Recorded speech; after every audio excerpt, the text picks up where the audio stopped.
July Forgery, Holiday Cozy Mystery, Book 6, written by Tonya Kappas, narrated by Christina Sagnameni. Chapter 1. Under the twilight sky, as the colorful sparks of fireworks danced above, the quaint town of Holiday Junction came alive with a symphony of laughter, joy, and captivating warmth of an ocean breeze to celebrate the first day of the 4th of July festival. I was perched at my desk in the Junction Journal office, overlooking the bustling scene unfolding outside. The ocean's salty aroma wafted through the open windows, mingling with the excitement and anticipation that hung in the air. "Violet, are you about done?" my mama, Millie Kay, asked. She was Southern to her core and brimmed with enthusiasm for any celebration that came our way. She popped her head into the door of my office. I had to keep myself from laughing as I took in an outfit I'd call gaudy, but she'd call it getting into the spirit of the 4th of July. Mama had carefully selected an ensemble that exuded patriotic flair. She wore a flowy navy blue maxi dress adorned with white stars, its fabric swaying gently as she headed straight over to my desk with something in her fingers. The dress was cinched at the waist with a vibrant red belt, which added a touch of boldness to her ensemble. She had a straw hat tucked underneath her arm. "I've got my brochures just in time." She wagged the object in the air and handed it to me, giving me an even better look at it. A pair of dazzling earrings crafted in the shape of sparkling fireworks. Her pocketbook was in the crook of her elbow. The earrings dangled delicately, each burst capturing the essence of the celebratory fireworks that would soon light up the sky. "Look at that bang-up job Clara and Garrett did down at the printing press." She pointed at the front of the brochure, showing that even her nails had fireworks painted on them. "We bartered." She was lit up like a sparkler at the memory of making this deal. "What did you agree upon, Mama?" I asked. "They gave me a steep discount on the printing in full color, and I gave them 3 months of free membership at the Leisure Center." Mama popped the straw hat on top of her head. The hat was adorned with a wide red ribbon. A small American flag was pinned on the ribbon, a subtle yet powerful symbol of her patriotism. She snapped the top of her purse open, took out a handful of the brochures, and slapped them down on my desk. "Now, me and you are going to be giving these out tonight," she told me with a warm smile and a twinkle in her eye. "Okay, Mama." I got up and noticed her comfortable-looking yet stylish white sandals adorned with red and blue accents. It was Mama's way of having the perfect balance between fashion and practicality, ensuring she could navigate the festivities with ease. Mama never did anything without thinking through the outfit she would wear for any event. "You aren't going out there looking like that, are you?" she asked. Then she realized what she'd said, because she gasped slightly and knotted her brows. "You look all right. Besides, it's getting dark out soon. And, well," her lips pinched, "everyone'll be looking at the fireworks instead of you." That was Mama's way of apologizing, her Southern way. I'd gotten used to it over the years. She loved me, and I knew it, or she'd never have followed me to Holiday Junction when I moved here a little over a year ago. Just about a month later, she showed up at my door with her suitcase in hand, just landed from our home in Normal, Kentucky. I figured she was going to stay for 1 week, maybe 2. Boy, was I wrong. She not only stayed, but ended up buying a house. Then my daddy moved here. Soon, she started working with me at the Junction Journal. Now she was opening up the Leisure Center because she said Holiday Junction needed a place for seniors to go, though she refused to call it that. "I'm not going to say anything, but I love the you-know-what." Her words ran together. "Mama," I said in a tone that told her not to say another word. I know," she sighed. "I'm going to use the ladies' room, so get your stuff and let's go." Yeah. I walked over to get my camera bag. I stopped at the window and looked out at the beach. As I gazed out of the office window, my heart fluttered with excitement and anticipation. The 4th of July festivities were in full swing, and as the co-merrymaker of Holiday Junction, with Darren Strickland, it was my responsibility to ensure the holiday celebration's grand finale was nothing short of spectacular.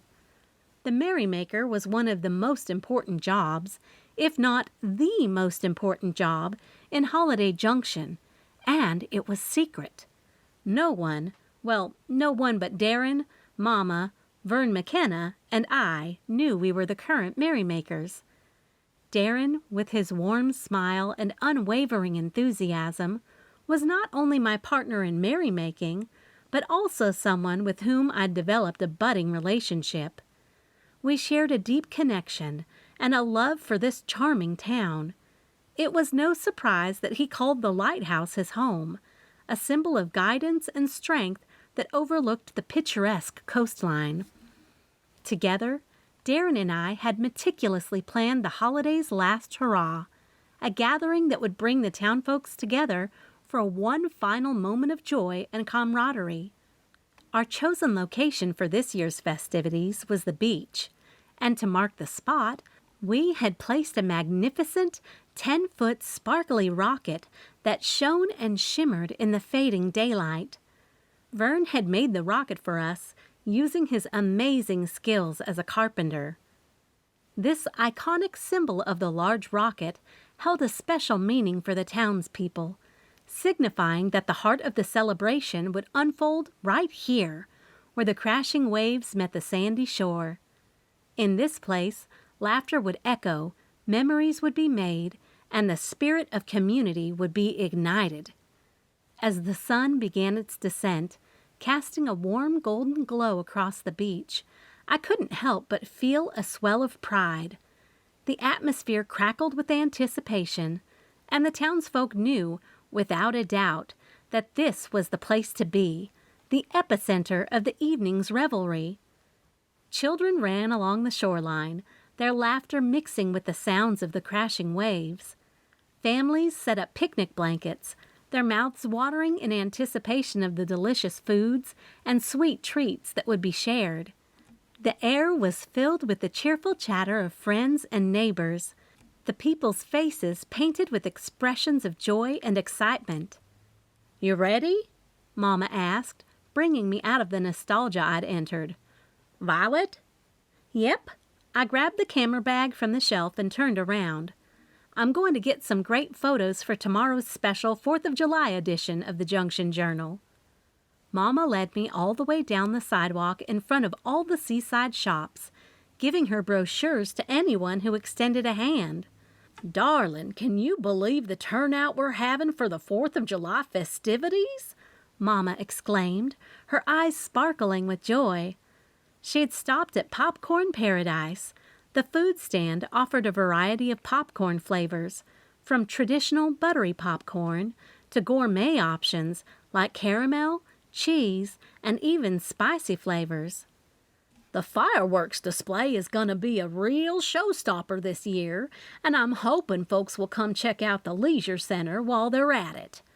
Mama turned and looked back over her shoulder to see what I was staring at. "Do you want some popcorn?" "I think I will, so you go on and I'll meet you at the Merrymaker sign," I suggested, because she clearly wanted to hand out all those brochures. "Don't forget to hand those out. I don't want to see a single one in your hand when I meet you." She made sure I understood what she expected of me before she took off down the sidewalk. As I stood in line, I couldn't help but take out my camera to snap a few candid shots of children eating some of the festival foods. The kids were sitting on the curb of the street that had been blocked off by the Holiday Junction Police Department. My mouth watered when I realized I was next in line, and my eyes focused on the caramel popcorn option. "One small caramel popcorn, please," I told the young man who asked to take my order. He stood behind a small screen window, barely cracked open. "Make it a large," a familiar voice boomed behind me. The speaker's hand placed a $10 bill in the sliding window. With a contented sigh, I turned to Darren.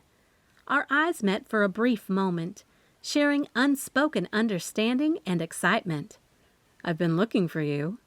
His dark eyes, framed by his thick brows, sent my heart into a crazy butterfly spiral. He raised his other hand, which held the Leisure Center brochure. "I saw Millie Kay. She said you were at Popcorn Paradise." "I'm so glad you found me." I tried to keep my smile small, but it was as large as the fireworks display would be. He looked so cute in his brown longboard-style shorts, loose long-sleeved white shirt with the sleeves rolled up, and dock shoes. He was so laid back with his dressing style and long hair that he was good for me. I took the popcorn from the guy behind the window. Darren and I stepped away from the stand. "Look around at all the happy faces." He took a handful of caramel popcorn, popping a few kernels in his mouth. "We did good this time." I shoved a handful of the delicious treat in my mouth, agreeing we'd finally found a good rhythm for where the secret merrymaker spot for each holiday would be posted. Previously, we'd never agreed on where they should be.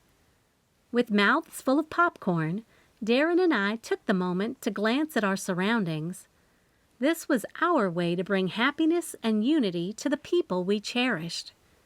Together, we'd create a night to remember, a night when the spirit of the 4th of July would shine as brightly as the stars above us.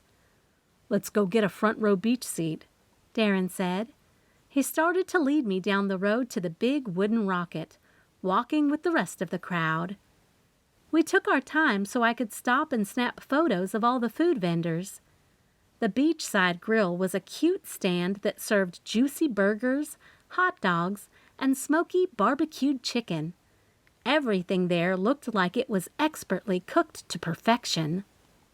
Seafood Shack was another cute stand, serving fresh catches from the ocean and a variety of other seafood delights, from succulent shrimp skewers and crispy fish tacos to creamy clam chowder and mouth-watering lobster rolls.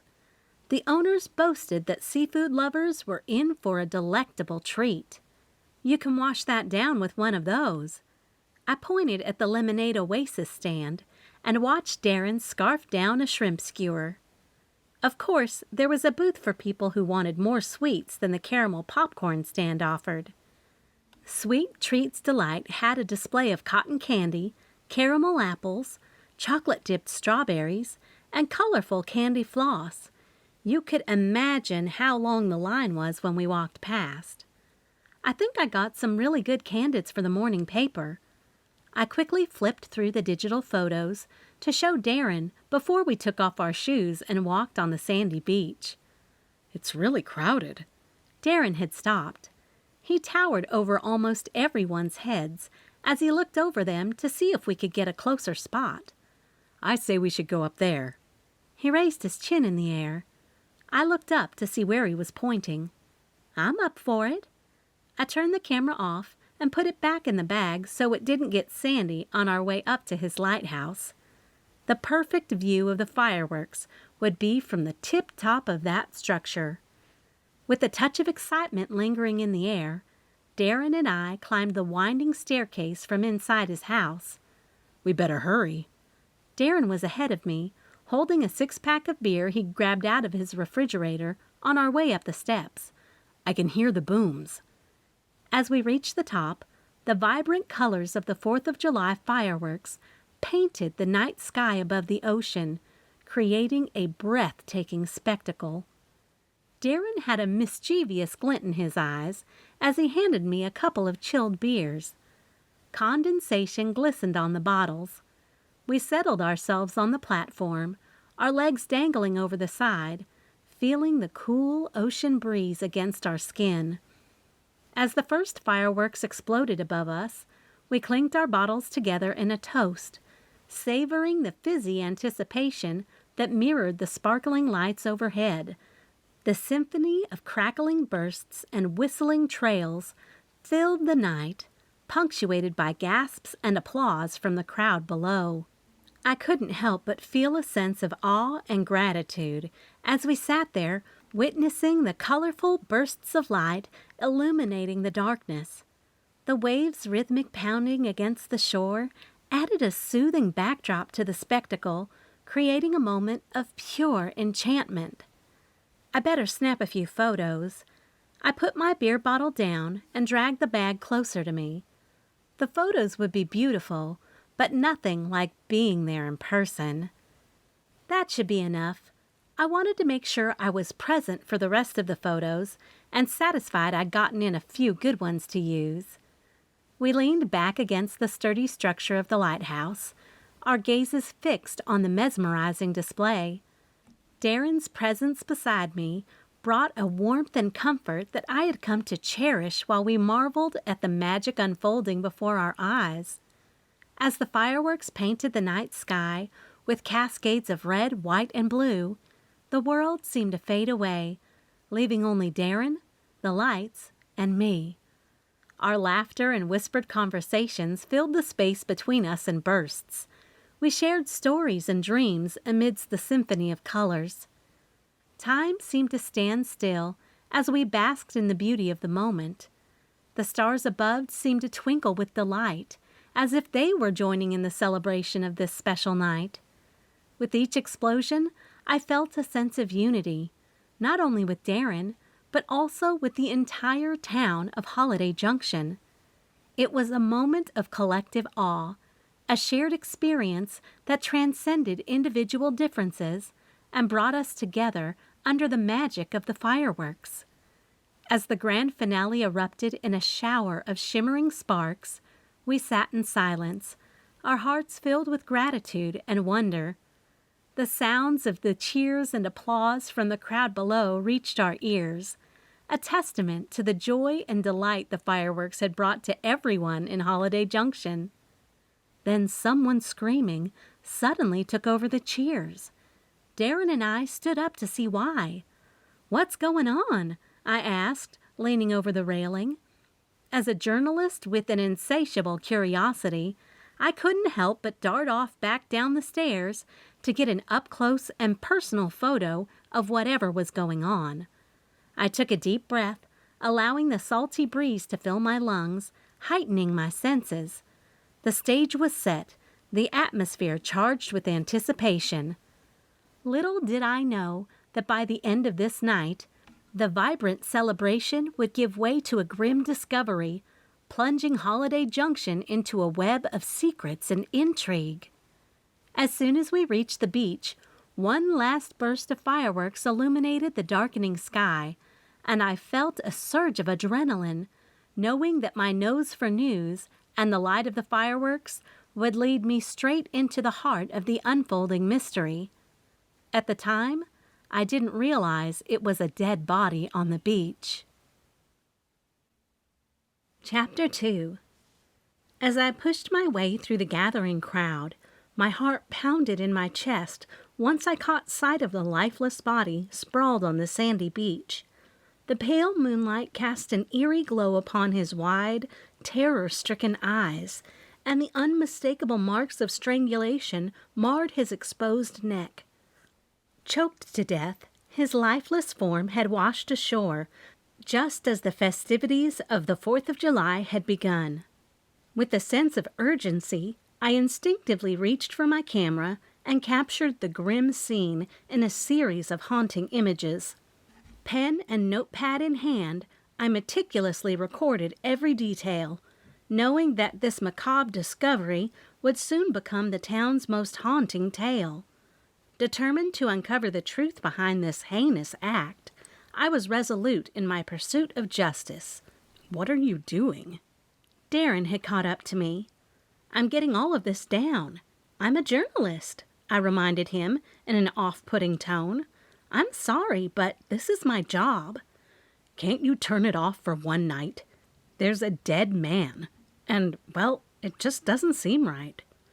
Darren's disapproval showed on his face and in those big eyes I'd just been staring into so lovingly. Excuse me.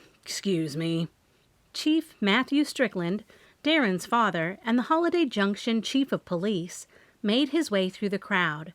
Louise Strickland, his wife, Darren's mom, and one of the co-owners of the Junction Journal, was right behind him. I turned back to look at Darren, but he wasn't there. He'd left. "What on earth happened?" Louise asked. Her caftan blew gently from the soft breeze coming off the ocean. The water lapped around our ankles as the tide rushed to shore. "I don't know." I shook my head. "I do know he was murdered." "How do you know that?" she asked, but kept her eye on her husband, who was on the phone. Through the chatter and rumbles of the crowd that had gathered, I could hear Chief Strickland calling for backup. "Do you see the blood vessel spots around his eyes and on his face?" When she nodded, I explained that petechial hemorrhaging on the face and eyes were a sure sign of strangulation.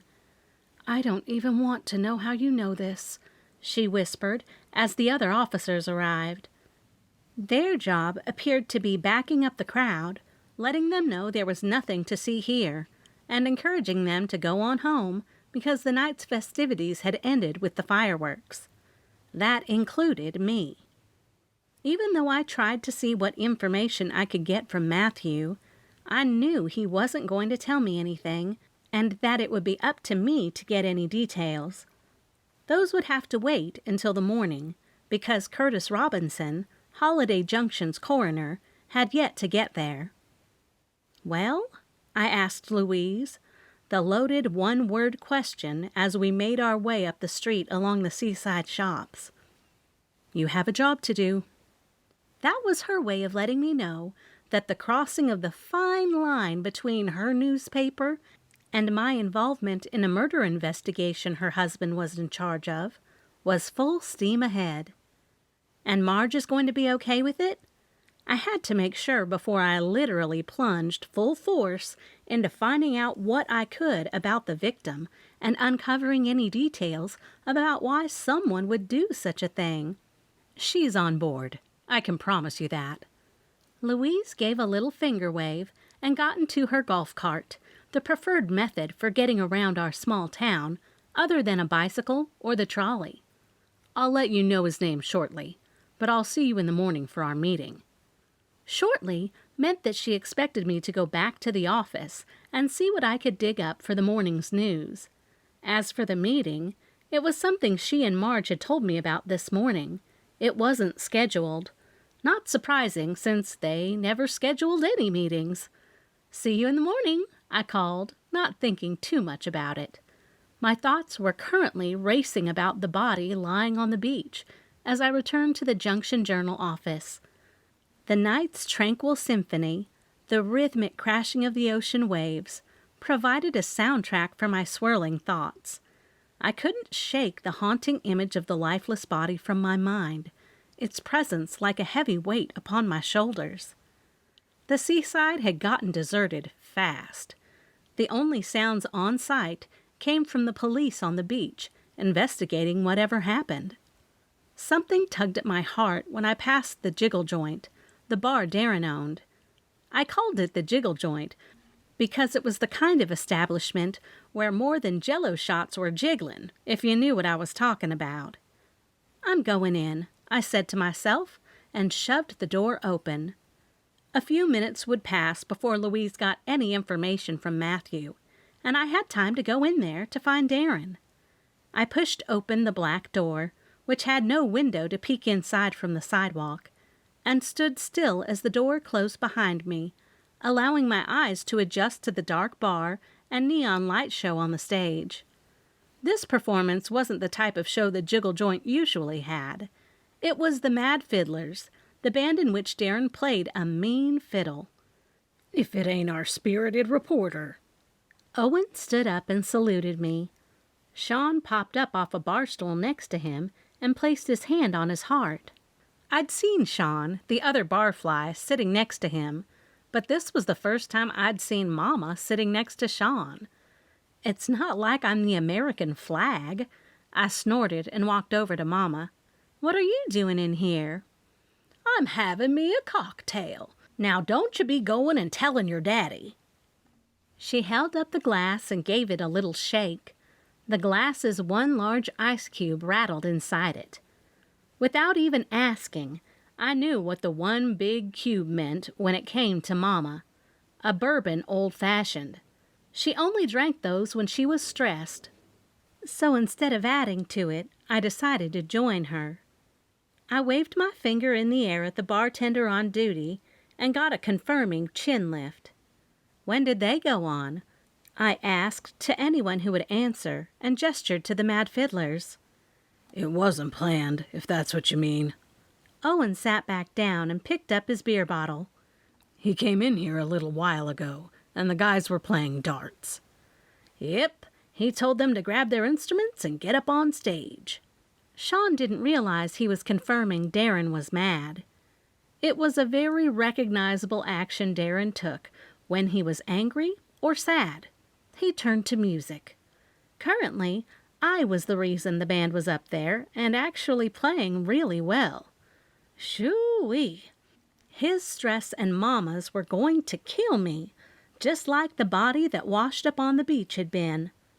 Speaking of the body, I knew it was going to be just a matter of time before someone brought it up. The four of us sat there, sipping on our drinks and enjoying the band. I got a glimpse of Darren looking up at me. Every once in a while, he offered me a faint smile, and even a wink. Though he was anxious about me reporting on the body, his little gestures told me all was good with us. That made me feel so much more relieved. "What's this I hear about a body?" Owen asked. He took a swig when the band went on a break, giving us enough silence to talk. I don't know anything about it. I couldn't take my eyes off Darren. He really loved playing the fiddle and being part of the band. It was like another world for him. "Who told you?" I asked, and watched as Darren changed out some of the strings he'd broken during the last set. "Body? What dead body?" Mama asked. "How long have you been in here?" I questioned. "I thought you were giving out your brochures for the leisure center." "Don't worry about it," Mama muttered. Darren was mumbling something about it when he came in, and, well, you are the lowest lane to the Easter Bunny and Tooth Fairy. Sean gestured between him and Owen with his beer bottle, and then they clinked their bottles together. When I first met them, that was how they introduced themselves to me. Owen claimed he was the Easter Bunny. He did try out for that part during Easter, but sadly didn't get it. Sean teased me that he was the Tooth Fairy. I had a mind like an elephant's and never forgot anything, which was how I not only referred to them, but also introduced them. "I see there's a few tourists in here tonight."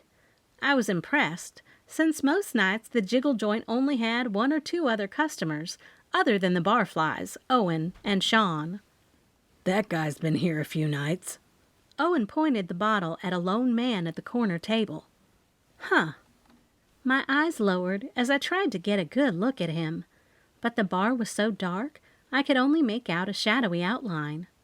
"Tell Darren to call me, please." "Will do." Owen swiveled the bar stool around to face me. "Where are you going?" Mama asked, and took out a few dollars from her purse.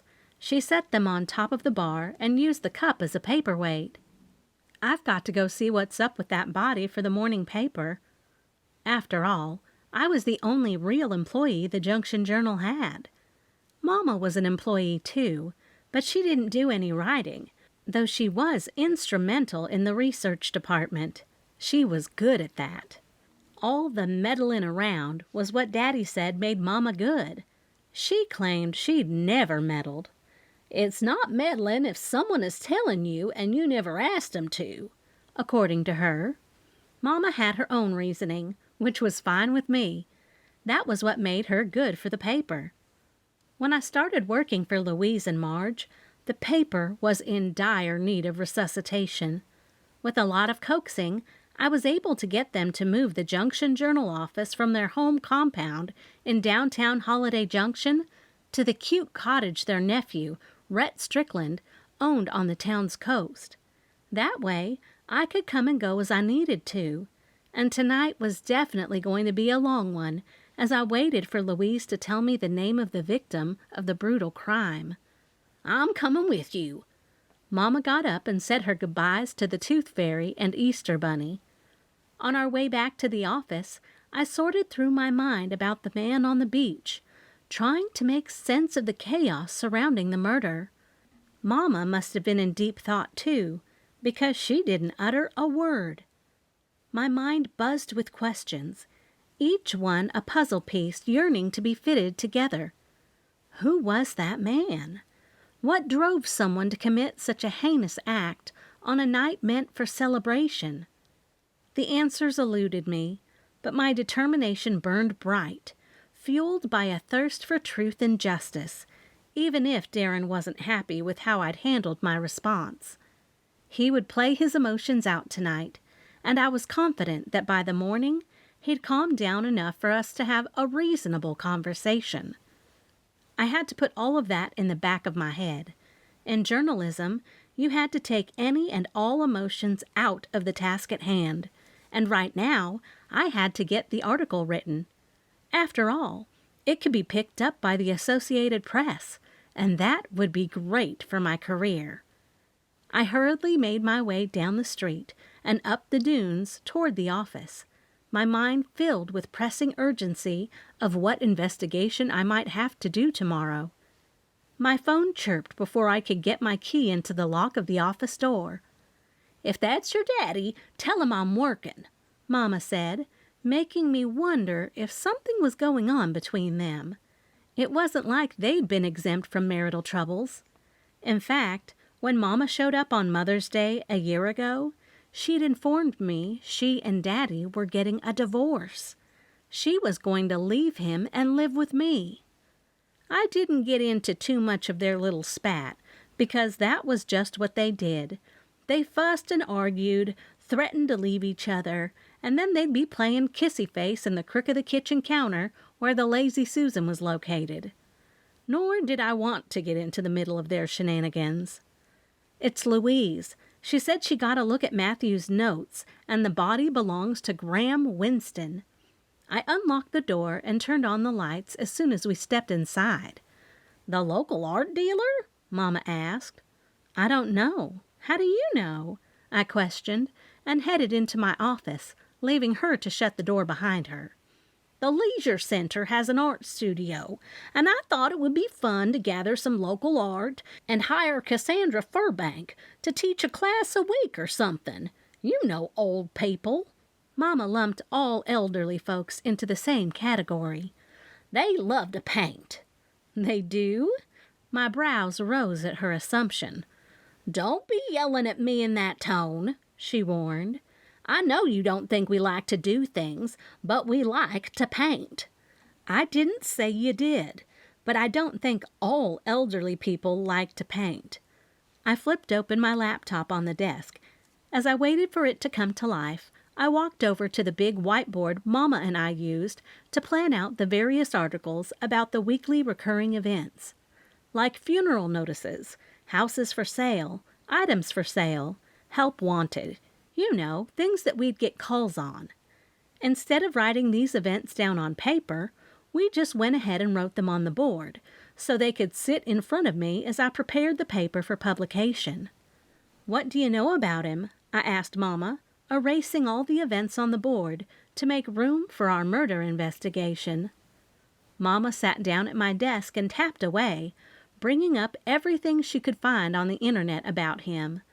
As she rattled the information off, I used the dry erase marker to write down anything and everything she was saying, even if it was something like the victim having a cat. Nothing was too insignificant when researching a murder and writing an article about it. It was the smallest of details that brought a killer out. Heck, if Graham had a cat, maybe the veterinarian killed him over something weird. Who knew? But Mama and I were going to find out as much as we could. After all, we were the Junction Journal. Graham Winston is 52 years old.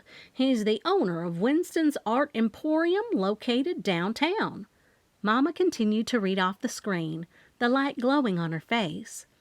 Over the years, he earned a reputation for having a keen eye for undiscovered talent and bringing unique pieces to the town's art enthusiasts. Though a private man, Graham enjoyed the small-town life and attended the community events that brought everyone together. "Wow," I said with a little shock. "Are you writing his obituary already?" I asked. She did write a lot of them for the Junction Journal, if the family didn't turn anything in for the notification in the obituary section. "I'm reading an article from the Junction Journal a few years ago, where he was a featured business owner in the town. That's a really good idea," said Mama. "What is?" I asked, and walked over to see what she was eyeballing. "Featured section with the business. We should start that back up." She used her finger to move the laptop's mouse pointer to the section header. "The leisure center could be our first one." "Oh, I see," I laughed, knowing she'd taken the angle to work for her, which was pretty smart. "Let's stick to finding out what we can about Graham and table the discussion about the new feature until tomorrow, when we have our meeting with the sisters." "I forgot about that." Mama sighed and went back to reading the facts she found online about Graham. I went back to writing those down. The whiz of the printer made me pause. Mama reached down, plucked off the paper, and held it out for me. "Graham was a tall, distinguished-looking man with salt and pepper hair and a warm, captivating smile." Mama's words dripped with interest. "According to this article, he was known for his impeccable taste in clothes and had an air of sophistication about him. He lived alone in a cozy cottage near the beach and took great pride in his small but lush garden. He was known to be an excellent cook, often hosting intimate dinner parties for his close friends, where they would enjoy fine food, wine, and conversations about art and culture." "My goodness, he sounds like a catch. What about a wife and kids?" I asked, trying to get Mama's eyes off the poor dead man's photo, which she'd printed to tape up on the murder board. "Graham was unmarried and had no children," Mama continued to read. "Once I was engaged to my high school sweetheart, but we decided to go our separate ways when I decided to travel the world for art. She's a hometown gal with a heart of gold. It was best she lived in Holiday Junction while I traveled the world." "Oh!" My brow shot up, and I wrote the word girlfriend with a big asterisk beside it on the murder board. If we can find out who she is, maybe she still lives here. She would know him best. After all, they almost got engaged. "Someone wrote something about him being a shady art dealer." Mama hit on something with that. "Now that would give someone motive." "What does it say?" I asked, making another bullet point under the list of suspects and writing "possible shady art deal" as a motive. "While Graham's professional success was undeniable, there were whispers about some underhanded dealings in the art world that he might have been involved in. Some believed that he had a secret network of smugglers and thieves who supplied him with stolen or counterfeit art pieces. Others speculated that he used his gallery as a front for money laundering." Mama's voice faded away as she glanced up over the screen at me. "Art Dealer magazine from 3 years ago." 3 years ago? I questioned the timing, but it was still something to look at, especially if he used his shop here to do the laundering. "Mm-hmm. About the same time he bought the property from Joaquin Campson after another deal on a piece of property had fallen through." Mama's brow peaked. "It looks like we need to stop by and see Joaquin Campson tomorrow." I knew the only realtor in town very well, and so did Mama. "Mm-hmm, and possibly Layla." Mama referred to Joaquin's wife, the village's busybody. In just a few minutes, Mama and I had filled out the next day's calendar to make a few stops to inquire about Graham and why someone would want to kill him, let alone strangle him. After all, that he had been strangled suggested that his killer harbored a deep, personal animosity toward him, and I just couldn't let that little bit of journalistic curiosity be a snippet in the newspaper. There was something much more sinister to this murder, and I was going to learn all the details. Chapter 3. There was no need for me to set an alarm. I couldn't sleep, and no shops were open in the middle of the night, so I decided to get dressed and walk to the office.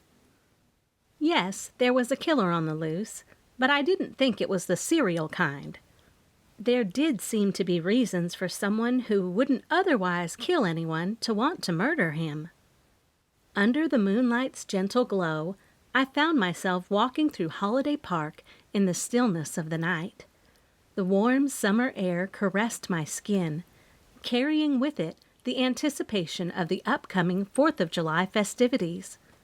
As I strolled along the path, my steps echoing softly, I marveled at the transformation that awaited this vibrant park with the break of dawn. The park, usually a tranquil oasis, would soon come alive with activity. The large fountain at its center, dormant for now, would become the focal point of the parade extravaganza. I imagined the joyous cheers and laughter that would fill the air as the parade route concluded at the fountain, its cascading waters adding a touch of whimsy to the celebratory scene. Fern Banks, the local beauty queen, would smile as young girls ran up to her for her autograph. That would definitely be a photo I had to take. I'd already gotten several text messages from Fern to confirm and reconfirm I'd be there. Passing by the lake, I saw the shimmering reflections of colorful vendor booths as they were lined up to open to the tourists and locals. I imagined the aroma of mouth-watering treats and the buzz of excited chatter intertwining, creating an atmosphere of festive anticipation. Yet, despite the vibrancy that lay just a few hours away, my thoughts were still consumed by the lingering murder that had cast a dark shadow over the town. That death had just taken place a few hours ago and robbed me of getting any sleep. The memory of the lifeless body on the beach haunted my mind, a chilling reminder that danger could lurk in the most idyllic of settings. A rustling sound nearby jolted me out of my reverie, making my heart skip a beat. Instinctively, I reached into my bag, my fingers closed around the comforting presence of my mace. Adrenaline coursed through my veins as I cautiously approached the source of the noise. "You almost got maced," I told the harmless nighttime critter scurrying through the bushes, seeking its own nocturnal adventures. Chuckling at my overactive imagination, I continued on the path leading down to the beach, the sound of crashing waves growing louder with each step. The lighthouse stood tall and proud. The beacon atop it rolled around, giving me even more light the closer I got to the beach. The sight that greeted me at the shoreline was breathtaking. The moon cast a shimmering trail upon the glistening waves, turning the vast expanse of water into a silver tapestry. Above, the starry sky provided a celestial backdrop to this serene nighttime scene. As I stood there, caught between the serenity of the beach and the echoes of the unsettling crime that had unfolded in these very waters, I felt a renewed determination. I would not let fear cloud my pursuit of the truth. Graham deserved justice, and the town deserved to be free from the grip of darkness. Taking a deep breath, I allowed the beauty of the night to wash over me, grounding me in the present moment. With each inhale, I drew strength from the lapping of the waves and the shimmer of the moon. They reminded me that even amidst turmoil and uncertainty, the world still held moments of tranquility and hope. Closing my eyes, I whispered a silent promise to the victims and to myself that I would not rest until the truth was uncovered. With the lingering scent of the sea and the echoes of the night guiding my steps, I turned back toward the town, ready to face the challenges that lay ahead. The journalistic instinct in me had to get to the truth. What had happened? Why would someone kill him with such a force of strangulation? As more and more questions piled up, I was standing in front of the office cottage. When I stepped up on the first stair, I caught sight of a peculiar figure through the window. A shadowy silhouette moved about inside, rummaging through the papers on my desk. I furrowed my brow, my heart pounding with a mix of concern and curiosity. Instinctively, I reached into the camera bag and retrieved the trusty canister of mace I kept for emergencies. With a firm grip on the canister, I took a deep breath to steady myself, ready to confront the intruder head-on. My adrenaline pumping, I burst through the door, bolted into my office, and aimed the mace at the unsuspecting figure. But to my surprise, what escaped my lips was not a cry of alarm, but a startled squeak as the mace accidentally sprayed across the room, enveloping both the intruder and me in its spicy cloud. "Hold it right there! My boyfriend's father is the chief of police, and he's on his way," I lied as I coughed and sputtered. "Stop! Stop!" the man screamed, also through his own fit of barking and hacking. "No!" I jabbed the canister toward him and pressed down. Nothing came out, so I threw it at him. "I will not let you steal anything." I had finally managed to gain my composure. My eyes were now fixed on the man who stood before me, blinking away the effects of the mace. He was slightly older, with a disheveled but endearing charm about him. A mix of embarrassment and amusement danced in his eyes as he held up a key and a driver's license. I swear I'm not a burglar. My name is Radley, and I'm the new journalist Marge Strickland hired, he explained, his voice tinged with a touch of laughter. I was just trying to find a file I needed, but I think I stumbled upon the wrong desk. New journalist? I blinked, feeling the burn of the mace linger. What are you talking about? I don't know anything about a new journalist. I'm the journalist. Are you Violet or Millie Kay? He asked. I'm Violet Rhinehammer. I stood tall and tried to glare at him through my watery eyes. You're the editor-in-chief, Violet Rhinehammer? He tugged the edges of his shirt up to his eyes, exposing his very toned set of abs. I'm a journalist. What are you talking about? I asked. Marge and I go way back. He went to stick his hand in his pocket. I'm just taking out my phone to show you the text she sent me. He turned the phone around and showed me a text in which Marge had told him to come to the office. It says tomorrow, but I got in a little earlier than I expected, so I thought I'd just come to the office and sleep here until I can get to the Jubilee Inn. Marge has me booked there until I can find a place. Place? Job? I questioned. She didn't tell you, did she? He asked. No, she didn't. I shook my head. I'm sorry. Marge just does things and doesn't think too much about them. He snorted. She's always been that way. There is a meeting in the morning, and I'm guessing it's about you joining the team. Now I understood what the unusual meeting was going to be about. Here, I'll shoot her a text and let her know I'm in town early. He started to tap on his phone. That's okay. I shook my head. There's a pull-out couch in Mama's office, and you'll find some sheets and covers in the small closet in there, as well as some pillows. We like to keep things stocked in case we do have to spend the night. Plus, there's a full kitchen in the back, so you can make coffee in the morning. I doubt there's anything good to eat, but I can bring you something.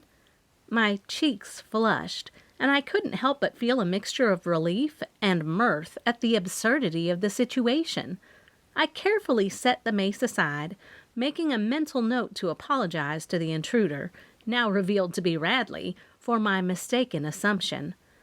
Radley, huh? I'm sorry about the whole mace mishap, I stammered, my voice laced with both amusement and embarrassment. Welcome to the Junction Journal. Radley chuckled, his laughter contagious as it filled the room. Well, Violet, it's certainly been quite a memorable introduction. And hey, at least we know the mace works, right? I couldn't help but smile, realizing that this unexpected encounter had turned into a light-hearted and funny moment. As we stumbled over each other's words, trying to regain our composure, Radley tossed the key and driver's license onto the desk.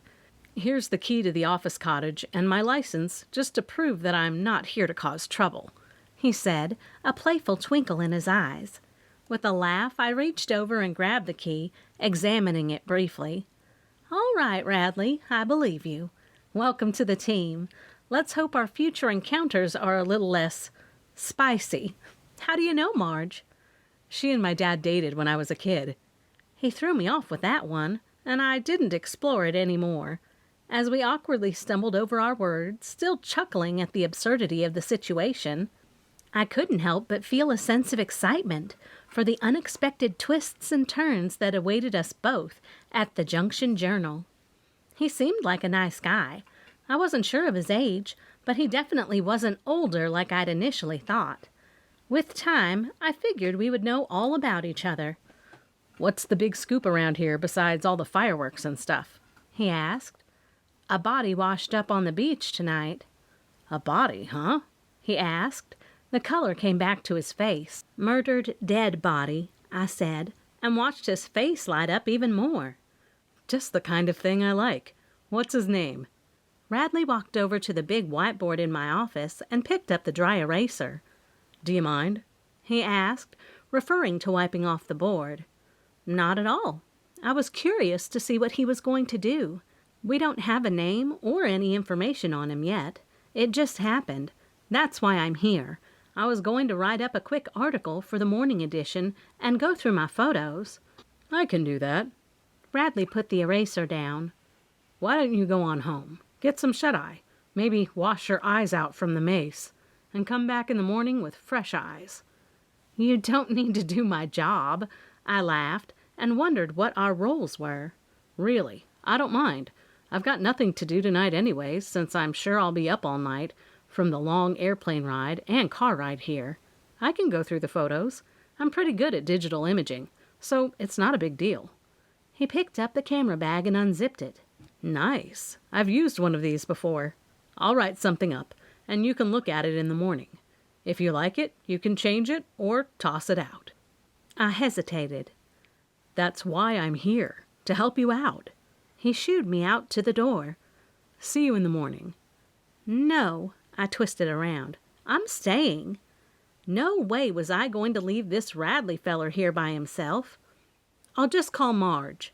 I took my phone out and woke up a sleepy boss who did, in fact, confirm Radley's new job, but also muttered a few curse words about him showing up early. Then the boss cursed his father, which I didn't mention to Radley. And Violet, Marge muttered, the victim on the beach is named Graham Winston. Graham Winston, I said in my head to remember the name. Are we good? Radley asked after I hung up the phone. You can go home now.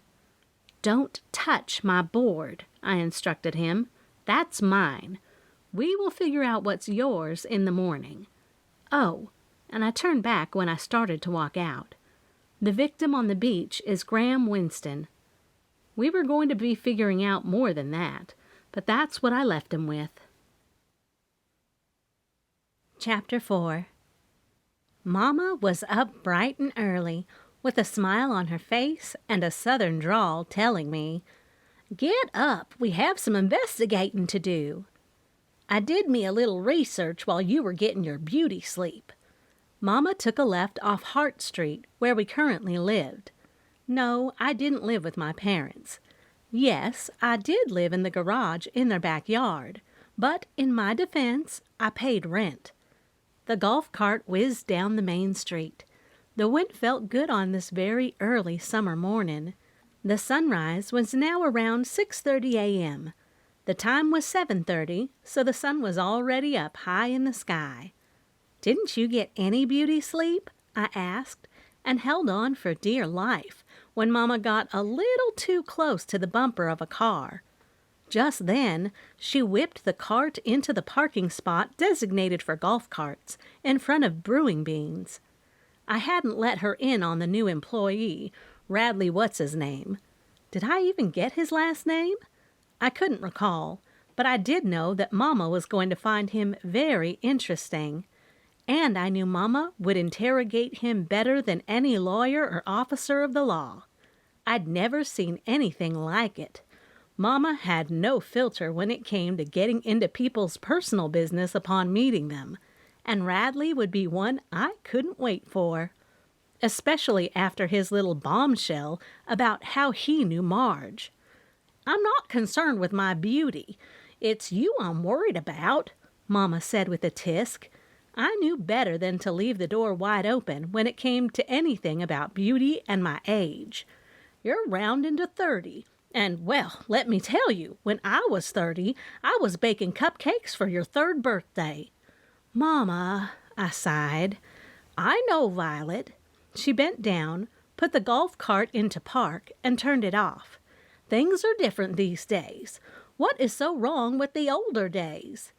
"Who am I going to marry?" I asked, and got out to meet her on the sidewalk. "I reckon Darren Strickland. It ain't like he don't already take the privilege of sneaking through our gate at midnight."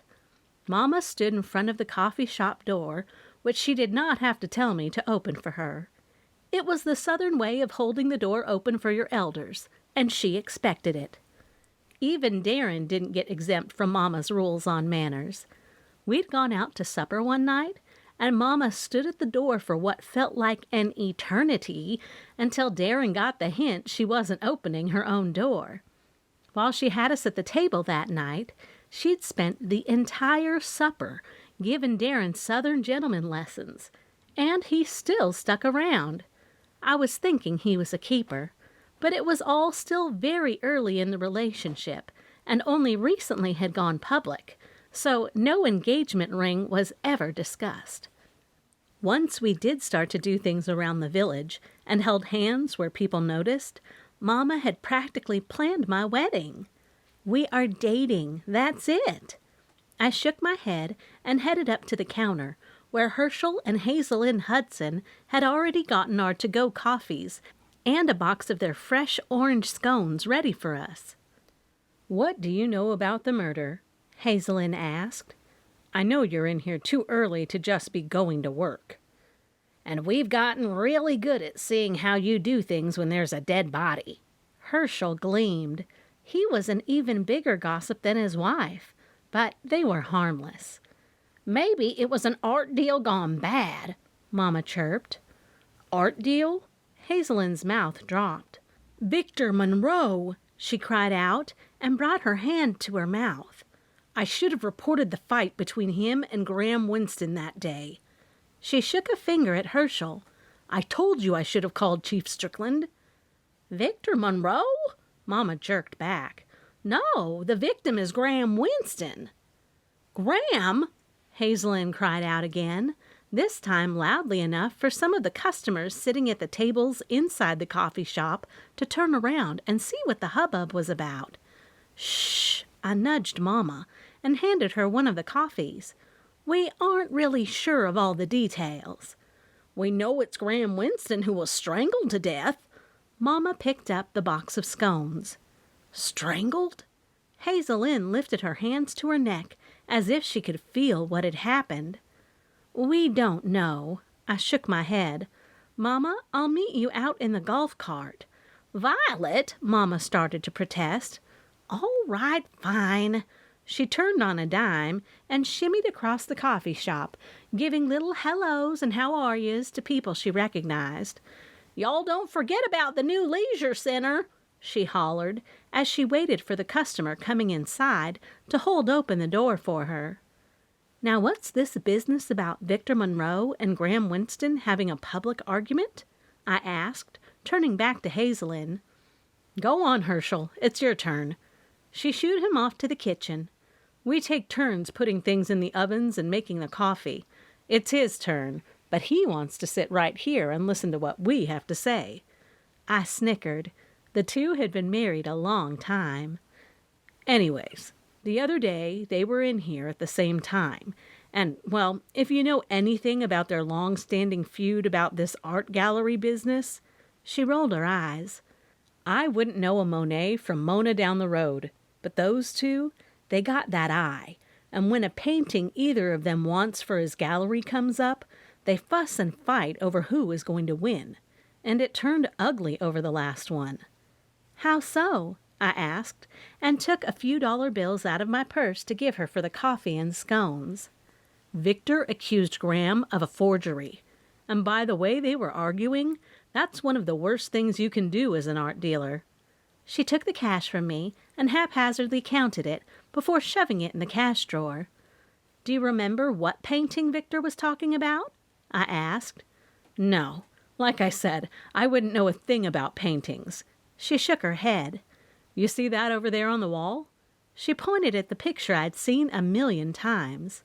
When Graham opened his art gallery, which don't get me started on that incident, Hazel Lynn frowned.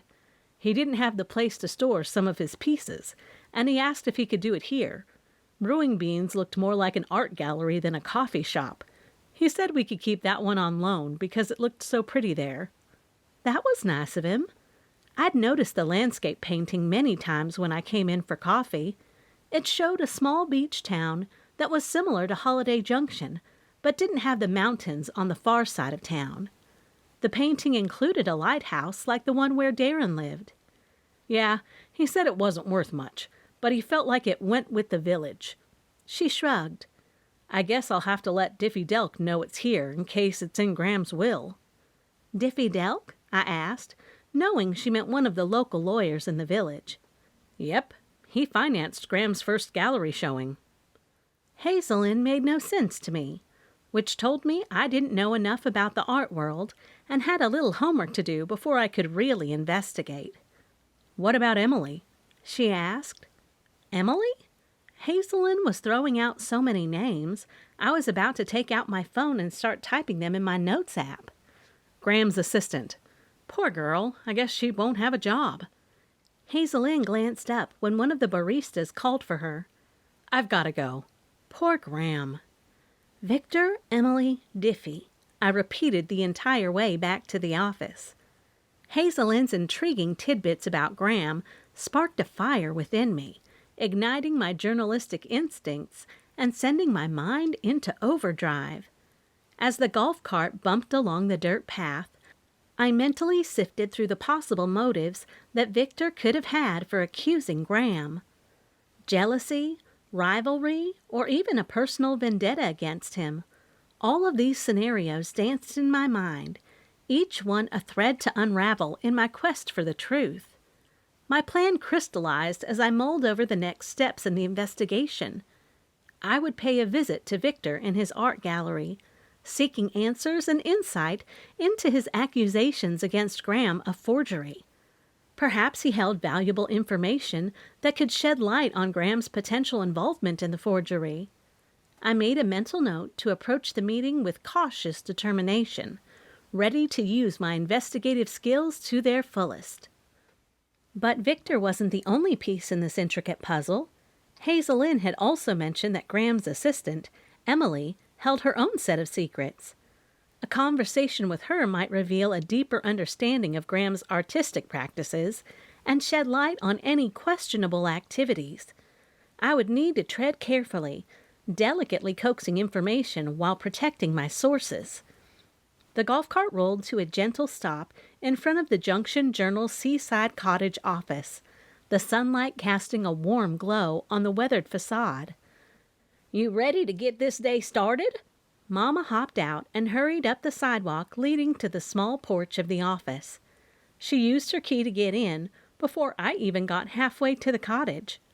Granted, I'd looked down the seaside toward the lighthouse, hoping to catch a glimpse of Darren possibly walking out of it. In reality, though, it was much too early for him to open his eyes for the day. Who are you?" Mama yelled. Yep, she'd met Radley. "I carry a gun. You stay right there. I'm calling the police." Mama's accent was deeper when she was excited or scared. "Mama, don't be going and calling nobody." I came in to find Radley with his hands in the air and a frightened look on his face. "And Mama doesn't pack any guns. Put your hands down." "Radley who? Radley what? As in, what do you want?" Mama put her hands on her hips. "I've been looking at this information you gave me about the man washed up on the beach last night." Radley went right on into what he'd been up to all night, judging by his disheveled clothes and the bags under his eyes, searching on the internet. "And he's had a real shady past." "Why have you been looking up information?" Mama asked. Suddenly, her eyes popped wide open, as if she'd just discovered something huge. "Oh, my Jeezer! You're with the FBI!" "FBI?" Radley asked. "No, ma'am, I'm with the Junction Journal. At least, as of this morning after the meeting. I got into town earlier than expected, and since my room at the Jubilee Inn won't be ready, I just stayed here last night, but couldn't sleep, so I worked." "Employee?" Mama's face went back to being confused. "There's only 2 employees here at this office. That's me and Violet." "You're Millie Kay." Amusement shone in his eyes and then proceeded to reach his lips. "I heard about you." "From who?"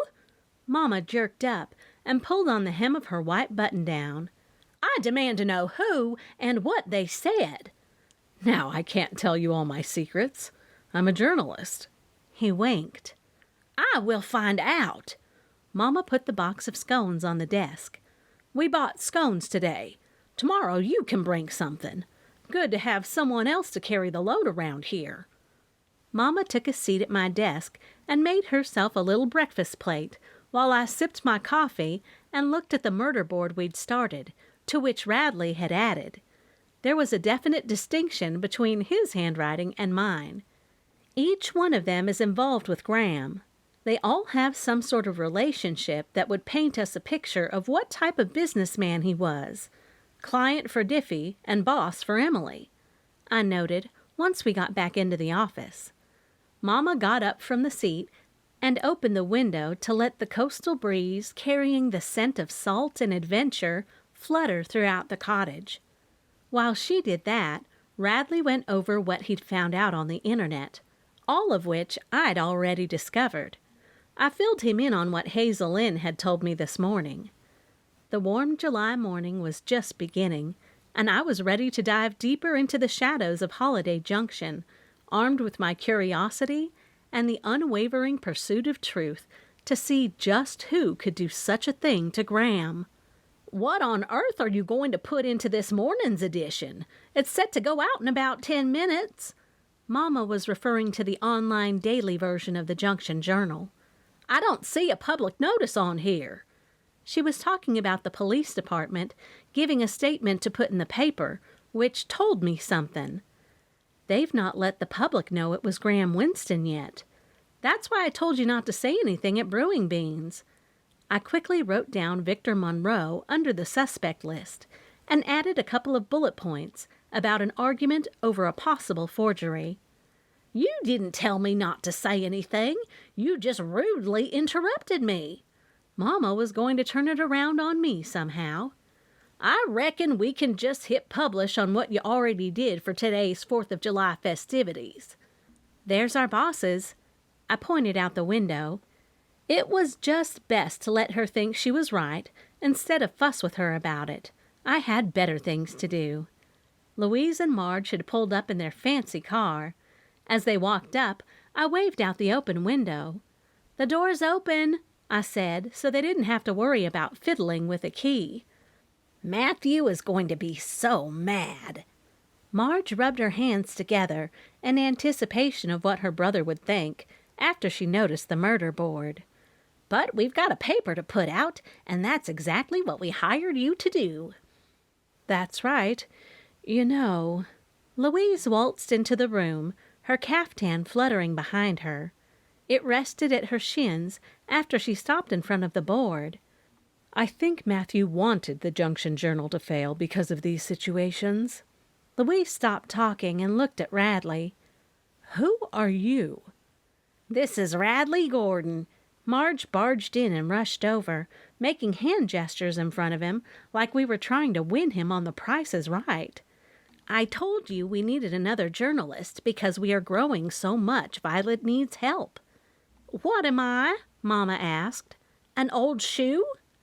Now, Millie Kay, Marge said, speaking for herself and Louise, we know you want to make the leisure center a huge hit, and we think it's going to be. That will tie your hands up and leave Violet here with no help. I will always help my daughter, Mama stated matter-of-factly. But you are right about one thing, and that's how the leisure center is going to be even bigger than huge. She picked up the box of scones and offered it to Marge and Louise.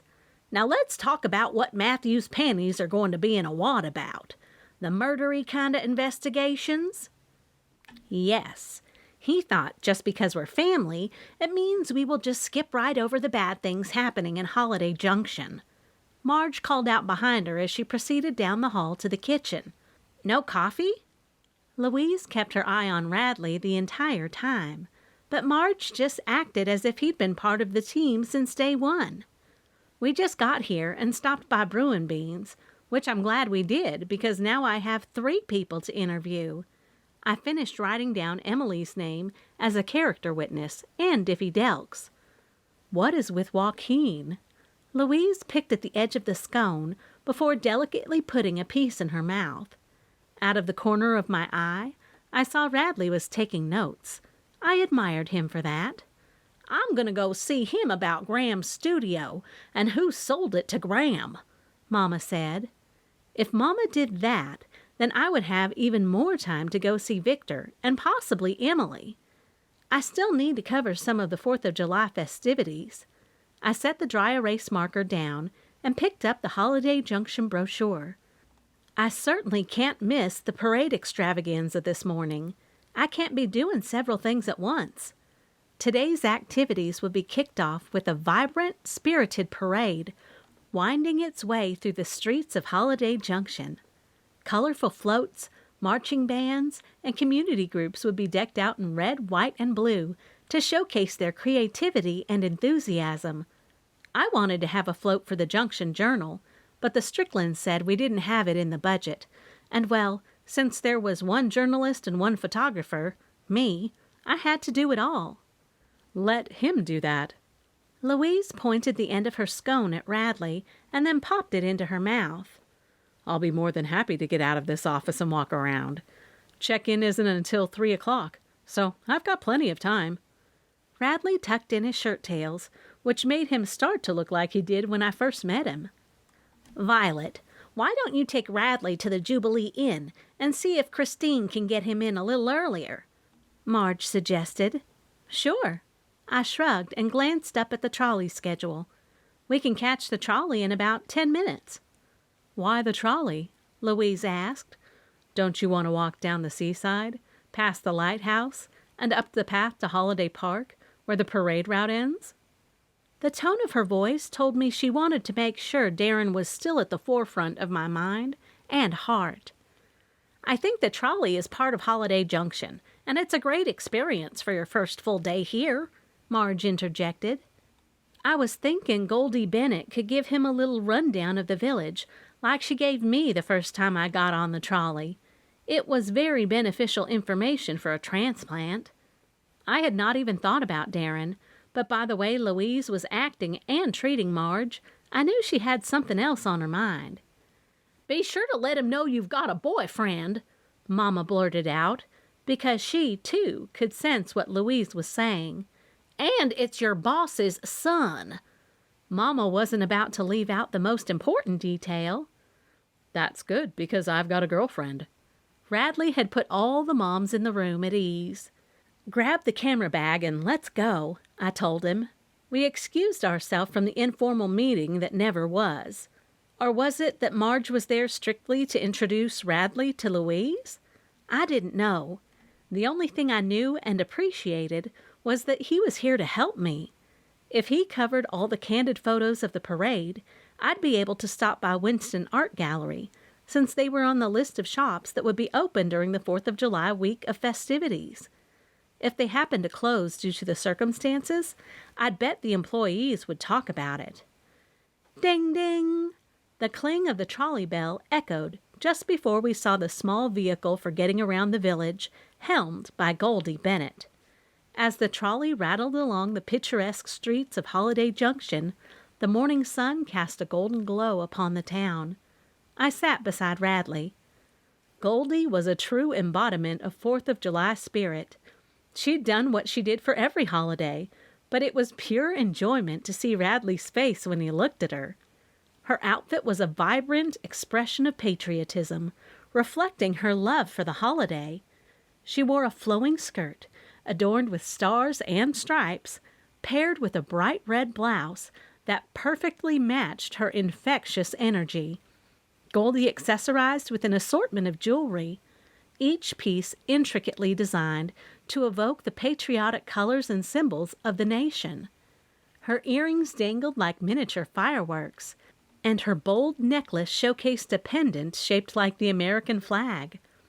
Goldie's fiery spirit was matched by her deep knowledge of the town's history. She had witnessed decades of 4th of July celebrations and eagerly shared her wisdom with anyone who boarded her trolley. Her stories were blends of fact and folklore, keeping the town's heritage alive in its residents' hearts. It wasn't long before she noticed Radley was from outside the village, and since he was with me, she assumed he was a relative. "I bet Millie Kay is going to have a big hoedown." Goldie dragged her chin sideways to get a glance before she peeked up in the large mirror above her head. "A hoedown is what you call it back in Kentucky, right?" "At the leisure center?" I asked and shrugged. Who knows what she's got going on down there? "No, since you're—" Goldie searched for what to call Radley. "Radley?" I laughed. "Oh, no. He's a new employee of the Junction Journal, and I know you tell a lot of history about the village as you drive, so I thought it would be great to jump on." The gorgeous morning unfolded before us like a painting. The sky was an expanse of brilliant blue, adorned with fluffy white clouds that seemed to dance in the gentle breeze. The scent of freshly cut grass mingled with the sweet aroma of blooming flowers, permeating the air with the essence of summer. Goldie, with her feisty demeanor and deep knowledge of the town's history, regaled us with tales of Holiday Junction's past as the trolley chugged along. She spoke passionately about the merrymaker, the mysterious figure responsible for spreading merriment and organizing the town's festivities. She revealed that the grand finale of the week-long holiday events, an enchanting affair that the merrymaker had meticulously planned, would be held on the beach. Curiosity brimming in his eyes, Radley leaned forward, his interest piqued. Who could this merrymaker be? It sounds like quite the secret identity. I gave Radley a knowing glance, realizing the delicate balance we needed to maintain. I couldn't let him know that Darren and I were the ones behind the merrymaker's mask. It was a cherished secret held by a select few in the village, and revealing it would shatter the magic that the merrymaker had woven for years. I placed my hand on Radley's arm, my voice soft but firm. "Radley, the identity of the merrymaker is a well-guarded secret here. It's an integral part of the village's charm and traditions. We must respect the anonymity and let the merrymaker continue their work undisturbed." Goldie chimed in, her eyes sparkling with mischief. "Oh, don't you worry, darlings. The merrymaker has been a mystery for as long as I can remember. We all love the surprises and the joy they bring. They're part of what makes our little village so special." Goldie's attention then turned to Radley, scanning him curiously. "So, Radley, where are you from? You don't seem like a local boy. And do you have a girlfriend? I don't see a ring on that finger of yours." Radley chuckled, adjusting his collar nervously. "I'm originally from a small town upstate. As for the girlfriend, well, I'm currently enjoying the single life. Came here for a fresh start, you know? Marge actually offered me the job at the Junction Journal. I knew her from way back when. Small world, isn't it? Goldie's eyes widened, and she wore a surprised expression that seemed frozen in time as we pulled up to our stop, the Jubilee Inn.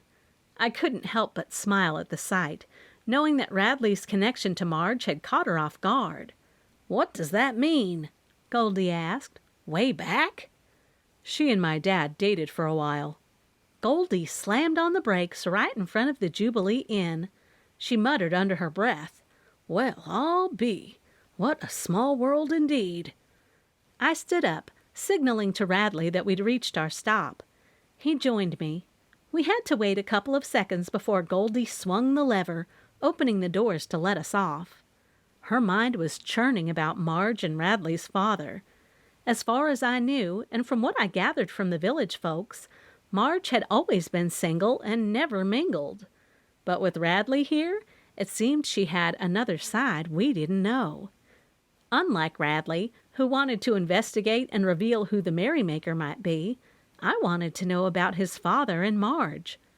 With a final wave, Radley and I disembarked from the trolley, leaving Goldie with a mix of astonishment and intrigue. She's very colorful. He stood on the sidewalk, watching Goldie continue straight right before she made a sharp U-turn, because the main street dead-ended into Holiday Park. She sure is. She has a good heart, too. I sighed and turned to the front of the Jubilee Inn. A long line wrapping around the building. "Are all these people wanting a room in that small inn?" he asked. "No." I laughed and motioned for Radley to follow me, leading him to a clearing where an adorable Boston Terrier named Paisley held court. Paisley, with her sleek black and white coat, wore an outfit befitting her esteemed title as the village mayor. She was adorned in a patriotic ensemble, complete with a miniature stars and stripes hat atop her head. The backdrop for the photos showcased Holiday Junction's iconic landmarks, creating a picturesque setting for the tourists' keepsake memories. Radley's eyes widened with surprise, a mixture of disbelief and amusement dancing in his gaze. He turned to me, his voice tinged with laughter. "Violet, is that a dog in a 4th of July outfit? And she's the village mayor?" I couldn't help but chuckle at his reaction. "Yes, Radley, that's Paisley, the beloved Boston Terrier and honorary mayor of our quirky little village. She's quite the celebrity around here. Tourists love getting their photos taken with her as a fun holiday tradition." As we watched the scene unfold, I noticed the joyful banter between the tourists and Paisley's entourage. Christine Whitlock, her human caretaker, dressed in coordinating patriotic attire, ensured that each visitor had a memorable experience. The scene was a harmonious blend of laughter, wagging tails, and heartfelt smiles, all set against the backdrop of Holiday Junction's charm. A mischievous glint sparked in Radley's eyes as he leaned closer to me, his voice filled with playful banter. "So, Violet, if Paisley is the mayor, does that mean she holds the key to all the village's secrets?" I grinned, playing along with his jest. "Oh, absolutely. She knows where all the bones are buried, both literally and metaphorically. But don't worry, I promise not to let her spill the beans." Our laughter mingled with the joyous atmosphere that surrounded us as we soaked in the whimsical scene. It was a testament to the unique spirit of Holiday Junction, a place where even a four-legged mayor could capture the hearts of visitors and locals alike. As Paisley's photo session continued, Radley and I exchanged light-hearted banter and playful teasing, our words punctuated by laughter. We shared a moment of carefree merriment, a delightful interlude amidst the deeper mysteries that beckoned us. "Why don't you get some candids, and I'll ask if they mind if we take photos for the Junction Journal," I told him. As the sound of the shutter clicked, capturing the joyous expressions of the tourists alongside Paisley, I knew that this moment would be etched in Radley's memories. Behind us, the air was filled with sounds of cheers and patriotic music as families lined the sidewalks, waving flags and eagerly anticipating the parade. Room 3 is open if you want to stand on the balcony and take some photos. Christine had gotten an employee of the inn to come take her place so she could talk to me. Is this a cousin? Christine and I had gotten to be pretty good friends, and she knew I was an only child, which was probably why she assumed Radley was my cousin or some sort of relative. Christine Whitlock, this is Radley Jordan, the newest citizen of Holiday Junction and journalist at the Junction Journal. My words left quite the impact on her. She stuttered. Christine was in her 60s with salt and pepper hair. She had a few wrinkles on her forehead and long smile lines that stayed etched after she stopped smiling. I'm shocked the Stricklands hired someone else. You and me both. I left out the details about macing the poor guy. I'm so glad, because he can go to room 3 and take some photos while I go check on a new story. If room 3 happens to be open, is there any way I can take that room since I'm booked already? He asked. Yes, of course.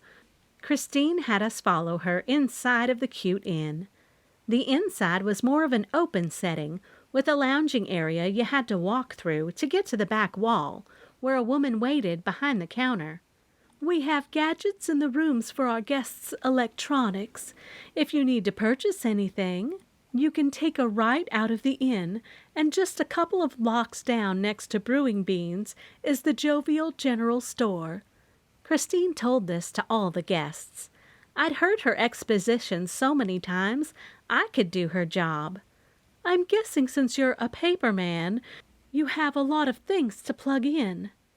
And you can head on up and start taking those photos before the parade starts. I heard the clock on the wall ding 10 o'clock a.m., the start time of the parade. Where had the morning gone? Where are your bags? Christine asked. Good question. I need to check on that. He chuckled, not needing to say anything more. The guy at the airport told me not to worry about it. He'd get them here once they arrived. The Holiday Junction airport was tiny.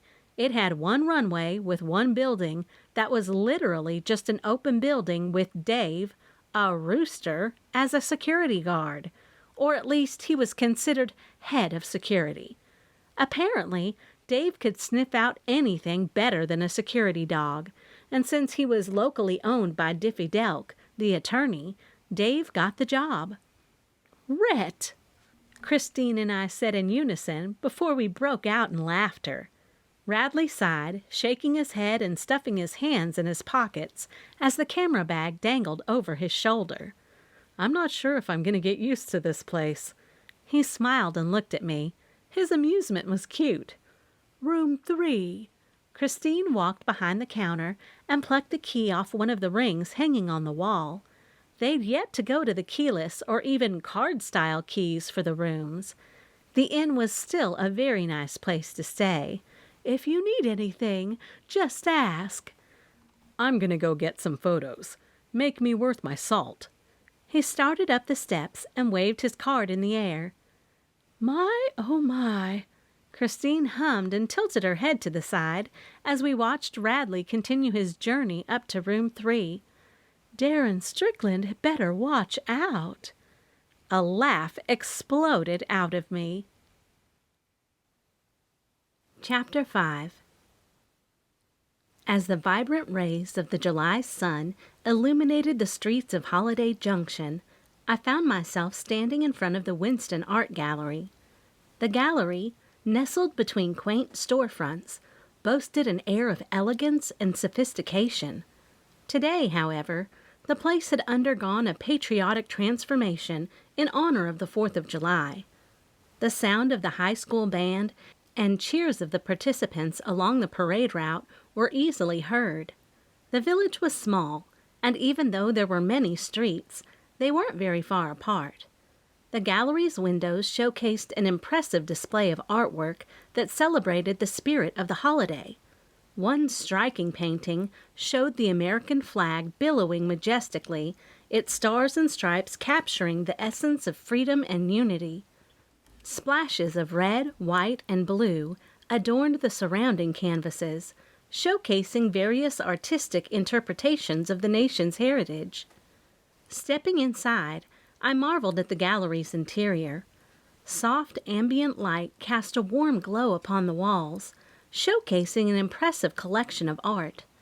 The scent of freshly painted canvases mingled with the subtle fragrance of flowers, creating an atmosphere that was both inspiring and inviting. I had no idea what a good piece of art even looked like, but I knew what I thought was pretty. As I scanned the room, searching for someone to speak with, my eyes settled on a young woman emerging from the back. She approached me with a friendly smile, but her eyes held a hint of unease.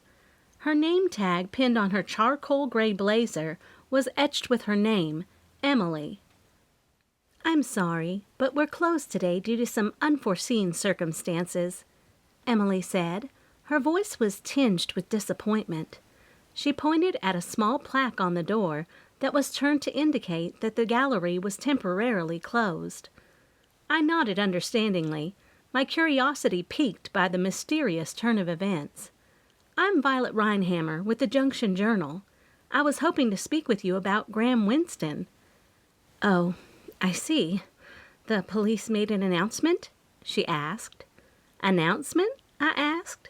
She tugged in her lips. She was a young woman with a slender figure and an understated elegance in her appearance. Her dark, wavy hair framed her face, falling gracefully over her shoulders. Emily possessed an aura of quiet confidence, her every movement deliberate and poised. Her attire mirrored the art gallery's sophistication. Under her tailored charcoal gray blazer, she wore a crisp white blouse, which was paired with a knee-length black skirt. The ensemble exuded a sense of professionalism and attention to detail. A delicate silver pendant graced her neck, hinting at a touch of personal style. My journalist instincts kicked into high gear, sensing that there was more to the story than met the eye. Emily's warm smile conveyed genuine warmth and friendliness, creating an inviting atmosphere within the gallery.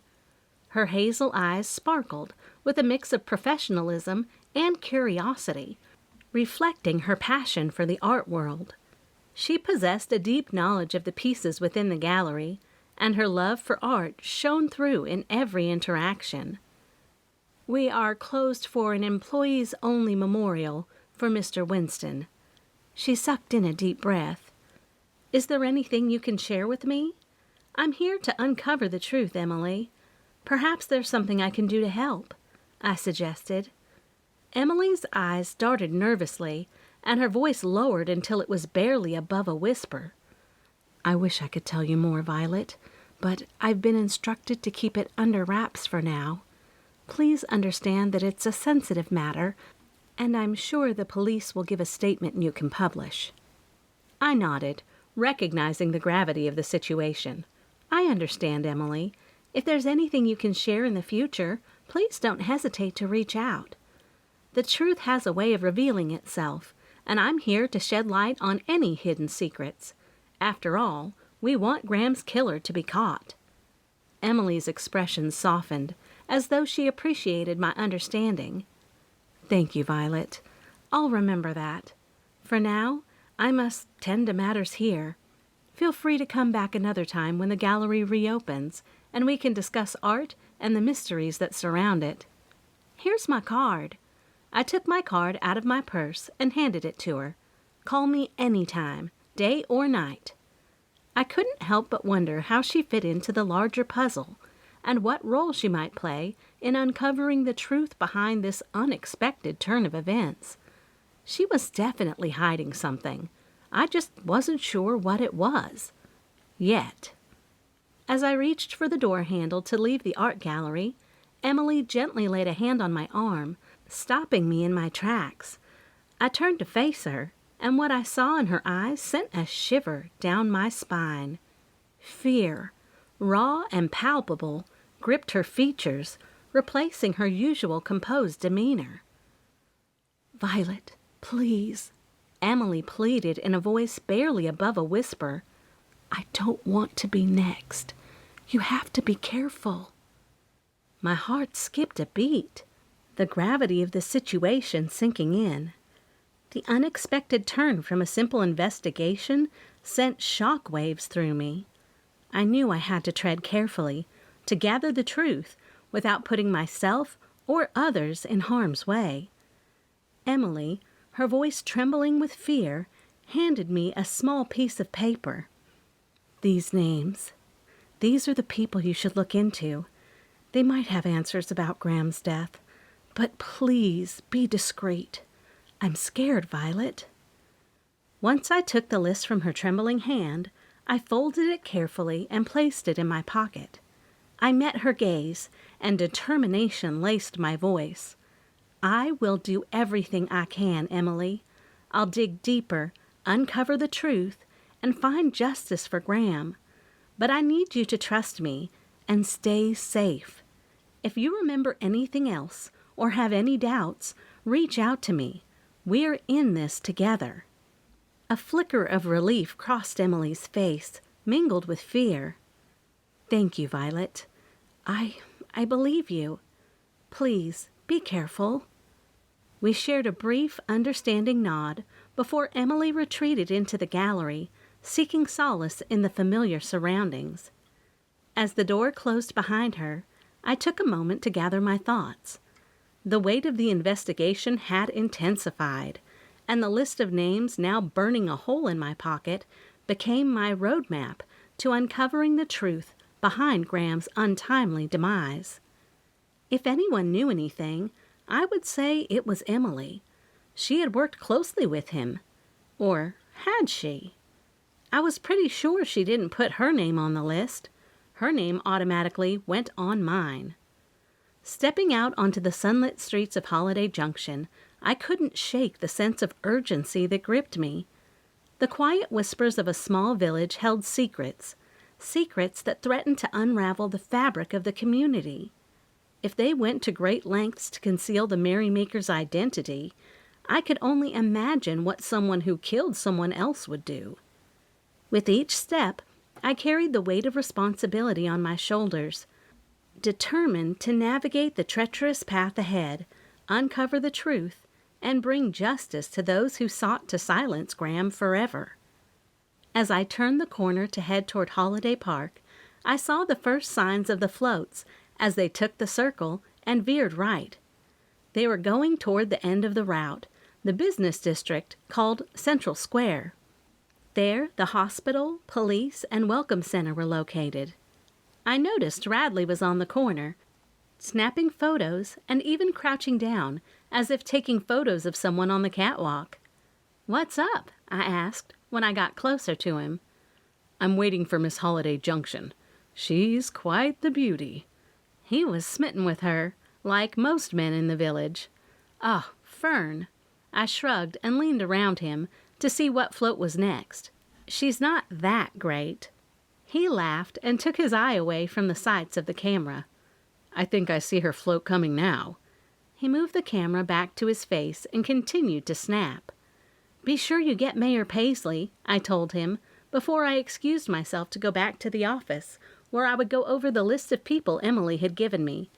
"Don't worry, I'll get them all," he said, the camera muffling his voice. When Fern rode past on the back of Rhett Strickland's car, I couldn't help but notice how she took a little extra time to wave at our handsome newest citizen before a big smile exposed her pearly whites. Rhett Strickland, well, he was another story. He gunned the gas, causing the convertible to lurch forward. Time seemed to slow down as Fern, caught off guard by the sudden burst of speed, teetered backward in the seat. Her arms flailed in the air, and her legs kicked wildly as if she were doing an impromptu acrobatic routine. The sight was comical, making me bite my lip to suppress a fit of laughter. "Oh, Fern!" I exclaimed, my voice filled with amusement. "Hold on tight!" Fern's eyes widened in surprise. her laughter blending with shock and exhilaration. She tried to regain her balance, her hands gripping onto anything within reach, but her efforts were in vain. With a final flail of her legs, she tumbled backward, disappearing as the convertible sped away. I couldn't contain my laughter any longer. I doubled over on the sidewalk, tears streaming down my cheeks. It was a classic Rhett Strickland move. He was always finding ways to inject humor and spontaneity into the lives of Holiday Junction's residents. As the echoes of my laughter subsided, I couldn't help but appreciate the joy that Fern brought to the town. Despite the unexpected turn of events, I knew that Fern would take it in stride, finding humor and delight even in the most unexpected circumstances. With a smile lingering on my face, I dusted off my clothes and continued on my way toward the office, the memory of Fern's acrobatics etched into my mind. It was just another reminder that in this charming town, laughter and camaraderie were woven into the fabric of everyday life, bringing a sense of lightheartedness to even the most ordinary moments. No killer on the loose was going to stop the feeling I'd found in my new home. Chapter 6. Fern Banks, Radley said, sounding interested. what's her deal? Was that guy her boyfriend? He seemed awfully annoyed with my taking her photo. Fern is available, if that's what you're asking. As for the guy, I pulled the piece of paper that Emily had given me out of my pocket. That's Rhett Strickland. As in Marge's nephew, right? He asked, somehow knowing this piece of information. How do you know that? I asked, handing him the piece of paper as we made our way through the crowd alongside the lake. He stopped, so I did too. Then he looked at the piece of paper. What's this? He asked, handing it back to me. He picked up the camera to start taking more candid snapshots of the people paddling around on large swan paddle boats, which had red, white, and blue sashes around their necks. The holiday committee, of which Mama was a member, didn't leave anything untouched in the 4th of July celebration. If an object had even an inch of open space, it got some sort of red, white, or blue thing on it.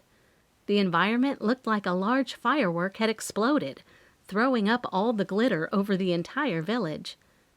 While you were covering the parade, I went to Winston Art Gallery and met Emily, Graham's assistant. I shook the piece of paper. When I asked her about Graham and told her I wanted to help, she was pretty apprehensive. There were employees in there, and they were gathered in mourning for him. But when I went to leave, she stopped me at the door. And she handed you this list of names. He snorted from behind the camera as he took a few more candid shots. This time, he was aiming the lens toward a group of children playing in the water fountain. They were letting their twirly whirls move by the falling water, not by the light summer breeze. That didn't sound so convincing. I pointed out that his tone reflected a little hint of apprehension. I think if someone would know the man, it would be his assistant, he said, not making a lick of sense to me. He sighed when he saw the look on my face. For instance, she gave you a list. That means she's already been thinking about it. What if she's been thinking about it in a way that would make her not be on any sort of suspect list? What would her motive be? I asked, now following his line of thinking. We started to walk again. This time, I pointed him toward the path between Holiday Park and the seaside, a faster way to the office by foot. So many things. Radley stopped at the shaved ice stand. I'll take 2 American snow cones, he said, and pulled out a $5 bill in exchange, telling the vendor to keep the change. Financial gain? Emily may have wanted to inherit or take control of the art gallery and believed that killing Graham was the only way to make it happen, he suggested, then handed me the snow cone. Thank you. I received the kind gesture. Revenge, I added. He nodded and used the spoon the vendor had stuck down in the compact icy treat to scoop up a bite. Emily may have a personal grudge against Graham for some reason, such as mistreatment or abuse in the workplace, and sought revenge by killing him. I was throwing darts in the air to see what stuck. Jealousy.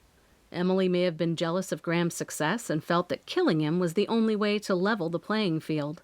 I mean, art does seem like a dog-eat-dog field. Radley continued to munch on the snow cone, and I took the time while he was talking to eat some too. Blackmail. Emily may have had compromising information on Graham, or vice versa, and believed that killing him was the only way to keep it from getting out, I added. Like, what if he had some bad dealings? Maybe Graham was planning to retire and leave the gallery to someone Emily didn't like. He stuck his spoon up in the air as if he were having an aha moment. Emily saw this as a betrayal because she thought she should get the gallery? Loyalty. What if Emily was secretly in love with Graham and became jealous when he started dating someone else? Her jealousy turned into obsession, leading her to commit the crime. I started to laugh at how our crazy ideas had now become great theories. Graham and Emily had a falling out over a controversial art piece that he wanted to display in the gallery. Emily disagreed with the decision, and the argument turned violent. Radley had hit on something. You know what? I stopped. What? He asked. When I was at Brewing Beans, Hazel Lynn told me that Graham had a lot of his gallery pieces in the coffee shop at one time. Then Victor Monroe accused Graham of forging a piece. What if instead of Emily, Victor and Graham's falling out over the controversial art piece ended up in an argument turned violent? Where are you going? Radley asked when I darted off in the opposite direction than we had been going. You go straight down that path and it'll take you to the beach. I jutted my finger in the direction. At the end, hang a left and you'll go straight to the office. You can't miss it. You didn't answer my question. He threw his hand up in the air. I'm going to see Hazel Lynn about that argument. I'll meet you at the office. You go start looking into these names. I took the piece of paper Emily gave me out of my pocket and handed it to him again. I don't think Victor is on there. So? He shook his head. If Emily's the assistant she's supposed to be, Victor Monroe would have been on that list. That makes me think she and Victor might have something to do with Graham's death. I smiled. My journalist gut feeling was telling me this had to be a lead to follow. Radley didn't bat an eye when I told him I'd meet him. He did what I asked him to do, which was good. The newest Junction Journal employee and I didn't seem to have any tension between us.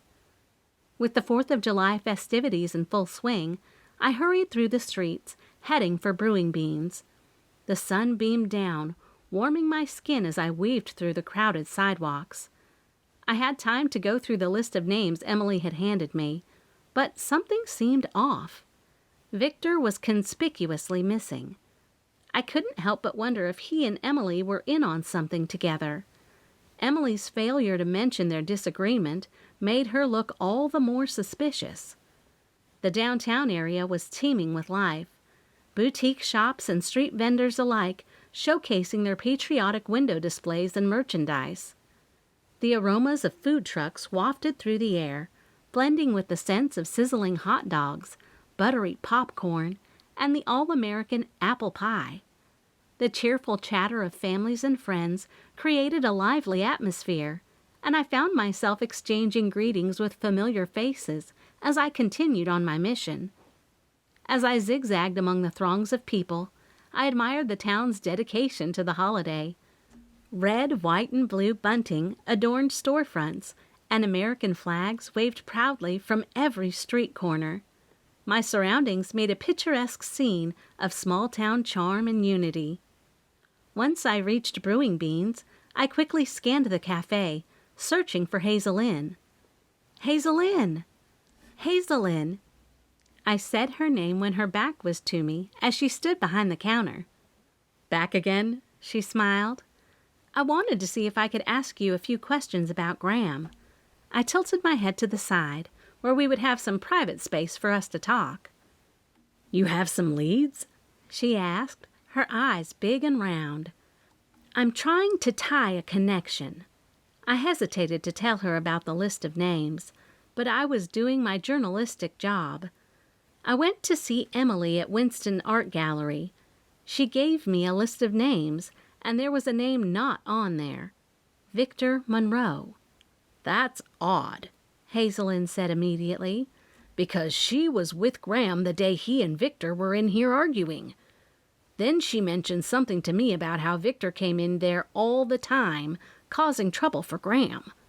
You'd think Victor would be the first one on her list of people for me to look into, I said.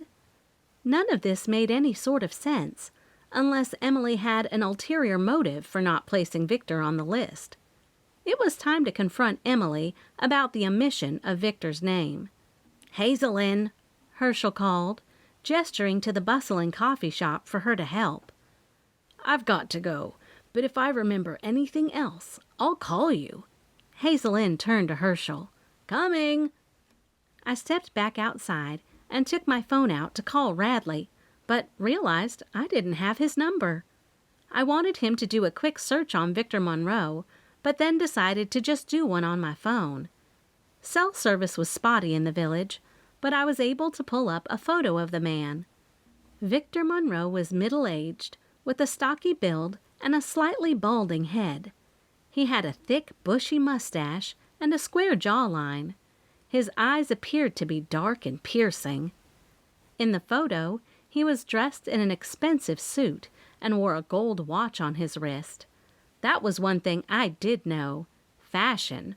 Victor Monroe was fashionable, more than Graham, and I thought he was all-to-do in his fancy suits. My eyes darted around the crowd as I tried to decide which way to head back to the office, where I could do some digging around on Victor or see if Radley had gotten anywhere. Then I spotted Emily, just down the street, engaged in a deep conversation with a man who looked a lot like the photo on my phone. My heart raced as I contemplated my next move. Was Emily involved in Graham's murder? Or was she simply caught in the crossfire of a bitter rivalry? One thing was certain: I needed to get to the bottom of this story. I took a deep breath, straightened my shoulders, and proceeded toward Emily and Victor. It was time to confront the truth, whatever it might be. "Violet." The way Emily said my name indicated that she was surprised. She stuttered, shifting her eyes between Victor and me. My finger jabbed at the buttons on my phone screen to bring up the memo app. I hit record. "Victor Monroe?" I stuck my hand out. "Violet Rhinehammer from the Junction Journal. I'm doing a story on Graham Winston's murder. Tell me about the public argument you and the victim had about the forgery you accused him of." I stuck my phone in his face. "I'm sorry, I'm not doing any interviews." He pushed my hand away. "I'm taking your response as a reason of omission," I said into the phone, which I then turned on Emily. "I'm assuming since you left Victor off the list of potential people who would have killed your boss, you and Victor have some sort of side deal going." Emily stuttered and sputtered. Victor twisted his chin and furrowed his brows at her. "Why else would you be meeting in the crowded streets where no one could really see you when you told me you were closed for an all-day memorial just for employees at the Winston Art Gallery?" I shoved the phone in her face. "Or are you two trying to come up with a plan for when Chief Strickland calls you in his office after I publish these photos in the paper with little tidbits about why the police should look at you as potential suspects?" "What photos?" Victor appeared shocked, but not as shocked as when I turned the phone around and snapped a few quick pictures of him and Emily standing together. "There." I smiled and twisted around to walk off. This was the kind of journalism that really got my blood pumping. "Violet! Violet!" Emily called after me, but I ignored her. It wasn't until she came running up behind me and put her hand on my arm that I flipped around. "Fine." Emily shook her head. There was a flat line across her lips. "We will meet you at the Seaside Bar tonight at 9. "Why 9? Why not now?" I asked. "So you'll have time to think about what story you want to tell me? or think up a good alibi for the police? So we can tell you what's really been going on in the art world," Victor interrupted, catching my attention, "before anyone else gets murdered." This story was much bigger than I'd initially thought, and went well beyond Graham Winston's death. Chapter 7. The trolley was pulling into the trolley stop going away from Holiday Park. Hitching a ride to the seaside that way would be faster than maneuvering around the crowded downtown area to take the path. "Did you get some good shots of the parade?" Goldie asked when I sat down in the seat behind her. "I'm not sure. I let Radley take them. I had more important things to do, I thought, like trying to get some information out of Emily. I scooted up on the edge of the seat and leaned a little closer to Goldie so no one else would hear. I know the police haven't given a report on Graham Winston's murder. The trolley lurched, causing me to grab the handrail attached to my seat. I went to see Emily, his assistant, and I was wondering if you knew them at all, or could tell me anything you might have seen. As a journalist, it was my job to get to the nitty-gritty details. From what I'd found in cases such as Graham's, the tiny details were where the biggest clues were hidden. Goldie Bennett knew a lot of people, saw a lot of things, and heard a lot of stuff. "Are we on the record or off?" she asked, obviously armed with something. "Who are you?" I teased, reminding her I'd always kept her name and the information she'd given me out of the newspaper and off my lips when relaying pertinent information to authorities. "As the trolley driver in Holiday Junction, I have a unique opportunity to overhear countless conversations and observe the townspeople's comings and goings. When it came to Graham's death, I inadvertently became privy to several crucial details that could potentially shed light on things leading up to the people who might have wanted to." She clicked her tongue, implying murder. "Like what kind of things?" I asked, actually happy to have taken the trolley, though it was proving to be slower, not faster. Goldie had to drive slowly due to the pedestrians, as well as the extra stops along the way so festival goers could take the trolley at any given moment. "One day, as I drove my usual route, I overheard a heated argument between Graham and Cassandra Furbank, the local art teacher who had dated Graham for a long time before their recent breakup." Goldie mentioned one of the names on Emily's list. "They dated and now they're broken up?" I asked. This was all news to me, and I wanted to make sure I'd heard her correctly. Much laughter and chatter came from the other passengers, so making sure I'd gotten the correct information was crucial. "They did." She nodded, keeping her eyes on the road. "Their voices carried through the open window of the trolley, and although I couldn't make out every word, I could sense the tension in the air. You know those school kids at the end of the day can get really rowdy." She had lost me a little. "School kids?" I asked her. "Yes. If the other trolley driver who has the school route is out, I sometimes fill in. On this particular day, it was the last week of school." She had given me a time frame. "Were they broken up then?" I asked. "The argument seemed to center around a secret that Graham had discovered, which had ultimately led to their breakup.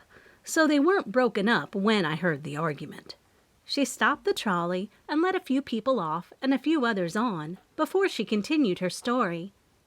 "Now that school is out for the summer, the teachers still have to go in. Cassandra had missed the trolley going to school about a week ago, and I wasn't busy, so I told her to jump in. I noticed she appeared increasingly distraught and anxious. I've known her for a long time, and as a creative, she says she often seems lost in her thoughts, and her usual warm demeanor was replaced with a cold, distant attitude. When I noticed that, I wondered if Cassandra's behavior was somehow connected to the information Graham had uncovered and the subsequent argument I had overheard." "You are very observant," I told her, and continued to type her thoughts and information in the notes app on my phone. Did she tell you what she found out about Graham? No, she said with a frown. I also recalled a conversation I had overheard between two of Graham's close friends after I picked them up from a liquid lunch at the bar. The jiggle joint? I asked, making Goldie snicker. Yep, she confirmed, and brought the trolley to an abrupt stop. She turned around and got the attention of a family with a teenage son. Please keep your arms in the trolley, she told him. We can't be going to the emergency room when they get sliced off by hitting something. Read the sign. She turned back in her seat and pointed at the sign of rules for trolley passengers above her head. Back to my story. She hit the gas. They mentioned that Graham had been acting strangely, hinting that he had stumbled upon some dangerous information that could put his life at risk. The friends speculated that the information might have been related to his breakup with Cassandra. That means they had to have broken up within the last few weeks. I really wanted to know what Cassandra knew and why Emily would have her on the list. Do you know the names of his friends? I asked. Patrick O'Connor, she said, referring to another person on Emily's list. Patrick designed Graham's art gallery. He and Graham have been friends since their college days. And Vern McKenna. Vern? I didn't see his name on the list, but I knew him very well. Mm-hmm. She brought the trolley to a stop right in front of the office. As a respected member of the Holiday Junction community and a grandmother to my little babies, you know I don't want to get entangled in a potentially dangerous situation. I have my own family to think about. Mum's the word. I stood up and used my finger like a zipper across my lips. If you hear anything else, please let me know. Between me and you, I think there's more to Graham's murder than meets the eye. I heard the squeak of Goldie pulling the trolley's lever before the accordion doors slammed shut. I made my way up to the office. The sound of laughter filtered through the open windows, and for a moment I wondered if it was just an echo of the people down at the beach enjoying the 4th of July festival. When I turned to look, I noticed where the police tape had been taken down and the carnival rides had resumed. "Violet," Darren called out with a hint of laughter. "I can't believe you didn't tell me about Radley being here." I walked into my office, where the two men were sitting in the chairs, all reclined and chatting like two old friends. I haven't had a chance to talk with you, with the parade and all the activities. I smiled and walked over to him after he stood up to hug me. I can't believe you failed to mention that you were dating Darren Strickland. Radley looked shocked. Nor can I believe you scored a woman as smart and ambitious as Violet. I love that you maced him last night. Darren clapped his hands. Classic.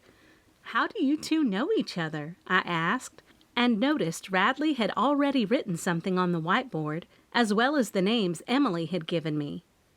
Aunt Marge had taken me to a newspaper conference. We met there. Darren failed to mention that Radley's dad and Aunt Marge had once dated, so I didn't say anything. We had the best time running around. Yeah, can you imagine two teenage boys running around in Vegas without any adult supervision? Radley asked. I don't think I want to imagine that, I laughed. I was telling Radley he should come down to the bar, grab some lunch off the taco truck, Darren said. He said he had to work on the murder. You drive a hard bargain, I said, but go on, I've got this. I need to do a little research, and the quiet office will do some good. Are you sure? It's my first day, Radley noted. Of course I'm sure. It's a holiday week. Go, have fun, I encouraged him. Darren, take him. I'll be at the bar tonight. You will? Darren asked me. Yes, and so will you. I pointed at Radley. We are going to meet Emily and Victor Monroe there at 9 p.m. I walked over to the whiteboard. How did that happen? Radley asked. Remember when I told you to go back to the office and take the list? I didn't really mean for him to answer me, as I continued to tell what had happened as I got the information from Hazelin. When I left the coffee shop, I noticed Emily was talking with the man I'd Googled. I knew it was Victor. "Do you think she and Victor knocked Graham off?" Radley asked. Darren shook his head. "What?" Radley's brows pinched. "You two have some sort of language between you. I don't get the drive you seem to have on this murder." Darren laughed. "Come on, let's go, or Violet will keep you here talking about this endlessly, and you'll never make it down to the bar." "Go! I'll chase some of the leads and catch up with you tonight," I told Radley. "And I hope we can meet up after my little visit with Emily and Victor." "You owe me a Ferris wheel ride," Darren said, reminding me about his request that I go to the carnival with him while I was in town for the 4th of July festival. Darren was a kid at heart, which is why we put the Merrymaker sign on the beach near the carnival. With the office quiet, I wanted to transcribe all of my notes from Goldie and everything Hazelyn had said onto the whiteboard and see where things connected to one another. I stood in front of the whiteboard, which had become a murder investigation board. With my arms crossed, I scanned the list of suspects. First was Emily.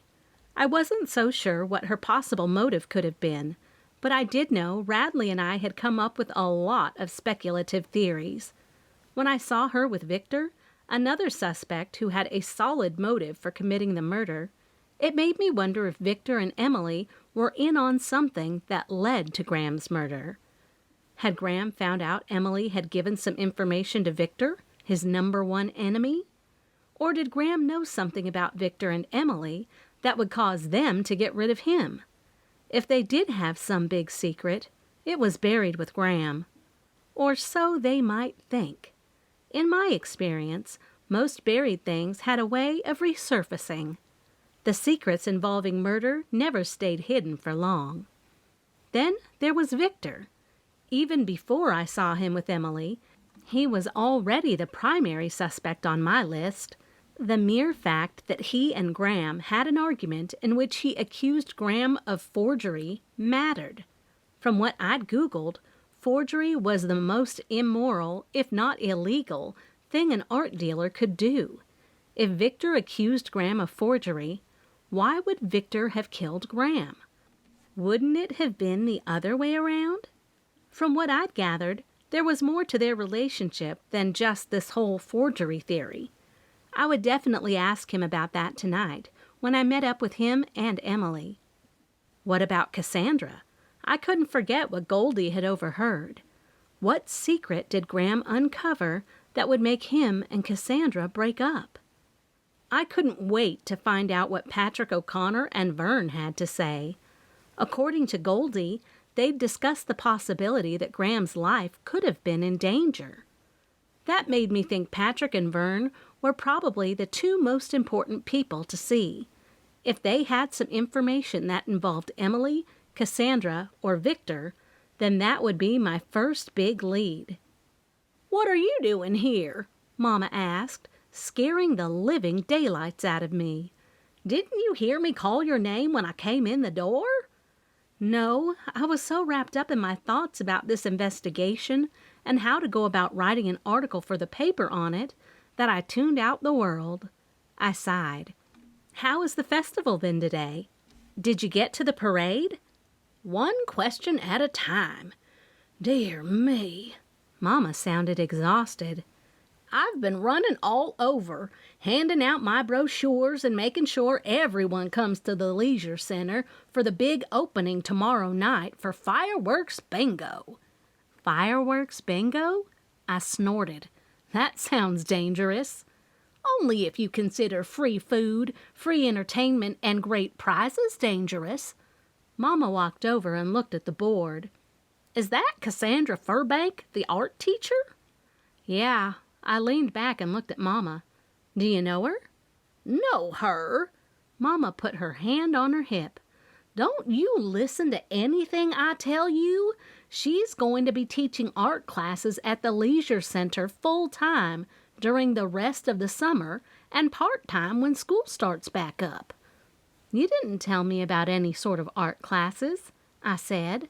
"It's right here." Mama turned and grabbed one of the leisure center brochures off my desk. She unfolded the trifold and pointed at the bullet points listed under the activities. I told you, and I recall you laughing, saying it was a paint-by-numbers class. Oh, I did say that. I couldn't believe I'd forgotten that quick conversation we'd had about all the activities she'd planned. I recall you telling me that was childish, and I told you painting and art is a big thing to help keep our minds active, and to think you pooh-poohed it. Mama tisked. One of these days, Violet Rhinehammer, you're going to realize your mama isn't a dummy. Mama, I never called you a dummy. I'm sorry, you were right. I apologized and put my arm around her shoulder. It was best to apologize and go on instead of trying to plead my case when she was right about doing whatever she could to stay active as we aged. Your leisure center is going to be a good thing, I said, and I'd like to meet Cassandra. She dated Graham? Mama read the board. She told me she wasn't in a relationship anymore and had a lot of free time to work the rest of the summer after our big opening. That's because she and Graham broke up over some big secret Graham had found out. I looked at Mama. I know that look. She shook her finger at me. You want me to meddle in her business. I'm not saying meddle. Maybe just see if she's okay. I mean, her boyfriend is dead. I shrugged. And possibly get an alibi? Alibi? Mama jerked up, her voice shrill. Why on earth do you think she would have killed him? Someone told me they'd overheard Graham and Cassandra arguing. Cassandra didn't want Graham to tell his big secret, and I don't know why. If she didn't want it to come out, it had to be something that would affect people, and a secret that big just might get someone killed if they were willing to tell it. I'm not going to do no such thing. You can do it, Mama said, putting the task on me. I need an art teacher, and if I go around asking about her ex-boyfriend and if she killed him, she might quit, and I can't have that right now. Besides, you have no real hard evidence she would do such a thing. And she's nice. Fine, I'll ask her myself. I could tell by Mama's stance that she wouldn't budge. If I wanted answers, I was going to have to get them myself. Is she going to be at fireworks bingo tomorrow? All the volunteers are going to be helping out, and that means Cassandra too. Mama was all bent out of shape about my wanting to ask Cassandra. If you make a scene, I'll be mad. I've made a lot of friends around here, and you aren't going to use this job to hurt that. Mama, what are you saying? I asked. I'm saying that when we lived in Normal, you did whatever you needed to do to get that next big story, not worrying about the wake you left behind. I lost a lot of friends because you went around sticking that camera in people's faces, trying to get the next big scoop. Mama yammered on, naming names and telling me situations I had no idea about. What was I supposed to do? I asked, somewhat disturbed to think I'd caused Mama to lose friends. Not use my education to do my job, and only report on births and potlucks in the church's undercroft? Mama furrowed her brows and sucked in her lips. My goodness, Mama, I've got a job to do, and I can't help those toes I step on. Maybe their toes won't be so sensitive unless they have something to hide. I grabbed my bag off the desk and swung it over my shoulder. I've got people to see about a murder. Make sure you watch your back, because the company you're keeping these days just might have their own days numbered. Chapter 8. While I was talking to Mama, it occurred to me that I should also visit Victor's art gallery. If he and Graham were these big rivals, then someone who worked for Victor had to know. It was what they might tell me that piqued my interest. I had no idea what I would find out from Emily, and I walked away with a list of potential suspects. Although I didn't know where to find Cassandra, I knew she was going to be at Mama's leisure center tomorrow night, which gave me some time to check out the others on the list. When I saw Emily with Victor, I couldn't help but question why he wasn't on her list. It only made sense to me to go to his art gallery and see what information I could gather. Doing that would only benefit me for my meeting with him and Emily tonight. Prepared. Being prepared with a lot of information before a meeting was a hallmark of a good journalist. As I hopped onto the trolley, my excitement grew with each passing moment. Today was the day I'd venture into the mountains of Holiday Junction, an area I had yet to explore. Known for its art district, where Victor's art gallery was located, this part of town held a promise of hidden gems and artistic wonders. Goldie Bennett, the lively trolley driver, greeted me with her usual spirited charm. "Art district?" she snorted, staring at me over the top of her nose with a curious eye. "I didn't figure you for one of them, but to each their own." She shrugged and slammed the doors closed. As the trolley meandered towards the mountains, Goldie began regaling me with tales of the art district's rich history. She shared stories of renowned artists who had once called this place home, their vibrant creativity breathing life into the very fabric of the community. Riding through the picturesque streets of the art district, I couldn't help but be captivated by the beauty that unfolded before my eyes. It was like stepping into a living canvas. Every detail was carefully curated to create a harmonious blend of charm and creativity. Colorful storefronts lined the streets, each one boasting its unique character and artistic flair. Delicate floral arrangements spilled out onto the sidewalks from flower shops, infusing the air with a fragrant symphony of scents. The facades of boutique shops were adorned with vibrant window displays, showcasing handcrafted treasures that beckoned passerbys to explore further. The buildings exuded timeless elegance, their architectural styles ranging from Victorian-inspired designs with ornate balconies and intricate ironwork to modern facades with clean lines and large windows that bathed the interiors in natural light. Ivy climbed gracefully up the sides of some structures, adding a touch of whimsy to the scene. As the trolley passed, I caught glimpses of pedestrians taking leisurely strolls along the sidewalk. Artists holding paintbrushes and sketchbooks found inspiration in the surrounding beauty, while locals and tourists meandered from one shop to another, their faces illuminated with curiosity and excitement.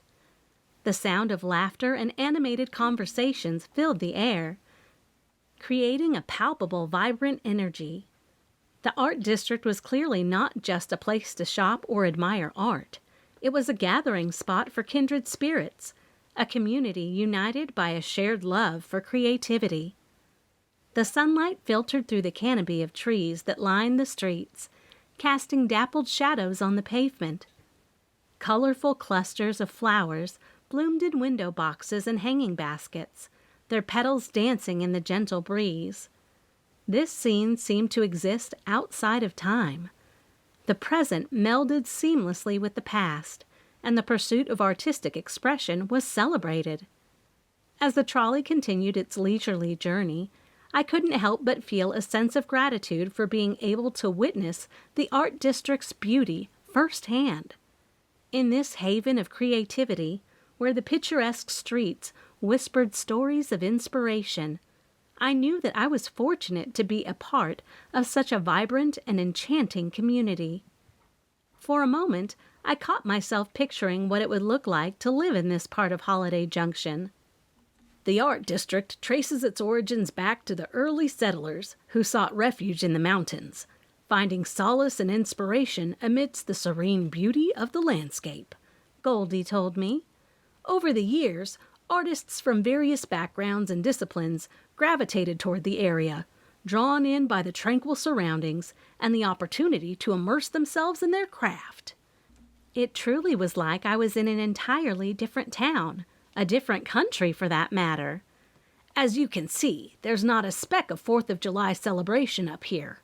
The art district became a haven for painters, sculptors, photographers, and artisans of all kinds, forming a vibrant community centered around the celebration of creativity, she said, and pointed at a sign describing the history of this area as the trolley passed by. Long before it was officially called the Art District, artists gathered in makeshift studios and opened their doors to curious visitors, showcasing their works and engaging in lively discussions about their artistic visions. This collaborative spirit laid the foundation for the close-knit community that the Art District is known for today. She laughed. We down the mountain call them hippies. But as the reputation of the Art District grew, it attracted art enthusiasts, collectors, and tourists from near and far, eager to experience the magic that emanated from this creative hub. The local government recognized the district's cultural significance and invested in its development, supporting the establishment of galleries, boutiques, and art-related businesses. She abruptly stopped the trolley and turned around in her seat to talk to me. That's when Victor Monroe opened his art gallery right there. She pointed. Gallery 360. The building looked like an architectural ingenuity, with its unique design and distinctive features.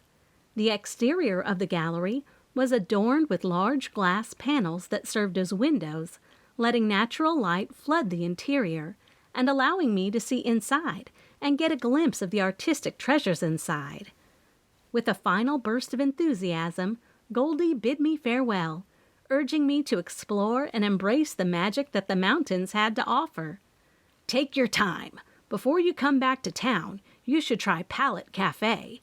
It's good, and you might find Cassandra in there. Goldie was smart enough to know that I wasn't taking time out of the busy 4th of July schedule to tour the art district. She'd already known I'd been investigating Graham's death, and since she mentioned the cafe, she knew I needed to talk to Cassandra, though she didn't tell me directly because, like she'd said earlier, she wanted to stay anonymous. I could provide her with anonymity.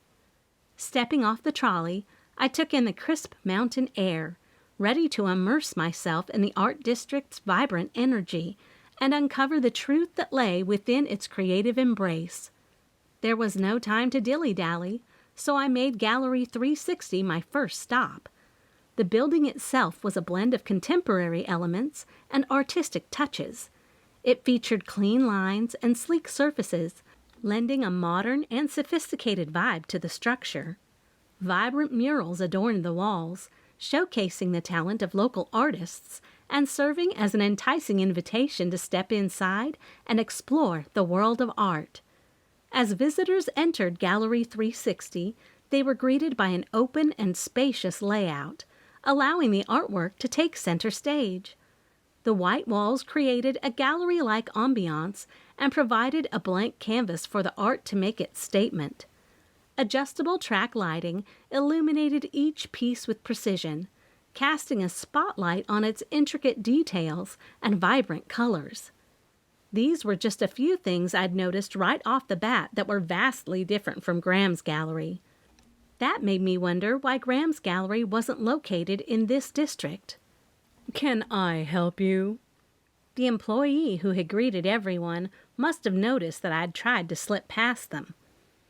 I'm looking for Victor Monroe. I noticed the name on the employee's tag read Benjamin Clark. I'm sorry, Mr. Monroe isn't here. Did you have an appointment? He eyeballed my camera bag. I'm Violet Rhinehammer with the Junction Journal. I'm meeting Mr. Monroe tonight at the bar along the seaside. But I noticed your name tag. You knew Graham Winston. I watched as his jaw tensed. And by your reaction, it wasn't a good acquaintance. I didn't give a reaction, he said, unaware of how his body language had changed. Since Victor isn't here, and I'm meeting him later anyways, can I ask you a few questions? I asked. You want to take the VIP gallery tour?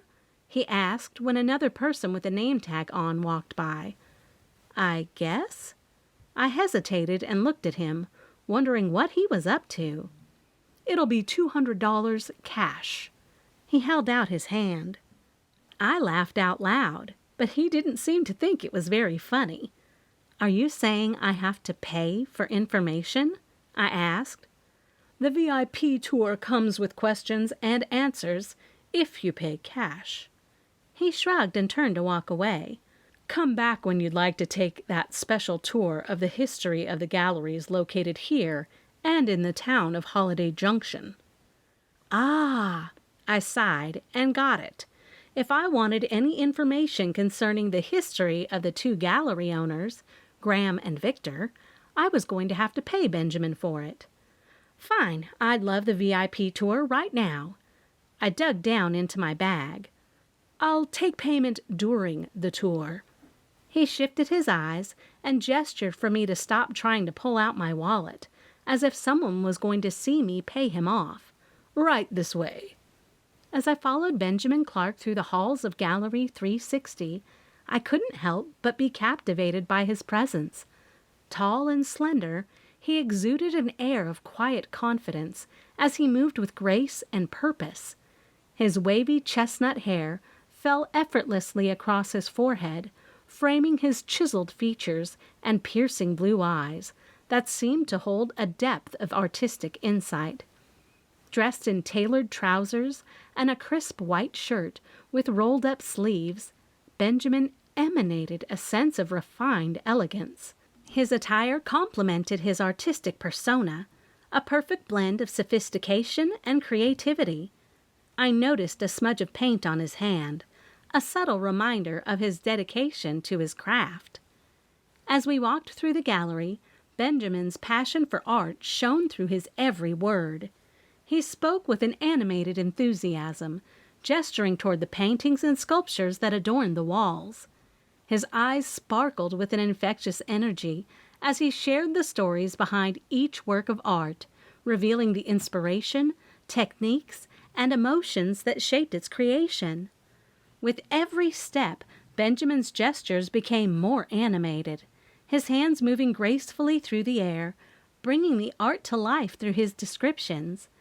He possessed an innate ability to bridge the gap between the artwork and the viewer, effortlessly guiding me through each piece's visual journey.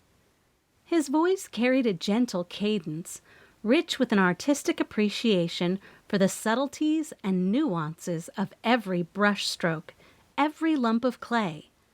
As we lingered near a striking abstract painting, he explained its symbolism and the emotions it evoked, allowing me to see beyond the surface and truly connect with the artist's intent. In the warm glow of the gallery's track lighting, Benjamin seemed to radiate a creative energy that was both inspiring and contagious. His passion for art was infectious, and I found myself completely immersed in his world as he revealed the stories woven within each masterpiece. As Benjamin continued the tour, his genuine enthusiasm and love for art ignited a newfound appreciation within me. I realized that art was not just about aesthetics, but about evoking emotions, sparking conversations, and transcending boundaries. Through Benjamin's guidance, Gallery 360 came alive, transforming from a mere collection of artworks into a tapestry of human expression. He was not only an artist, but a true storyteller, using his creative genius to captivate and inspire all who crossed his path, making me wonder why he was on Emily's list of suspects and how he and Graham had intersected. I couldn't let the opportunity slip away. As Benjamin led me through the vibrant halls of Gallery 360, I decided it was time to address the elephant in the room and why I was paying him $200. With a deep breath, I mustered the courage to interrupt our tour. "Benjamin," I began, my voice tinged with curiosity, "I have to ask you something. Why were you on Emily's list of suspects for Graham's murder? How did you know him?" Benjamin's eyes widened slightly. A flicker of surprise crossed his face before he composed himself. He paused for a moment, contemplating his response, then turned toward me, his gaze steady and open. "Violet, I understand your need for answers. I assure you, my connection to Graham was purely professional," he replied, his voice calm and measured. "We collaborated on several art exhibitions in the past, exploring different themes and artistic styles. However, Our relationship was strictly artistic, and I deeply respected him as a mentor and colleague. I listened intently, eager to discover the truth behind Emily's suspicions. Pressing further, I asked, "But why would Emily include you on her list? Did she have a specific reason to suspect you?" Benjamin's brow furrowed, and he paused to gather his thoughts. "I can only speculate, Violet. Perhaps Emily's perception was clouded by certain misunderstandings or personal bias. It is unfortunate, but sometimes even the closest of colleagues can harbor hidden resentment or conflicting motivations." My mind raced, trying to piece together the puzzle. Emily's list seemed to be a key to the truth, but the motives behind her suspicions remained elusive. I couldn't help but pose the question that weighed heavily on my mind. "Benjamin, I have to ask, did you have any involvement in Graham's death?" I asked, my voice steady but tinged with urgency. Sadness flickered in Benjamin's eyes, and he shook his head slowly. "No, Violet, I had no reason or desire to harm Graham. We may have had our artistic differences at times, but we shared a deep appreciation for art and a mutual respect. I would never resort to such a drastic measure." His words sounded sincere, but I needed more than just reassurances. I asked, "Can anyone vouch for your whereabouts on the night of the murder? An alibi that can support your innocence?" A faint smile played on Benjamin's lips as he replied, "Yes, indeed. I was at a local artist gathering that evening, surrounded by fellow creatives who can confirm my presence. They saw firsthand that I was immersed in discussions about art, far removed from any dark intentions. I'm more than happy to give names to Chief Strickland if he asks. Or is this just a newspaper thing?" "I'm investigating for an article, yes." I sucked in a deep breath. As our conversation unfolded, my doubts began to fade, replaced by a growing trust in Benjamin's integrity. However, the mystery of Emily's suspicions still loomed, and I couldn't shake the feeling that there was more to uncover. "Benjamin, I understand that information has value, but I need to be certain that what you have to share is worth the cost," I said, my voice firm but tinged with curiosity. "Can you provide me with reasons why Victor might have had a motive to harm Graham? If the information proves to be substantial, I'm prepared to pay the fee." Benjamin's expression turned contemplative, as if he was weighing the importance of sharing this knowledge. He nodded slowly and began to speak, his voice measured yet filled with conviction. He looked at my bag as if I now needed to pay the $200 fee.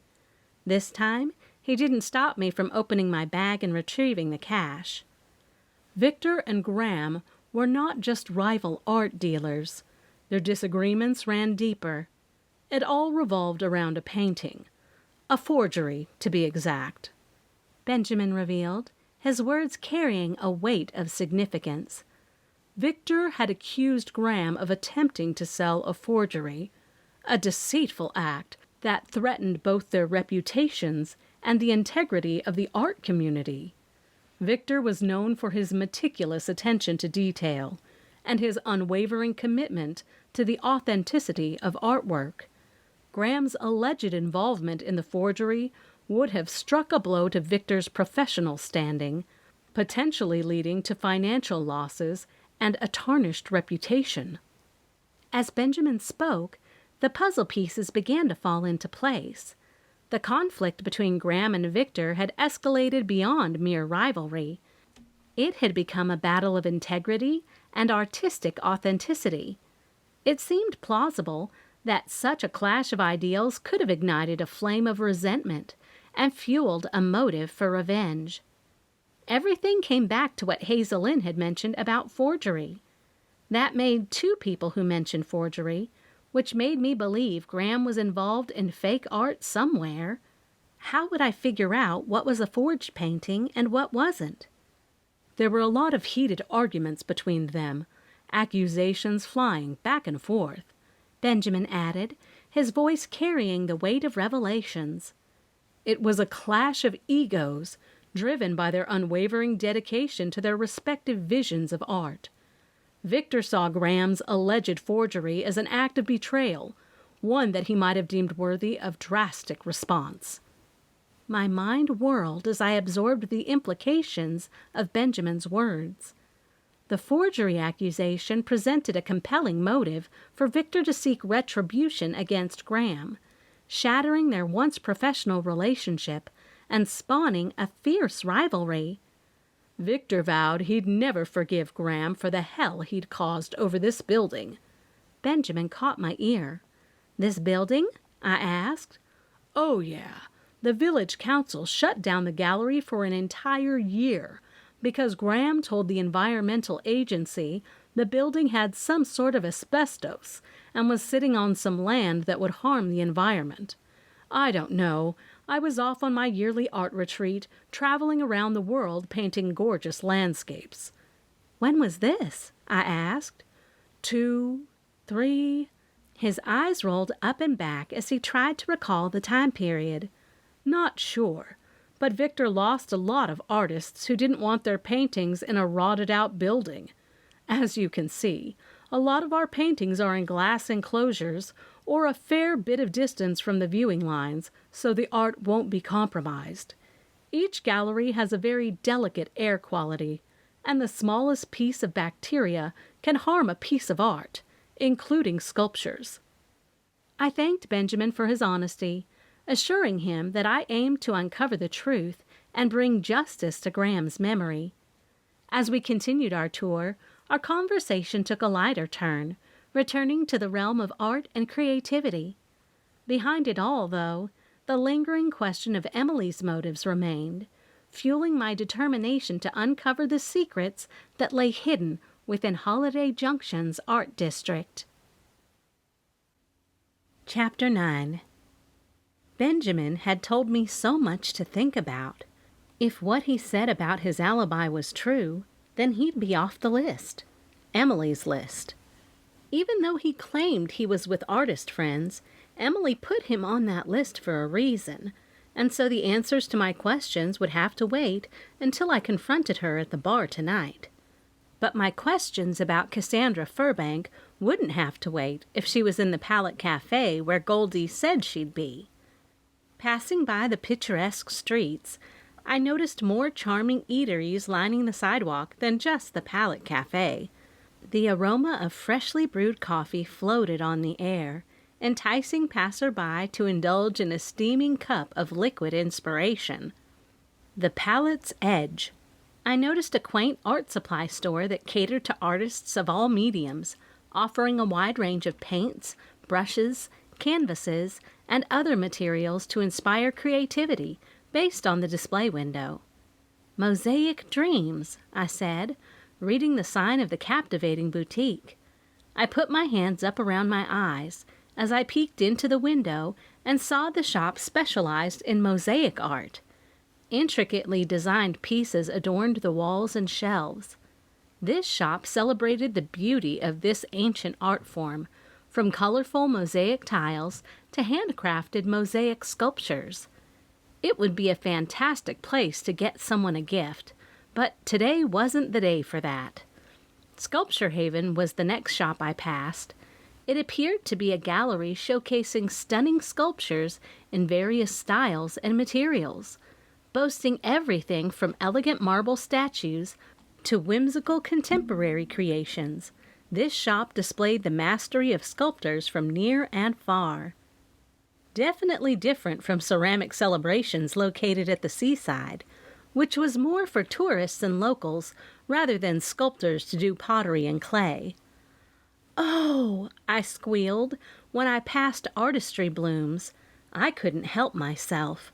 I loved a good bouquet of fresh flowers, and walking through the shop wouldn't take me any time. Artistry Blooms was a floral bouquet with a creative twist, where imaginative floral arrangements were crafted like works of art, ranging from vibrant bouquets to intricate floral sculptures. This shop offered a fresh take on botanical beauty. "Hello, let me know if I can help you with anything." The young woman greeted me as soon as I walked in. She was working with a customer, but made sure she addressed me. I nodded and smiled. The fragrant embrace of nature enveloped me, transporting me into a world of vibrant colors and delicate aromas. The air was alive with the sweet scent of freshly cut flowers, their perfumes mingling and weaving an olfactory tapestry that awakened my senses. It was the most home-like smell I'd experienced since moving here.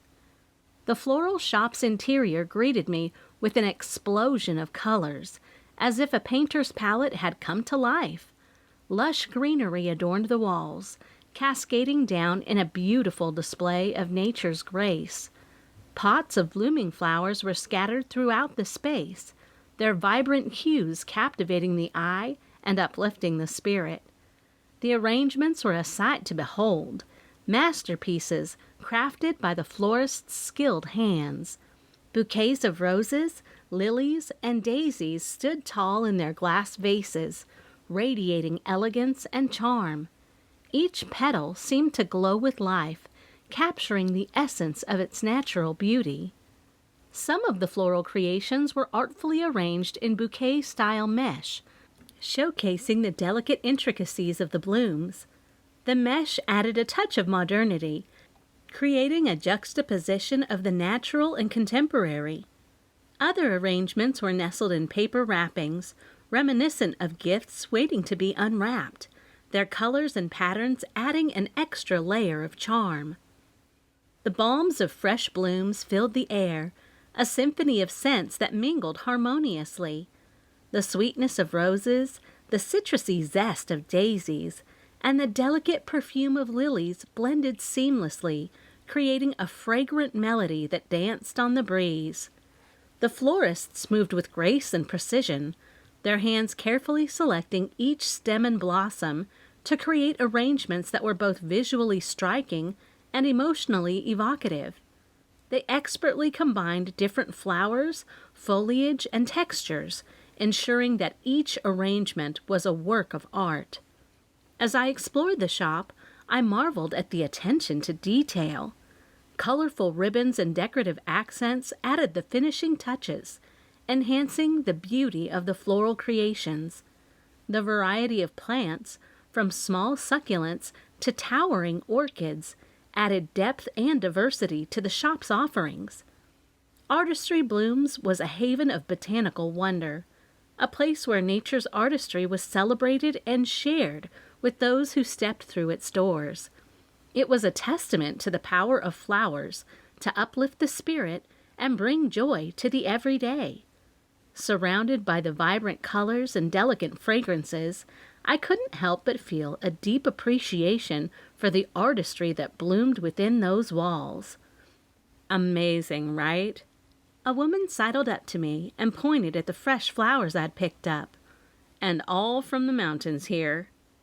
I had no idea such a lovely place was here, and I've been living in the village for a year now. I was embarrassed to even admit that. It's like our own little village up here. Time just stands still. She sighed and took the money I found in my bag to pay her. Time just stands still, I whispered. Her words sent an uneasy chill through my bones. I'm sorry, what? She asked. Nothing. I'm Violet Rhinehammer, and I work at the Junction Journal. I'd love to come up here after the big 4th of July festivities and see about doing an article on the shop. I was hoping she'd immediately say yes, but she didn't. Well, here's my card if you decide to give me the pleasure. On a normal day, I'd be thoroughly disappointed with her not agreeing to free press, but Graham was on my mind. So were the woman's words about time standing still up here. I wasn't sure what she meant, or why the words seemed to hit me so hard, but I knew I wouldn't forget them any time soon. With my bouquet in my arms, I passed a few more shops and took note of each one of them. The Ink and Quill was a cozy bookstore and stationery shop I had to struggle to resist entering. All things related to journals, pens, and notebooks always got me excited, and, like any bookworm, I wanted to browse the shelves, which were filled with literature ranging from classic novels to contemporary bestsellers. I made a note to come back when I had more time to explore, and hurried past the other shops until I spotted the Palette Cafe across the street. A delightful symphony of aromas enveloped me as soon as I opened the door. The air was filled with the rich, enticing scent of freshly brewed coffee, intermingled with warm, buttery notes of freshly baked pastries. The sensory embrace promised a culinary journey of delight. Definitely a different vibe from brewing beans. The cafe's interior greeted me with a cozy and inviting atmosphere. Soft lighting bathed the space, casting a warm and intimate glow. The walls were adorned with an eclectic mix of local artwork, creating a gallery-like ambiance that celebrated the fusion of art and culinary creativity. This place was certainly artsy. The seating arrangements were a charming medley of vintage-inspired tables and chairs, adorned with colorful cushions that added a touch of comfort and charm. The wooden floors creaked gently underfoot, hinting at the cafe's history and character. Small nooks with bookshelves invited patrons to relax and lose themselves in the pages of a captivating read. Behind the counter, skilled baristas moved with precision, expertly crafting each cup of coffee with care and finesse. The gleaming espresso machine stood as the centerpiece, radiating an aura of creativity and craftsmanship. The sound of steaming milk and the gentle hum of conversation created a soothing background melody. The menu, displayed on a chalkboard above the counter, boasted a tempting array of options. Artfully handwritten text described the tantalizing dishes for sale, from aromatic pour-over coffees to velvety lattes adorned with delicate foam art. The beverage choices were as diverse as they were enticing. The selection of pastries was equally alluring, with flaky croissants, moist muffins, and decadent cakes to tempt even the most discerning palates. I joined the queue, eager to place my order and immerse myself in the palette of flavors that awaited. The friendly baristas greeted each customer with a warm smile, offering recommendations and engaging in light-hearted banter. The sounds of laughter and animated conversations created an ambiance of conviviality and shared enjoyment. As I found a seat near the window, I saw that the view outside added to the cafe's charm. The street beyond was lined with vibrant flower boxes, bursting with colorful blooms that brought a touch of nature into the urban setting. Passer-by strolled along the sidewalk, their laughter mingling with the gentle breeze that carried the scents of freshly cut grass and blossoming flowers. I took a sip of my steaming cup of coffee, relishing the rich flavors that danced on my tongue. The blend was perfectly balanced, with notes of chocolate and caramel enveloping my palate. It was a moment of pure indulgence, a respite from the bustling world outside. "Where have you been, Cassandra?" I heard the name of the woman I'd been searching for and jerked up to see where the two people were. I watched as they talked. Her dark, wavy hair cascaded down her shoulders, framing a face that held an intriguing mix of beauty and introspection. Her eyes, a mesmerizing shade of deep brown, contained a hint of sadness and wisdom beyond her years. There was a certain elegance in her poise, as if she carried herself with a silent strength tempered by the weight of secrets. She dressed in a style that blended sophistication with bohemian charm. Flowing dresses adorned her slender frame, accentuated by delicate jewelry that whispered of her artistic spirit. Her presence exuded an aura of creativity, a certain ethereal quality that captured the attention of those around her. After she got her to-go coffee, she walked past my table. "Cassandra, excuse me," I interjected, catching her eye. "I couldn't help but overhear your conversation. I'm Violet, Millie Kay's daughter from the Leisure Center, and an employee at the Junction Journal. I have a few questions, if you don't mind." Cassandra turned toward me, her gaze guarded yet curious. She nodded cautiously, and I gestured to an empty chair at my table. Would you mind joining me? I'd like to talk about Graham, your relationship with him, and perhaps uncover some answers. I pointed at the open chair. Reluctantly, Cassandra took the seat, her expression guarded. I leaned forward, my voice gentle but filled with determination. Cassandra, can you shed some light on your relationship with Graham? Did you know why he was killed? Or perhaps have any idea who would want to harm him? I asked. Cassandra's eyes flickered with a mix of emotions, her defenses slowly lowering. Graham and I were once together, but it was a complicated relationship. We had our share of disagreements and secrets, she admitted, with a hint of sorrow in her voice. My curiosity piqued. I pressed further. What secrets did Graham uncover? Was there something he discovered that could have led to his demise? Cassandra hesitated, her gaze fixed on the table. Graham, he had stumbled upon something, a secret that shook him to the core. It involved the art world, deceit, and the potential for irreparable damage to reputations. He was determined to expose it. She looked down at her to-go cup of coffee. Did it have to do with Victor Monroe? I asked. Did Victor know about the secret? Would Victor kill Graham over fear the secret would get out? Cassandra tensed up whenever I mentioned Victor's name. Her cautious demeanor suggested she understood the gravity of the situation, perhaps aware of the risks involved in sharing too much.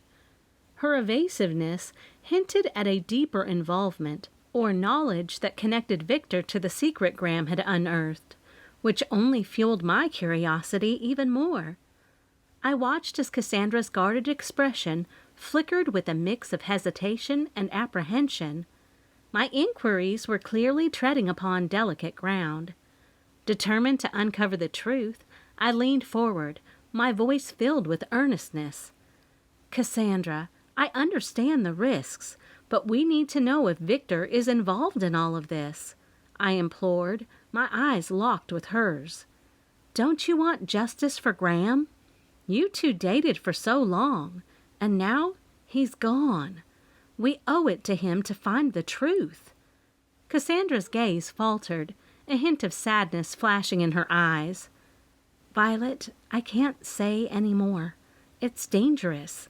Graham's death, it wasn't just a random act. There are powerful forces at play here, and I fear for my safety.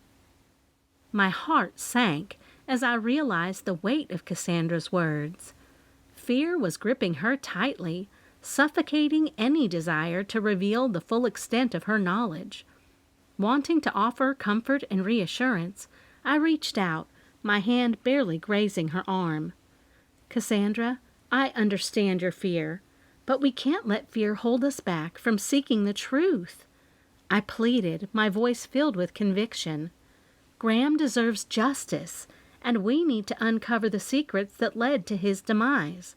Together, we can face this. However, Cassandra's eyes widened with alarm. She hastily stood up, her chair scraping against the floor. I can't be involved anymore. I've already said too much, she said, her voice tinged with urgency. I can't risk becoming the next victim. Please, Violet, let this go. Before I could respond, she swiftly gathered her belongings, clutching her bag tightly. As she rushed toward the exit, a small card slipped from her bag and fell to the floor. I reached down to pick it up, and my eyes widened when I saw the name of the place where she worked, the very location where, according to Goldie, Cassandra had worked various jobs during the summer months after school was out. I put the card in my bag because I knew I'd venture back up here to possibly question her again. Maybe get an alibi once I talked to Emily and Victor. Or maybe get the secret out of her. As I watched Cassandra leave the cafe, my mind raced, connecting the dots. The forgery accusation against Graham, the rivalry with Victor, and now Cassandra's allusions to a secret within the art world. The puzzle pieces seemed to fall into place, and Victor's name continued to resurface. Chapter 10. Not long after Cassandra left my sight, I noticed Benjamin Clark exiting Gallery 360. For about 1 second, I debated whether to go back into the gallery and try to get information from someone besides Benjamin. This time, I wasn't going to pay anyone for information, or I could just get the information myself. I gathered my things, took the last sip of coffee I'd gotten, and headed back down the bustling street to Gallery 360. Like the rest of Holiday Junction, the art district wasn't spread out. From what I could tell, most of the shops were located within one little block. Also, like the rest of Holiday Junction, the streets were crowded, which was good for me. Slipping in and out of places was a skill I'd been able to hone over the last few years. This situation proved to be no different. The employees didn't seem to notice me in the crowd as I moved along with a few different groups, taking in the signs I'd not even bothered looking at an hour or so ago when I was here. I used each group to get closer and closer to the area where the signs read either Employees Only or Office. Looking side to side with my eyes peeled, I slipped through a door marked Employees Only. I was shocked to see how much the atmosphere behind the scenes differed from the actual gallery. The smell of fresh paint mingled with the scents of paper and cardboard, creating a distinct, earthy aroma that lingered in the air. Open cans littered the floor, as did paintbrushes, large canvases, and crates, some open and some closed. The narrow hallway led me past several doors. If they were unlocked, I peeked my head inside. I found that behind each door hid secrets and treasures of the art world. The first door revealed a storage room, lined with shelves filled with art supplies, canvases, and frames of various sizes. The room exuded a sense of potential, as if waiting for the next stroke of creativity to bring these materials to life. Farther down the hallway, a door swung open to reveal a small workshop. The room was cluttered with brushes, palettes, and an array of paints in every hue imaginable. Splatters of vibrant colors adorned the walls and floor, evidence of the creative process that unfolded within these walls. Canvases, some finished and others in progress, leaned against the walls, waiting to be showcased to the world. Adjacent to the workshop, a door led to a modest office space, which appeared to be where some administrative tasks took place. Papers and files were neatly arranged on the desk, alongside a computer displaying digital records of the gallery's collections. The space held an air of organization and efficiency, suggesting that meticulous attention to detail was key there. A final door opened to a small, cozy break room, providing a respite for the gallery staff. A round table sat in the center, covered with scattered coffee cups and a stack of art magazines. The walls were adorned with prints of famous artworks, creating an atmosphere of inspiration and creativity. No space was left that didn't scream art or the world created in Gallery 360. There was no hint of an office for Victor, which made me wonder if he even had one. Or was there? At the far end of the hallway stood a small door with nothing on it to reveal where it led. For a moment I stood still, trying to hear if anyone was coming or going, before I took a chance and hurried to the door. As I did with the others, I slowly turned the knob, peeked inside, and saw a set of stairs. I had no idea where it went, but decided to climb anyways. The sounds of those scary movies started to play in my head. You know, the kind in which the dumb characters decide to go down the scary dark steps the killer is hiding underneath.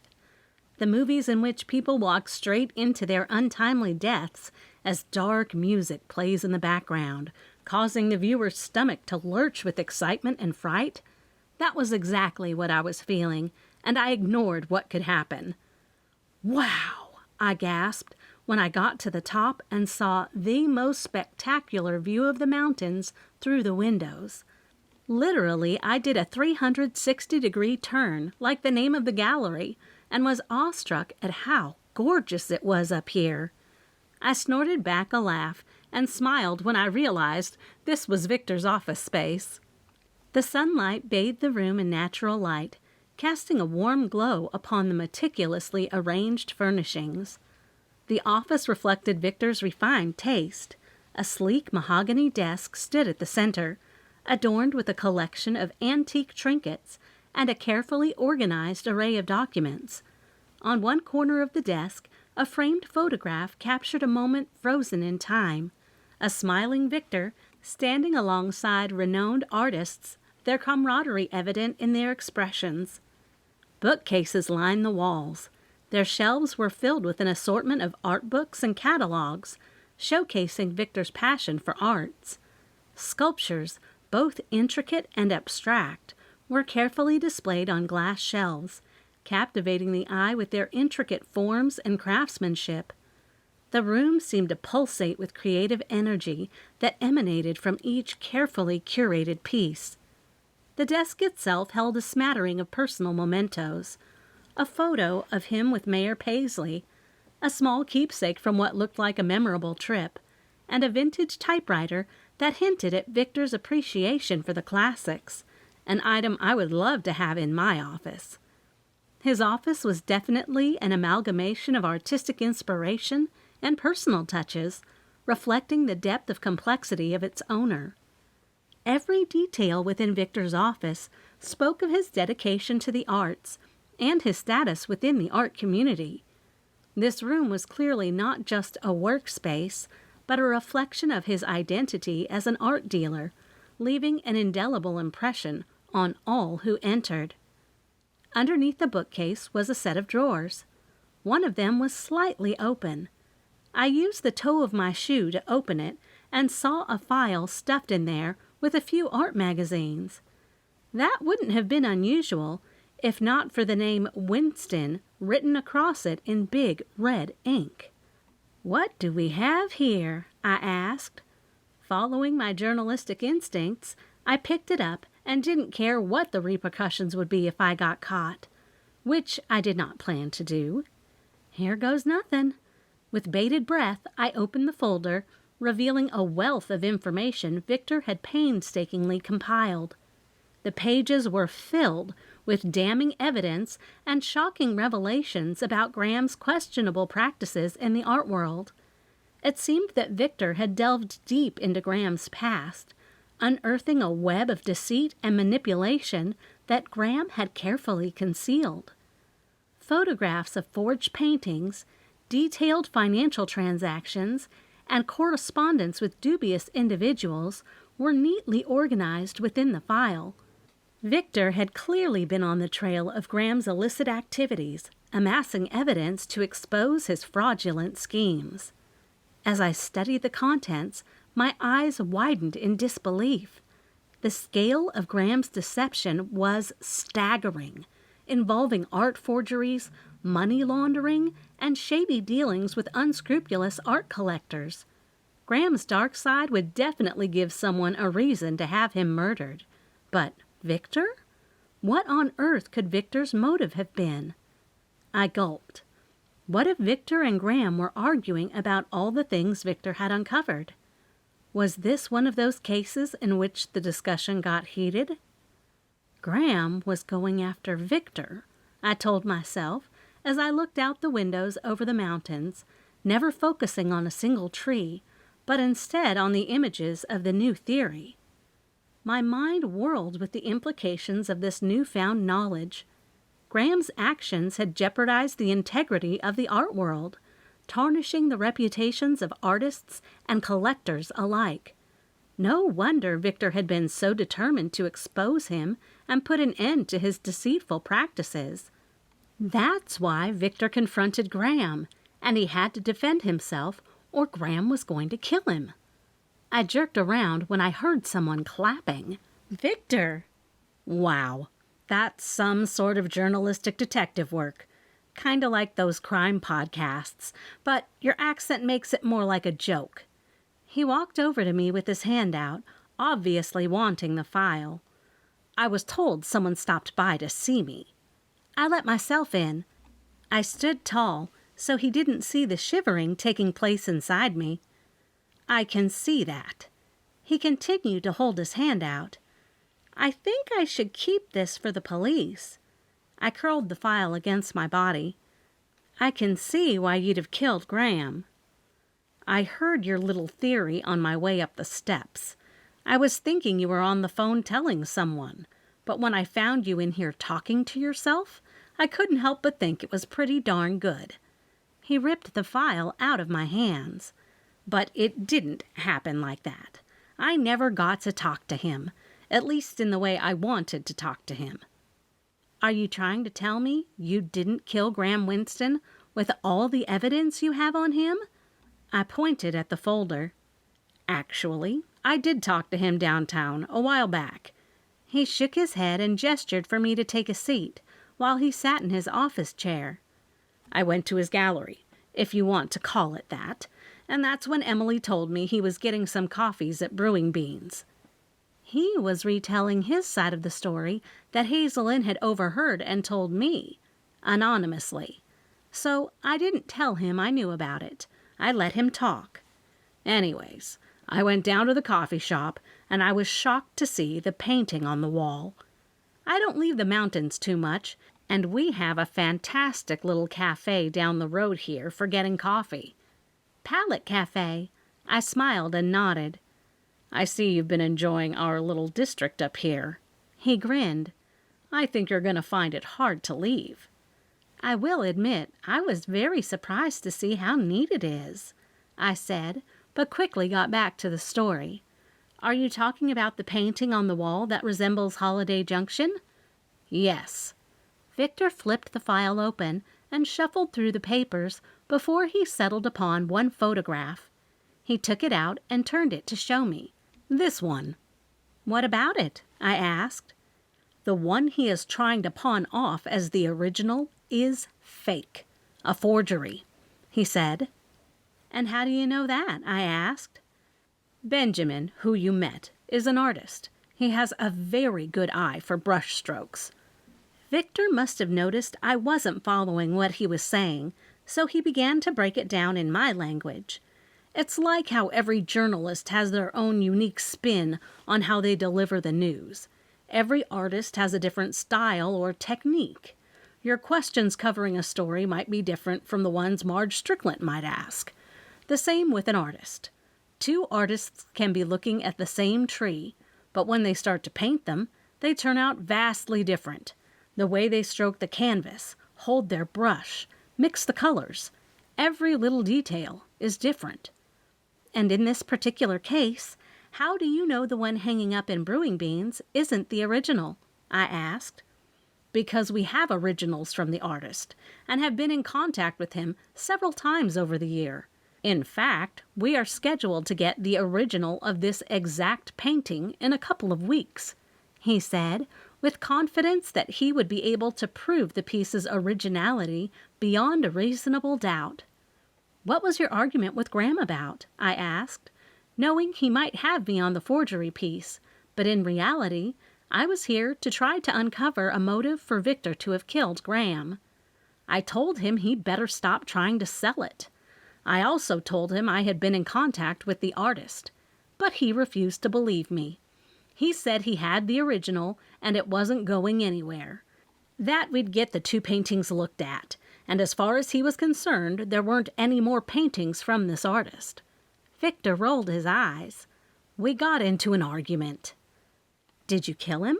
I asked point blank. "Why would I kill him over a forged painting? I have several originals about to go on display for when I get the Seaside original. I'll have Emily use her keen eye now that I've offered her a job as my newest curator." He gave a little hint about why he might have been talking to Emily when I walked up on them.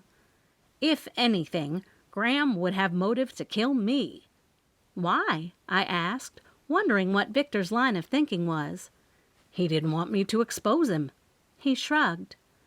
Did you happen to argue with him the night of the fireworks and end up killing him in self-defense?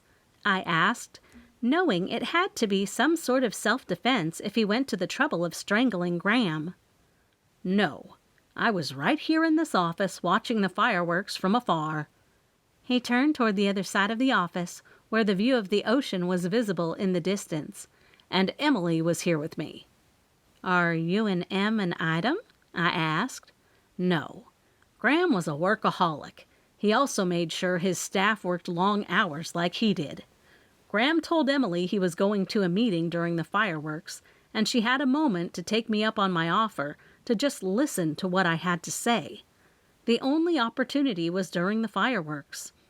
He shuffled through some of the papers on his desk and handed me another document. You will find that this is the contract between me and Emily.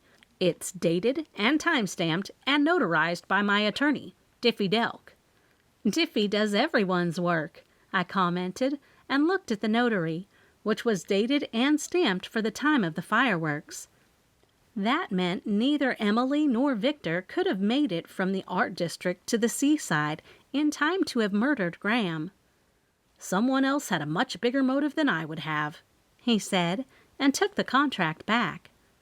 Emily's going to come work for you then? I wanted to make sure I understood all of the facts before I left. She is. And we were going to tell you all this tonight at the bar, but here we are. He sighed and eased back into his chair, appearing satisfied with the outcome. If you'll excuse me, I've got some work to finish. Then we aren't meeting for drinks later? I asked to make sure. Unless you feel like there's a need, no. And honestly, I don't feel like coming off the mountain to go down there in that crowd. I'm not much for the 4th of July. Now, give me an artist festival any day. He smiled. Has the Merrymaker ever held any sort of festival in the art district? I wondered, as I thought of a million different places up here. No, and we like it that way, he said before we bid each other goodbye. The Merrymaker hasn't yet, I whispered with a little knowing grin on my way down the stairs. Chapter 11. Luckily for me, Goldie had gotten off work, and this shift's trolley driver wasn't as chatty as her, letting me regroup my thoughts for when I got back to the office. There I found Radley and Darren. We've been waiting for you for a while. Darren greeted me with a kiss. I took an unexpected trip to the art district. My eyebrows shot up. I love it up there. Why haven't you ever told me how cute the shops and surrounding area are? I guessed you were sick of the mountains and all the forest-type landscapes, considering where you moved from. Darren made a good point. Why did you go up there? To see Victor Monroe, I said. When Darren shifted uncomfortably, I continued. I know I was going to meet him and Emily at the Jiggle Joint tonight, but after hearing the fight between Victor and Graham, plus Graham and Cassandra's fight, I knew I could find Victor and Cassandra up there. Did you? Radley asked, going straight into his journalism mode. Okay, Darren shook his head. I can see you two are doing that intense work thing. I'm going to leave you to it. You aren't going to meet them at the bar? No. That reminded me to get in touch with Emily somehow to let her know, even though I'd assumed Victor would do it. That means you're all mine tonight. Darren vigorously rubbed his hands together. Carnival rides and all. He sounded so excited as he left the cottage. So, what did you find out? Radley was eager to get started. He beat me to the whiteboard. I'm not sure any of our suspects killed him, I said. Let's go over Graham's profile one more time. Okay. Radley picked up the file from my desk. Graham Winston, 52 years old, local art dealer. All we have on him is his occupation. I stared at the whiteboard, hoping it would come to life and tell me what I was missing. He was strangled, which tells us it was a passionate murder, and he was meeting someone, which is rare. What? Radley asked, shuffling through the file. There's nothing in here saying he was meeting someone. That's what Victor told me. I quickly told him that Victor was able to seize the opportunity to woo Emily to come work for him and leave Graham. And the notary timestamp was during the fireworks? Radley keyed in on that little detail, knowing it was virtually impossible for Emily or Victor to have been at the beach during Graham's murder. And I know the lawyer pretty well, so I can confirm with him. I knew it would be easy to get a confirmation from Diffie. Graham Winston was a well-known figure and citizen, so maybe it had nothing to do with the immoral ways he ran the gallery. What about Cassandra? Radley pointed at Graham's ex. I ran into her, too. She was a little more scared. I tried to describe how Sandra had begged me to leave her out of this case for fear she'd be next. I couldn't get the secret out of her. Do you think she was refusing to answer because she killed him? Radley asked. What if the secret was about her? I wondered if we needed to look at her a little closer. Radley must have liked the idea because he wrote it on the board. Protection of a secret, I said. Then I elaborated. Cassandra may have been privy to information or a secret that could have implicated her or others in unlawful activities. To safeguard herself and those involved, she might have felt compelled to silence Graham, who had discovered this secret. And that's what Goldie had overheard. Fear for personal safety because of Graham's mishandling of the gallery?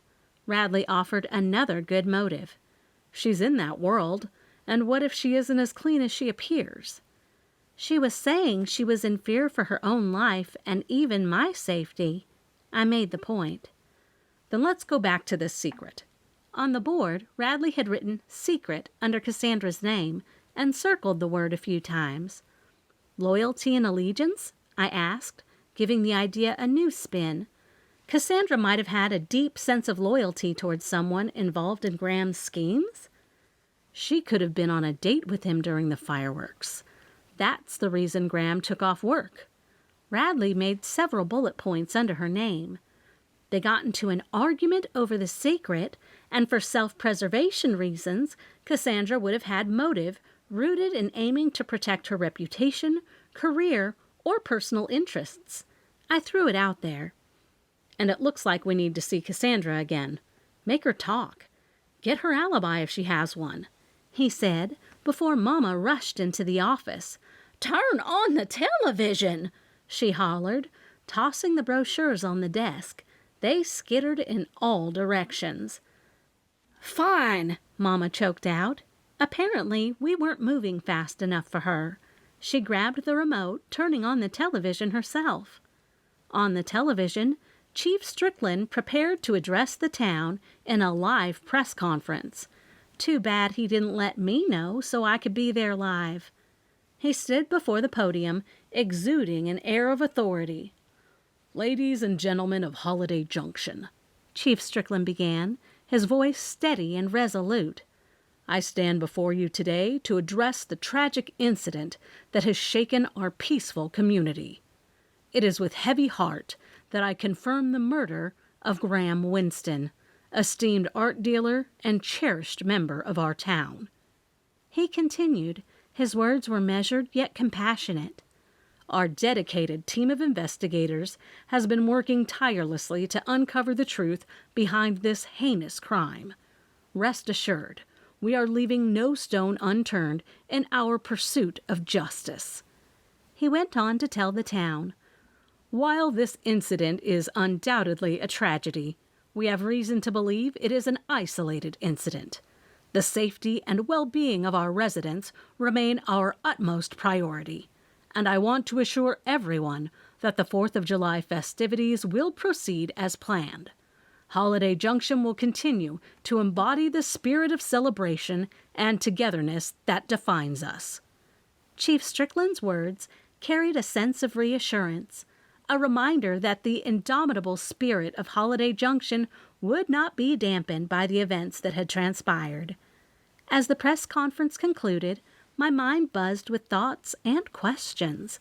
The weight of the investigation bore down upon us all, but knowing that Chief Strickland was at the helm, I had faith that justice would prevail. "Mama, we'll need to talk to Cassandra," I said as I turned to Radley and Mama, their expressions reflecting a mix of concern and determination. We locked eyes, silently vowing to unravel the truth and bring closure to Graham's tragic fate. As much as I loved my job, I had promised a night away so I could go with Darren to the carnival. Graham's murder wouldn't be solved by me or even Chief Strickland in the next few hours, so I let loose to enjoy my time with my new boyfriend. "You're like a big kid," I teased Darren and squeezed his hand. Darren and I strolled hand in hand along the picturesque seaside to the sounds of laughter and excitement. The 4th of July carnival had transformed the beach into a vibrant wonderland, with colorful lights illuminating the night sky and the scent of cotton candy wafting through the air. The atmosphere was magical, and I couldn't help but feel a sense of childlike wonder as we immersed ourselves in the festivities. "I want to experience it with you." He stopped and turned me toward him. Darren's gaze met mine, his eyes filled with affection and mischief. He pulled me gently toward one of the food vendors, where the aroma of freshly popped popcorn tantalized me. With a smile, he handed me a bag of warm, buttery delight, knowing it was one of my favorites. "You've been to this celebration a million times." I didn't know much about his past, but I did know this wasn't the first 4th of July Holiday Junction he'd celebrated. "Not with you." He plucked a piece of popcorn off the top of my bag. "Hey," I warned him, turning slightly away. "You've got your own." As we meandered through the crowd, we laughed and shared stories, the joy of the carnival infusing our every step. The Ferris wheel loomed ahead, its gondolas glimmering in the night. Darren's eyes sparkled with anticipation as he turned to me, his voice soft and coaxing. "Come on, Violet," he said, his voice brimming with excitement. "Let's take a ride on the Ferris wheel. We'll get a breathtaking view of the entire carnival from up there." "Your lighthouse has spectacular views," I said, reminding him that he'd used the same tactic to get me up there. "It's a Ferris wheel," he pleaded. "It moves." I hesitated for a moment, a mixture of exhilaration and trepidation coursing through me, but his comforting smile and the twinkle in his eyes convinced me to take the plunge. With a nod, I let him lead me toward the towering structure, our hands joined and our hearts pounding in unison. As we ascended the Ferris wheel, the world around us transformed into breathtaking vistas of light and motion. The night sky was a tapestry of stars, the distant sound of crashing waves mingling with the joyful shrieks of the thrill-seekers on the carnival rides below. With each gentle revolution, Darren's presence beside me felt like an anchor, grounding me amidst the whirlwind of lights and sensations. We whispered sweet nothings, our voices lost in the symphony of the moment, as the Ferris wheel carried us higher into the sky.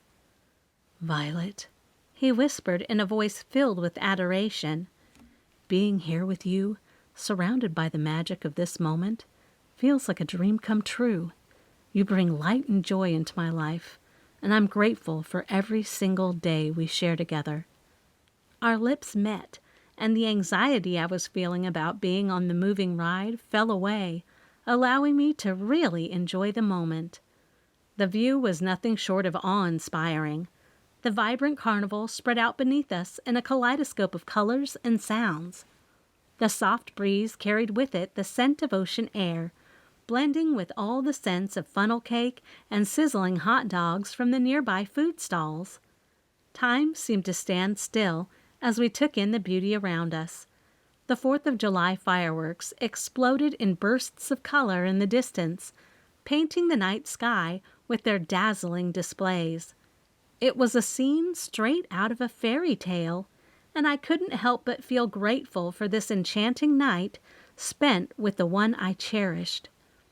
As the Ferris wheel gently descended, our feet touched the ground once more, and reality settled back in. Hand in hand, we walked away from the Ferris wheel, the sounds of laughter and music trailing behind us. The night was still young, and there were more adventures to be had, but for that brief time, we had created our own world of magic and romance amidst the lively tapestry of the 4th of July carnival. Chapter 12. I think we need to have the merrymaker pick all the holiday spots at the beach, Darren joked after we'd entered the jiggle joint. The place was packed. My goodness. I stood at the entrance and peered into the bar, where the old jukebox groaned and squealed tunes from the past for the people on the dance floor to scoot around to. And to think, you don't even have a show on the stage. That was my way of telling him he really didn't have to run a jiggle joint to have a large crowd. Just think if there was a show. He wiggled his brows in a teasing way, his way of letting me know he had no intention of turning the bar into a respectable place. I was greeted by a symphony of laughter, music, and clinking glasses. The air was thick with anticipation, and the room pulsated with energy. It was a 4th of July extravaganza, and the bar was alive with merriment. The jukebox in the corner blared out upbeat tunes, its melodies intertwining with the patrons' infectious laughter.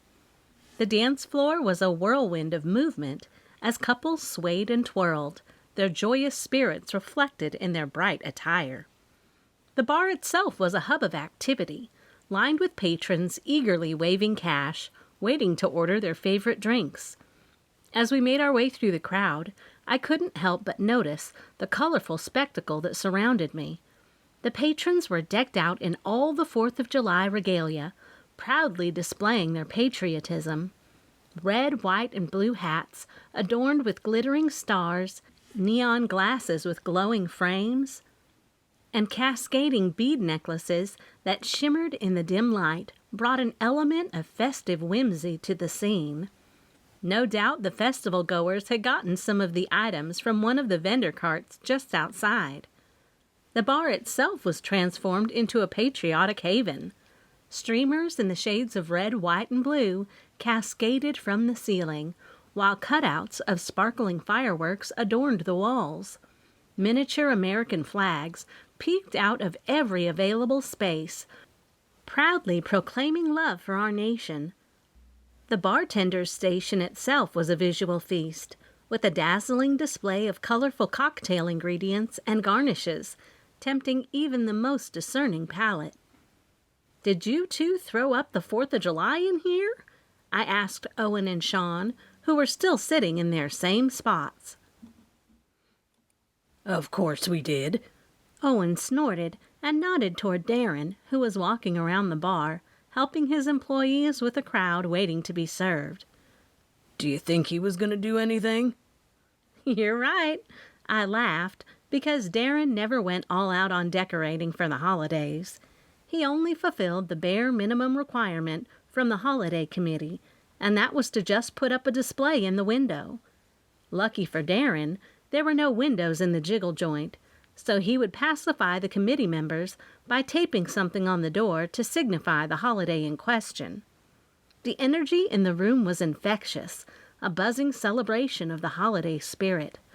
I joined the festivities, swaying to the music, occasionally catching glimpses of Darren behind the bar, his eyes lighting up with the shared secret between us.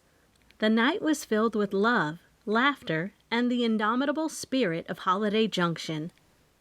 Darren had gone behind the bar and filled Owen and Sean's mugs and gave me a bottle of water. "Excuse me," I said when I saw Emily sitting up front near the stage with a drink. Victor Monroe wasn't with her. "Hi, Emily," I said to her. "Is Victor here?" I asked in case he was in the bathroom. "Not yet." She shook her head and picked up the small glass that held her cocktail. I tried calling him, and he didn't answer. That's strange. I'm glad we have a moment to ourselves. I sat down next to her so I wouldn't have to scream across the table for her to hear me over the loud music. "Yeah?" she asked. "I actually went to see Victor today at Gallery 360. My words appeared to make her nervous. She fidgeted in her seat before finally settling into position with one leg crossed over the other and both hands cradling the glass. I continued. "He said he had asked you to come work for him." "He did," she confirmed. "Does that give him a motive to have killed Graham?" I couldn't help but ask. I mean, if there's no Graham, there's no Winston Art Gallery, right? It depends on what Graham stated in his will, I guess. She shrugged and took a drink. You'd have to ask Diffie Delk those questions. I don't think Graham had enough time to change out his plans for the gallery. What plans? I asked. His plans for Cassandra to come and work there, Emily said. Are you telling me Graham was going to give Cassandra part of the business? And that's why you have her on the list? I asked.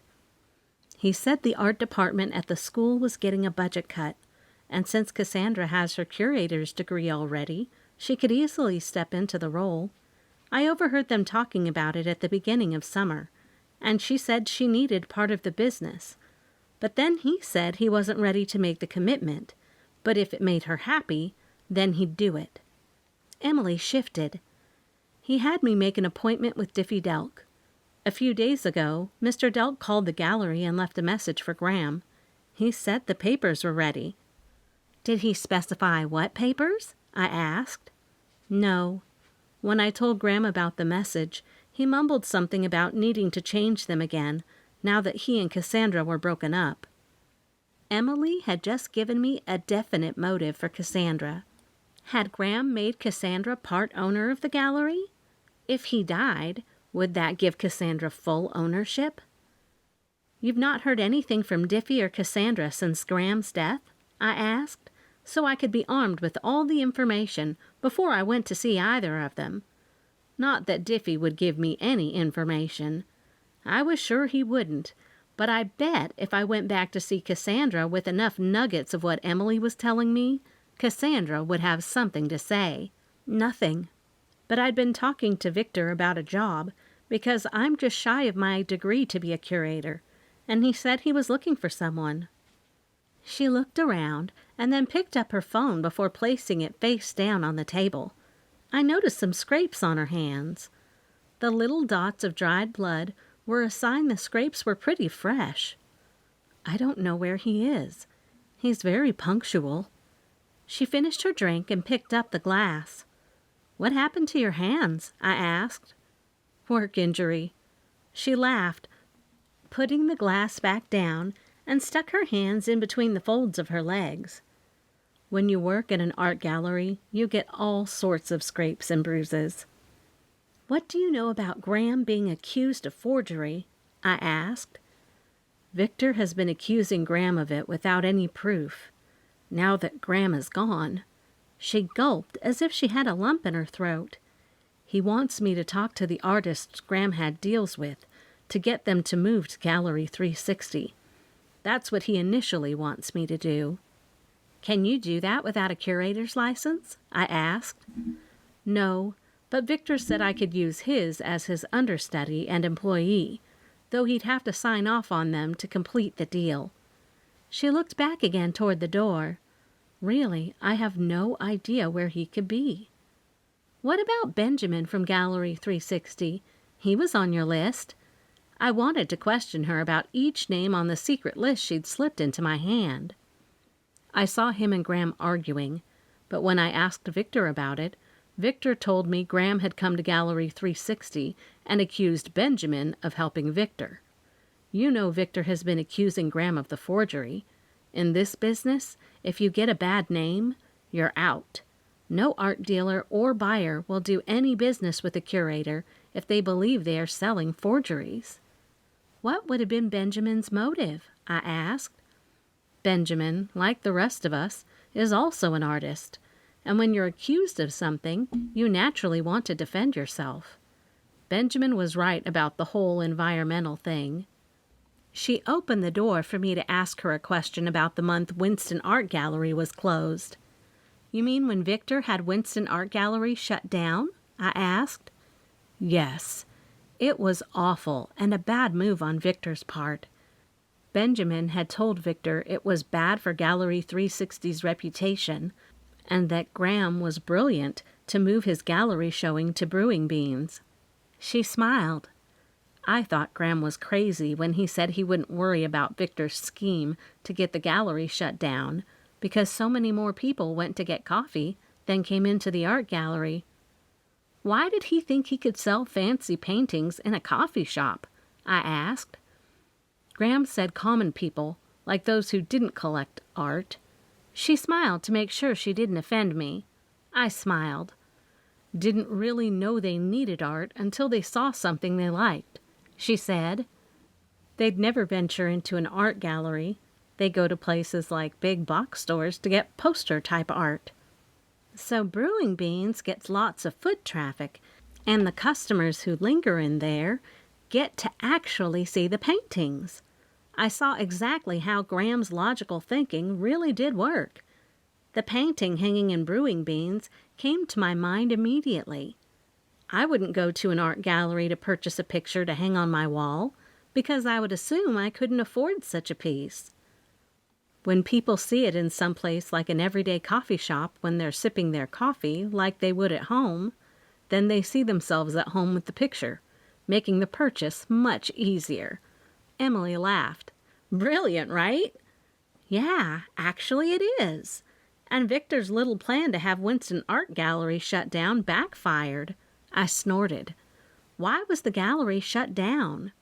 What had happened to cause such a repercussion was still unclear.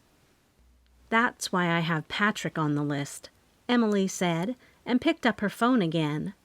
He is friends with Victor, and he's on the village developmental committee. They have to make sure all the buildings in each area of town are built with the environment in mind. Since we have so many terrains and landscapes, there's a lot of hoops you have to jump through, and Graham had filed all the right permits for adding on to the back of the gallery to make it bigger. Victor had called on Patrick to check into it and sort of stall. Why would that make the gallery close? I asked. Because when Patrick asked Graham if he had gotten the soil tested, and Graham finally did, it ended up coming back as something possibly bad. I don't know what it was, and the environmental agent they used actually closed down the building until they could take samples around the entire property. That's what took the month. Emily's voice fell off. I'm ashamed to say that's when I started to talk to Victor. I was afraid I wouldn't have a job, even though Graham continued to encourage me, saying I would. She frowned. I should have listened to him. She shook her head and picked up her phone again. I have no idea where Victor is, and I've got to get up early in the morning to finish cataloging the art we do have at the gallery. One more question, I said, and kept her there for another minute. Why would Patrick want to kill Graham? I wasn't sure, but I'd think a public fight where Graham threatened to make sure Patrick didn't get voted onto the committee again would be enough. Or the fact that Patrick felt like Winston Art Gallery should have been located in the art district. She shrugged and scooted her chair back. I can't wait any longer. I'm not sure why he's not here, but I've got to go. Yeah, sure, I said. If he shows up, I'll tell him you had to go. Thanks. Violet, for what it's worth. She stood up and then pushed the chair underneath the table to move it out of the other customer's way. Graham really isn't any different than the other art dealers out there. They all appreciate art and want the world to experience what they see and feel. I guess what I'm saying is, no matter what, Graham didn't deserve to die. I agree. I'm just trying to find some justice for him, and I think finding out the truth and reporting on it will help give our village some closure. Emily walked away, and I followed her until she left the bar. There were so many things she'd told me, but none of them pointed at a real killer, though the new information about Victor and Graham's history had gotten a little messier. It wasn't just what Victor was saying, but also that he had pulled the development card. "Happy 4th of July," a familiar voice behind me said. "Happy 4th."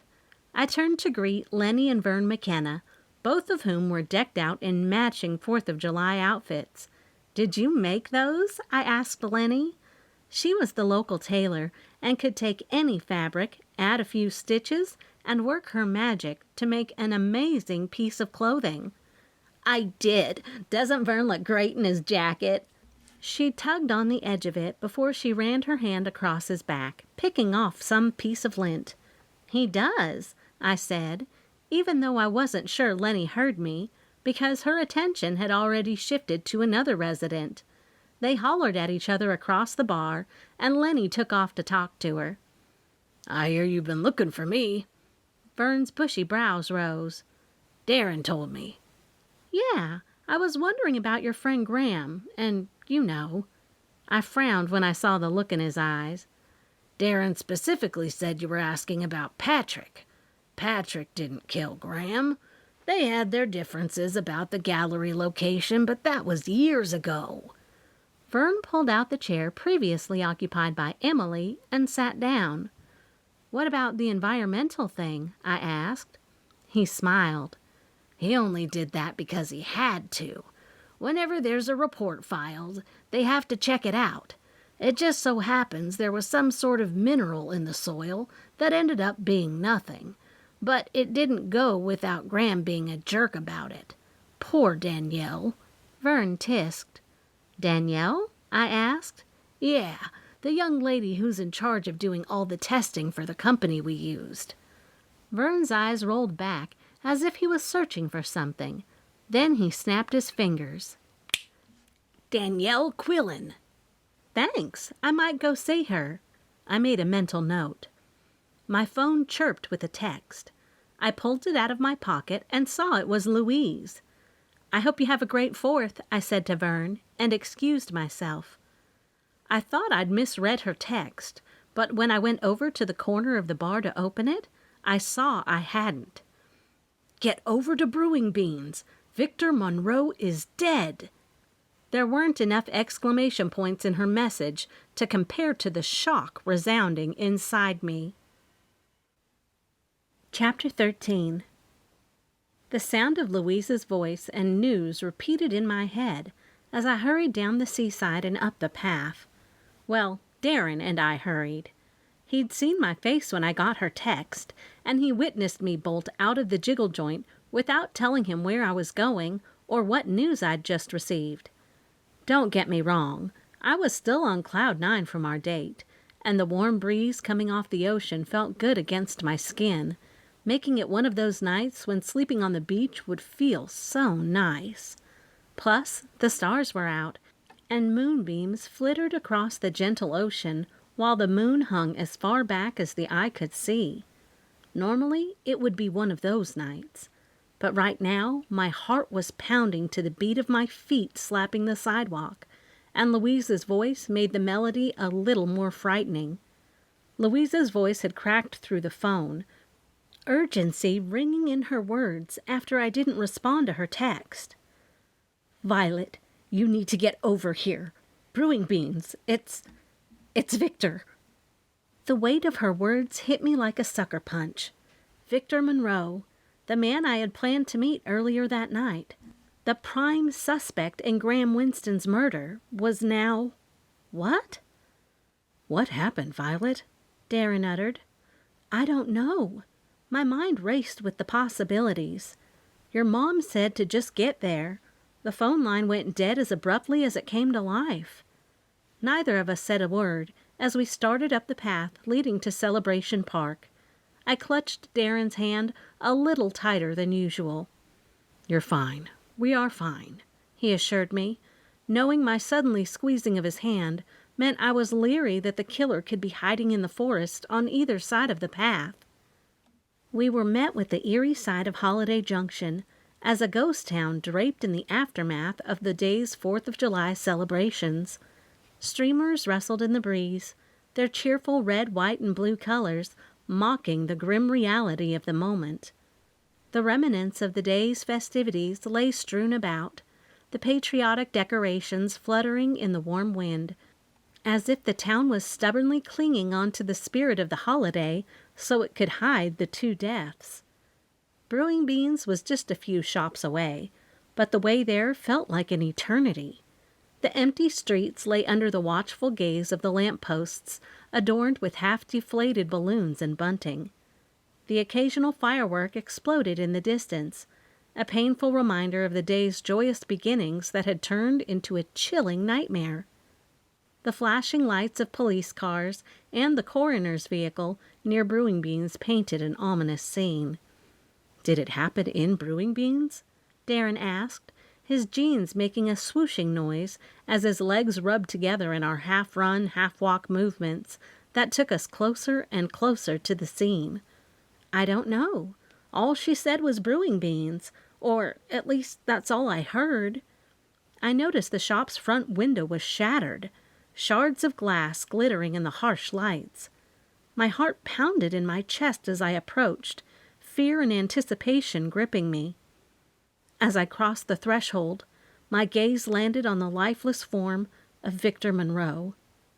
The sight was chillingly similar to Graham Winston's murder scene. Victor's face was eerily calm, his eyes vacant, but the violent marks around his neck told a tale of struggle, a desperate fight for survival. The realization hit me hard. Victor Monroe hadn't killed Graham Winston. He was strangled just like Graham. Victor was supposed to meet me tonight, maybe to reveal something important about the murder. But now he was dead, and the truth might have died with him. I could only hope that somewhere in this grim scene lay the clues that would lead us to the real killer. "What are you two doing here?" Chief Strickland put his hands up, palm towards us, as if trying to back us up out of the coffee shop. I heard there was a murder. Victor Monroe, I said, and popped up on my tiptoes to get another look at Victor's body. "My wife?" Chief Strickland asked with a ticked-up brow. He shook his head at my silence. "We don't know anything." "I do." I shrugged. "He was strangled just like Graham Winston, and he had to have come in here for that piece of art." I pointed at the wall. There lay a dusty outline of where a painting had hung. "What painting?" Matthew asked. "The painting!" Hazelyn gasped behind me. I turned around to find her and Herschel standing on the sidewalk and looking into the broken front window. Herschel had left her standing there alone to talk to Matthew. When I saw her standing stock still on the sidewalk, my heart ached for her. She was staring into the shadowed window of her beloved coffee shop, and flashing lights of police cars reflecting off the shattered glass, painting a stark picture against the dark night. "Hazelyn," I called out as I hurried over. Her white nightgown fluttered against her legs, the hem speckled with dust and tiny shards of glass. She wore a hastily thrown-on faded blue robe over it, with her feet shoved into mismatched slippers. Her usually neat combed hair was a wild mess, and her face was pale, her eyes wide with shock. "Hazelyn," I repeated, more softly this time, placing a gentle hand on her arm. "Are you okay?" She turned to me, her eyes welling up with tears. "I'm fine, Violet. Just can't believe this is happening." I nodded, squeezing her arm gently. My gaze drifted to the empty space on the wall where a painting used to hang. Graham Winston had hung it there. That dynamic piece had become a fixture in the shop. "Hazelyn," I began, my voice steady despite the chaos around us. "The painting that used to hang on the wall, do you remember anything about it?" She followed my gaze to the empty space, her brows furrowing. "Winston hung that up.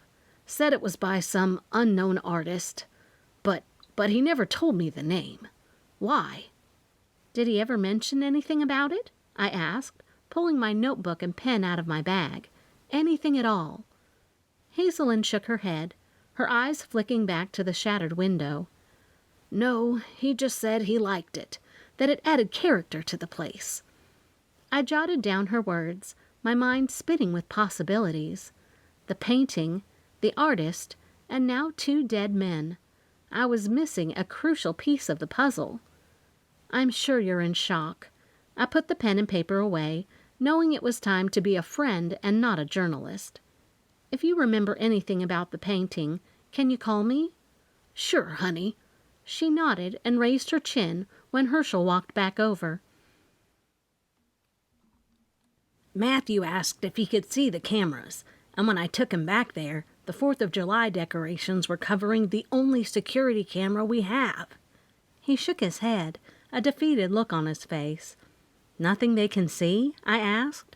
"Not a thing." He frowned and put his hand on Hazelyn's back. "There's nothing we can do here tonight." "I can't just leave it. It's our retirement." Hazelyn's eyes filled with tears. "There's nothing we can do," Herschel repeated. "The police will be here all night looking for evidence, possibly the next few days." Herschel is right, I assured her, when I noticed her reluctance at his attempt to get her to leave. "I can promise you, Matthew will do everything he can to get you back in the coffee shop." "It's the 4th of July and our biggest week every year." Hazelyn referred to the grim reality of living in a village where everyone relied on the tourists and their spending to make it through the year. The shop owners didn't have lavish lifestyles, just comfortable ones. Something just like this could give them great financial difficulty. The hum of an electric motor caught my attention, and I turned to see my mama puttering up the street in her golf cart. Despite the late hour, she was dressed as if she were about to host an afternoon tea party. Her white summer dress, adorned with delicate blue flowers, was perfectly pressed without a wrinkle in sight. Her hair was coiffed in its usual elegant style. Not a single strand was out of place. Around her neck, a string of pearls gleamed in the intermittent flashing of the police lights, adding to her air of sophistication. Even at this ungodly hour, Millie Kay never left the house without looking her absolute best. "Morning, sugar," she drawled, even getting the middle of the night hour correct.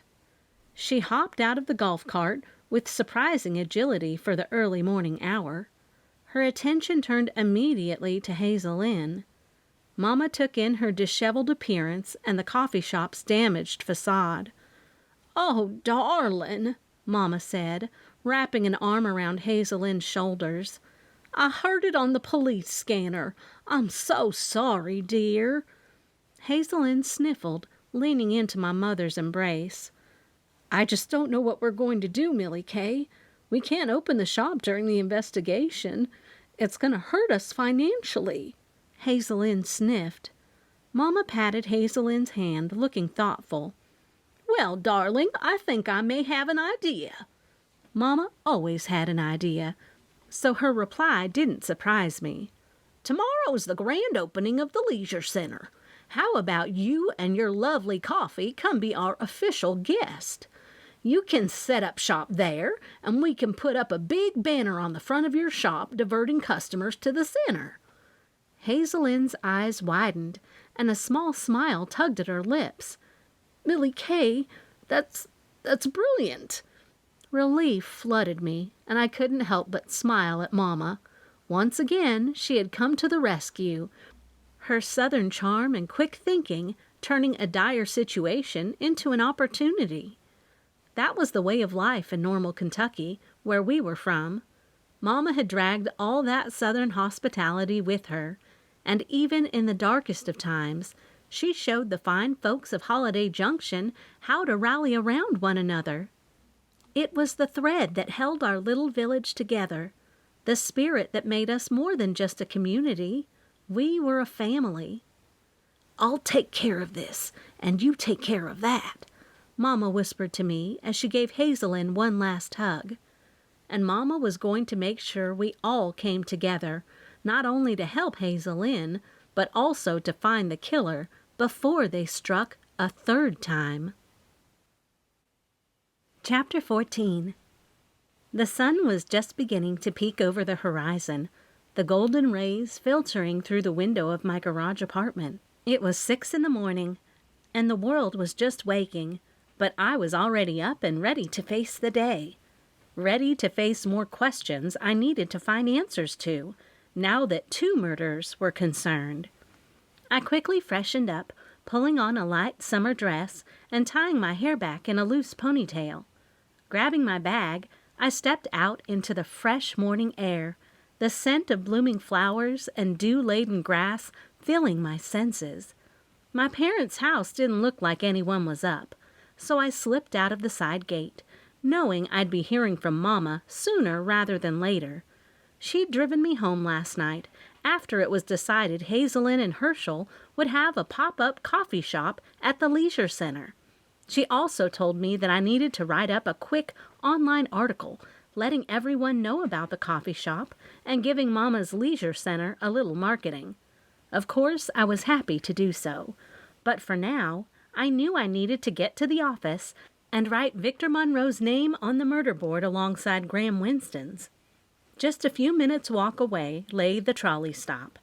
It was already alive with the hum of activity and the tourists' excitement about the last day of the 4th of July festival. The day was filled with events all over the village and would end at the beach with a huge display of fireworks where the merrymaker had placed the final sign. I hoped this time the explosion of brilliant lights wouldn't end with a dead body on the beach like the opening day had. Goldie, the ever-cheerful driver, was at the trolley's helm, her eyes sparkling with excitement for the last day of the 4th of July celebrations. "Morning, Violet!" she called out as I climbed aboard. Her red, white, and blue outfit, complete with a star-spangled bandana, was a testament to her unwavering enthusiasm. "Morning, Goldie," I said, taking a seat near the front. "Ready for the big day?" "Oh, you bet," she chimed, her hands gripping the trolley controls. "I'm off later this afternoon because little Lizzie wants to go to the carnival, and I told her I'd take her." Oh, what fun memories! I sat back in the seat. "Speaking of memories, remember the other day when you and I were talking about Cassandra?" Goldie's voice rose above the rattle of the old trolley wheels and creaky metal windows. "Cassandra?" I asked, my interest piqued. "Yes, why?" "She was on here earlier with Emily. You know, Graham's assistant," Goldie replied, her brows furrowed in thought. "It all seemed a bit unusual. I've never seen those two together." Really? My mind curled back to the night before, when I met with Emily. She kept looking at her phone and mentioning that Victor was never late. "Her hands!" I gasped. "Goldie, stop the trolley!" "What for?" She did it anyway. "We just got rolling." "You might have just helped me solve the murder." So much glee filled me up that I threw my arms around her neck. "Have a great time with Lizzie. And don't forget to stop by the leisure center this morning on your travels, so all these fine tourists can get some coffee from today's Brewing Beans pop-up shop." I darted off the trolley, strapping my purse across my body as I took off running toward the police department. The trip was literally a 3-minute jog if you went at a slow pace, something I could do and did. "Are you sure you're okay?" Matthew eyeballed me as I stood inside the police department, bent over, hyperventilating as I tried to catch a breath. "Emily," I gasped a few times. "Emily, killer!" I gasped again, taking a bottle of water he'd offered. We both stood there looking at one another as I chugged down the water. "Apparently, I should be in better shape," I was able to say without trying to grab some air. "But I knew I had to run here before you got started with your day and tell you something I just remembered." "About the murders?" he asked to make sure. "I appreciate all of your help, but Violet, you're a reporter, and my wife is not going to fire you if you stop your little Matlock or... what is that British show she watches, where they are on that island? We are not them. This is real life." I don't know what show it would be because I don't have that channel, but I do know when I see a clue and when I see someone with scratches all over their hands before I go to a murder scene where the glass front window is shattered, I said, and sat in the chair in his wide-open room that contained all the department's desks. "Let's go to my office," he said, taking a vested interest in what I had to say. "Finally!" I sighed and pushed my tired legs to stand. They felt like spaghetti. I couldn't believe how I'd let myself go. I'd been living in Holiday Junction, where I walked practically everywhere. Going into his office was fascinating.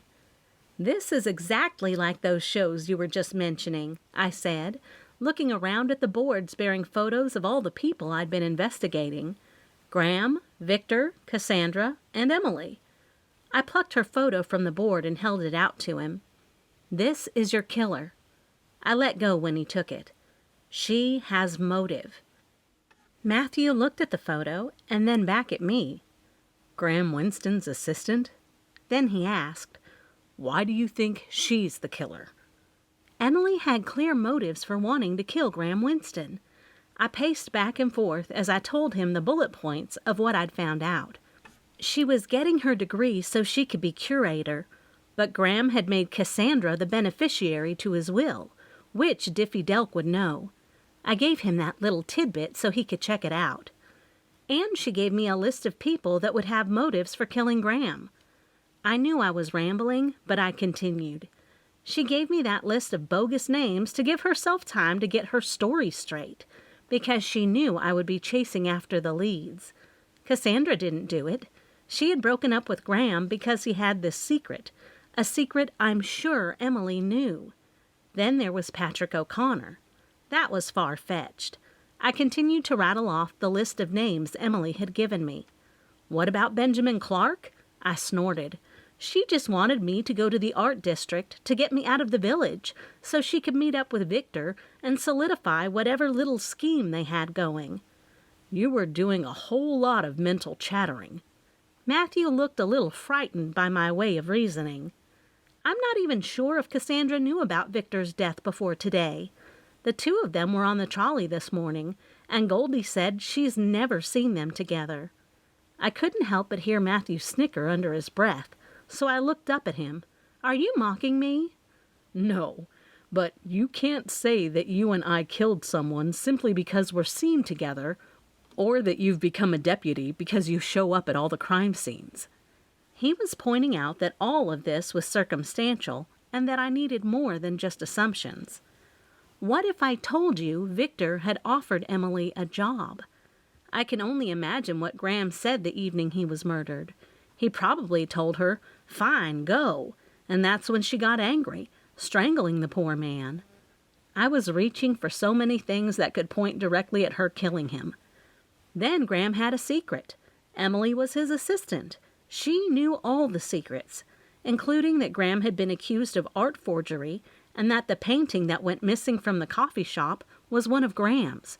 She and Victor were coming to some agreement, and they were supposed to meet me to tell me something last night, but only Emily showed up. Then she wasn't at the crime scene, if you are her alibi. Matthew thought he had me on that one, but I hit him with the real hardcore evidence. She did use me as her alibi, and I clearly remember seeing all sorts of fresh scratches all over her hands. They had fresh blood spots on them. That got his attention. I continued. I didn't even think about it last night after I saw Brewing Bean's shattered window and noticed she kept checking her phone while we waited for Victor. He was never going to show up because he was dead. She killed him. Matthew said, I guess I could go take her in for questioning. He gnawed on the inside of his cheek. Get some DNA from the scratches to see if it matches what we found at the scene. You found DNA? I asked, knowing the usefulness of this evidence would depend on what types of tests they were doing and the time it would take to get those back. Yes, but that's off the record. I guess I'll walk down to the Winston Art Gallery. He was sure to let me know not to print his statements. He walked to the door, and I followed right behind him. What are you doing? He asked. I'm going with you, I said. I won't be in the way. I just want to see how she reacts. You want the front page story, he said. My wife will stop at nothing to get a good story. Your wife is a brilliant woman, I said. Vern had mentioned that the art gallery's location was Patrick O'Connor's problem. The gallery was just down the street from the police station, which was in an odd part of town because it included all the government buildings and the village's only hospital. The area was known as Central Square. When we walked past the big concrete structure bearing the name, I wondered why Graham had picked this spot and not the art district. Was it because of what Emily had said? Graham was good at his job of selling paintings because he let the work live among what we'd call the normal citizens. They'd see the art in their everyday lives and appreciate it for itself instead of the name on it, or what type of medium the artist used. Art was a whole different world that I was probably never going to understand, but it wasn't so far removed that a criminal ceased to be a criminal. A motive of anger, greed, or whatever didn't deviate too much from one culprit to another, no matter what their occupation was. The Winston Art Gallery was closed due to the nature of the hour. It was still early, and another couple of hours would pass before the gallery opened. But it sure did open when the chief of police knocked on the door. "Chief Strickland," Emily gulped, looking surprised. "Violet?" She held the door tight to the side of her face. "What are you two doing here so early?" she asked. I couldn't help but notice her hands, and I was right. The scratches were still there. "Do you mind if we come in?" Matthew asked. "I'm sorry, the gallery isn't open right now." She shuffled a little to try to cover up our view as Matthew and I tried to see around her. Then I noticed some commotion behind her inside the gallery. "Is that Diffie Delk?" I asked. "Diffie!" I yelled over her. Matthew cleared his throat and had me step back a few feet. "Either you can let us come in, or I can call the judge right now to get a warrant." His voice was commanding.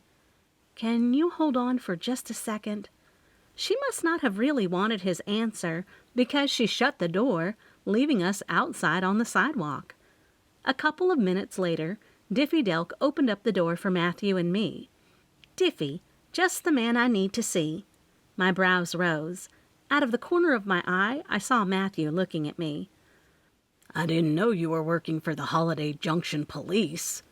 Diffie had always commanded a big presence when he was in a room.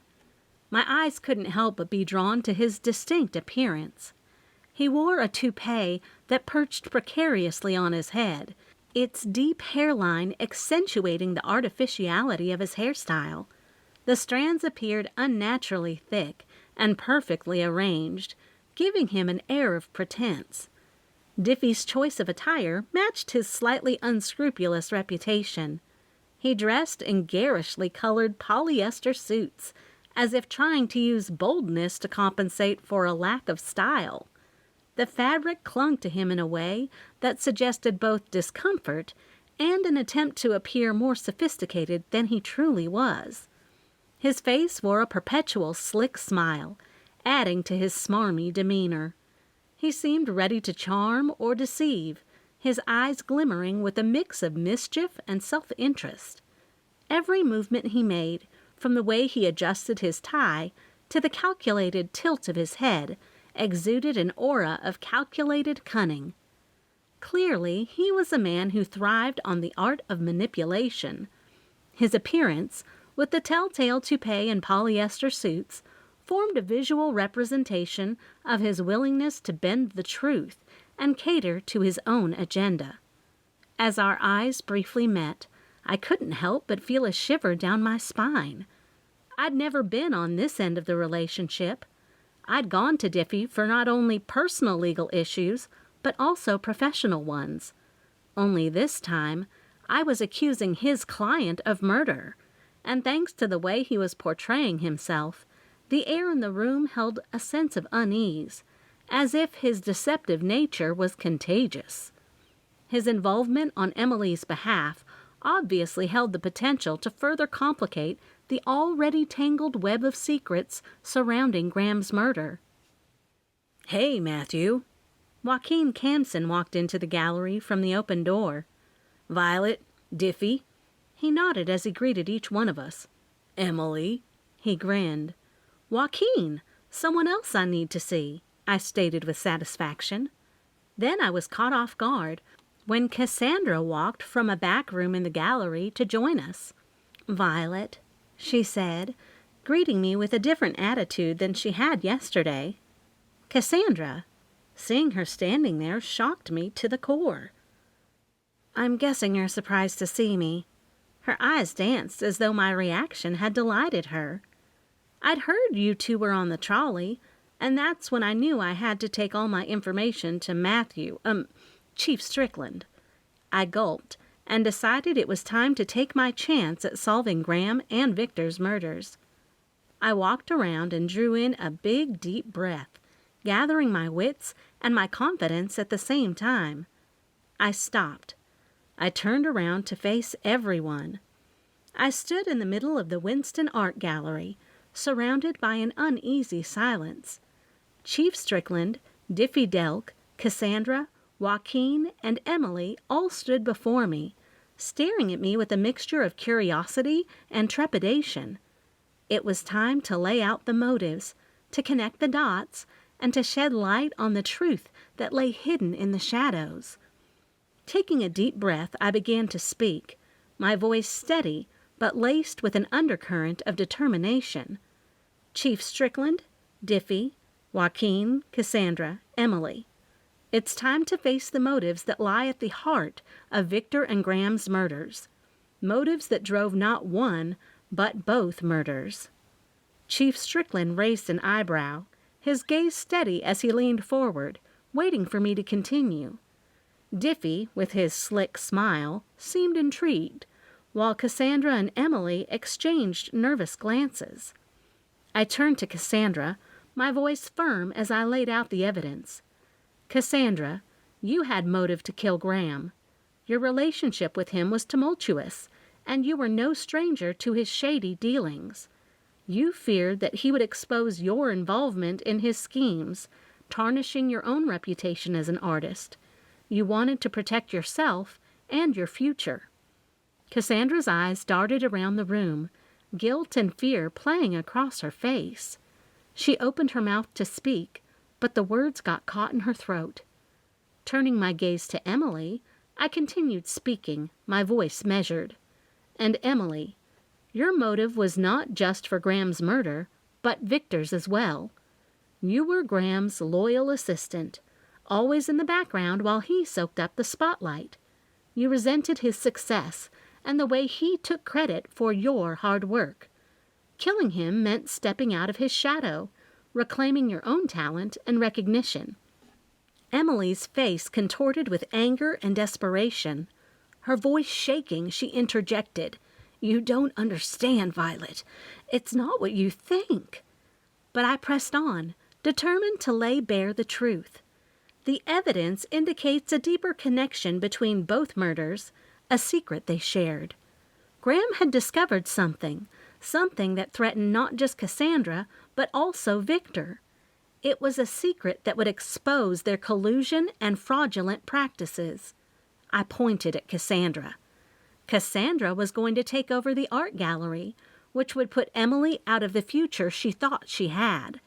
But Cassandra had secrets about Graham, and Emily knew she could use them to expose the forgeries, tarnishing Cassandra from the get-go. I twirled around to look at Emily again. "We all know that your reputation is all you have in the industry." I clasped my hands in front of me and continued. "That's why the two of you are here today. You both knew you had to have one another to be a great success. So the two of you came up with the plan to kill both men." Silence settled over the room as the weight of the revelation sank in. I could feel the tension thick in the air, the emotions simmering beneath the surface. There was so much more to uncover, so many loose ends to tie up. As I looked at Cassandra and Emily, I saw the flickers of guilt and fear in their eyes. They knew that the walls were closing in, that the truth was catching up with them. It was up to Chief Strickland and the justice system to determine their fate, but I had played my part in unraveling the tangled web of motives and secrets. "Is this all true?" Matthew asked. "Some parts, but not all." Diffie Delk's mouth leveled into a tight grin I knew very well. "And I'll be more than happy to clarify everything Violet is accusing my clients of." "Let's hear it." I tossed my hand up in the air, wiggling my fingers. "May I?" Cassandra asked Diffie. He nodded. "You're right," she said. I did know Graham was harboring a big secret. As you know, I'm Holiday Junction's art teacher. Over the years, I've had many students. As you can imagine, there's a lot of art going on and left behind. A couple of years ago, I had to switch classrooms, and Graham was helping me. He asked about a few of the paintings, and I told him I had no idea who did them. They were just left behind. Cassandra spoke with ease and confidence about her story and history with Graham. We were happy. I thought we were happy, until I came to the art gallery and saw a couple of the student paintings hanging up in here with names I didn't recognize. They were paintings that were supposed to be thrown away when I moved classrooms. Her face stilled, and she looked off into the distance like she was watching the scene play out in her head. I don't spend a lot of time in the village. Most of my time is spent in the art district, and there was a painting in the coffee shop. Her voice trailed off. The painting was by a student? I asked. Yes, it was another student painting. I couldn't believe it. It had the same fake name as one of the others in the gallery. It was at the end of the school year, and we got into a very heated argument about it. I told him it was a forgery, and he couldn't put my students' art on display. Not only could I get fired and go to jail, but he certainly would if the student recognized the art. I looked around and saw we were all mesmerized by the tale. I told him I had to break up with him, and I couldn't date anyone who could do such a thing. He told me he would take them down, and he did, but he didn't remove the one in the coffee shop. I'm guessing he thought no one would really pay attention to it until he got a huge offer from an art client. She gestured to Emily. That's where I come in, Emily said. Graham had me call Cassandra and try to talk her into letting him sell the piece. That's when I knew he had still decided to give Cassandra the gallery, if anything happened to him, as his way of making things right with her. If something did go wrong with the forgery, Cassandra might get fired, but she would have the gallery to fall back on for income, and she could easily disguise her involvement as the owner if she hired the right curator. Emily brought the secret Graham knew to life.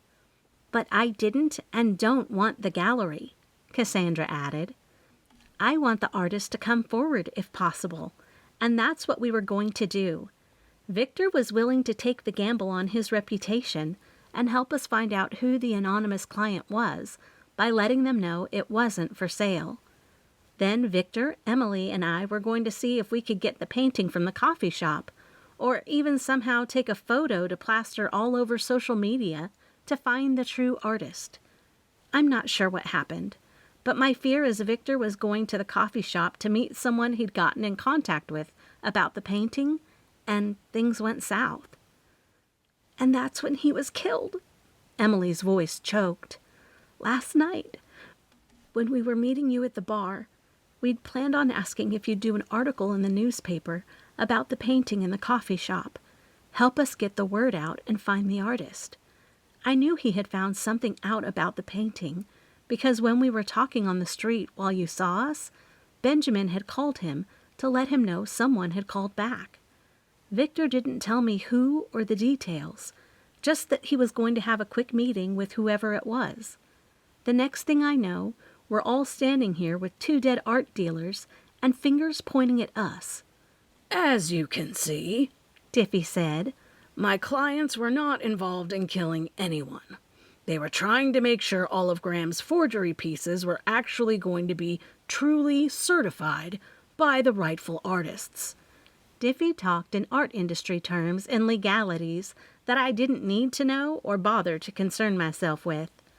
All I knew was that these two women claimed they had nothing to do with the murders, and I'd just completely accused them of the horrific crime. What about your alibis? I asked. That's where I come in. Diffie tugged on the edges of his shirt, exposing the tarnished cufflinks. The two ladies contacted me right after Graham was murdered, thinking these paintings were a motive for his murder. Little did they know, Graham and I had met and he'd given me some information about the painting hanging up in the coffee shop. "What is the information?" Matthew asked. "You see, it's client confidentiality. But now that there's 2 murders, I will disclose he was getting death threats about the forgery painting. Apparently, the artist did learn the painting was in the coffee shop. He'd told Graham to meet him at the beach on the night of his death. Graham and I had a plan to get the painting to the artist. Unfortunately, I'm not sure what took place at their meeting for the artist to have killed him." Diffie had the best information of all of them. "You didn't come to the police with the information?" Matthew asked. "And now 2 people are dead." In no uncertain terms, Matthew put Victor's blood on Diffie's hands. "That's not fair, Matthew." Diffie pointed a direct finger at the chief. "I was going to come to you with all this information. In fact, I was here this morning talking to my clients so we could form a game plan for coming to the department now that 2 art dealers are dead." Graham Winston and Victor Monroe, I stated. The 2 art dealers have names. Besides, the front window of Brewing Beans was busted out, which makes me wonder how Emily got those scratches on her hands. On instinct, everyone immediately looked at Emily's hands. She held them out with a deep laugh, as if it was the most ridiculous thing she'd ever heard. That's good. She couldn't contain herself. Now she was hyperventilating with laughter. "Can you tell us how you got the scratches?" Matthew asked.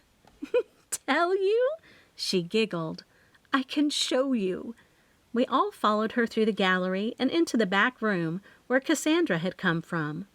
Like Gallery 360, this room contained all sorts of paint cans, easels, and paintbrushes thrown all over the place, as well as other art media.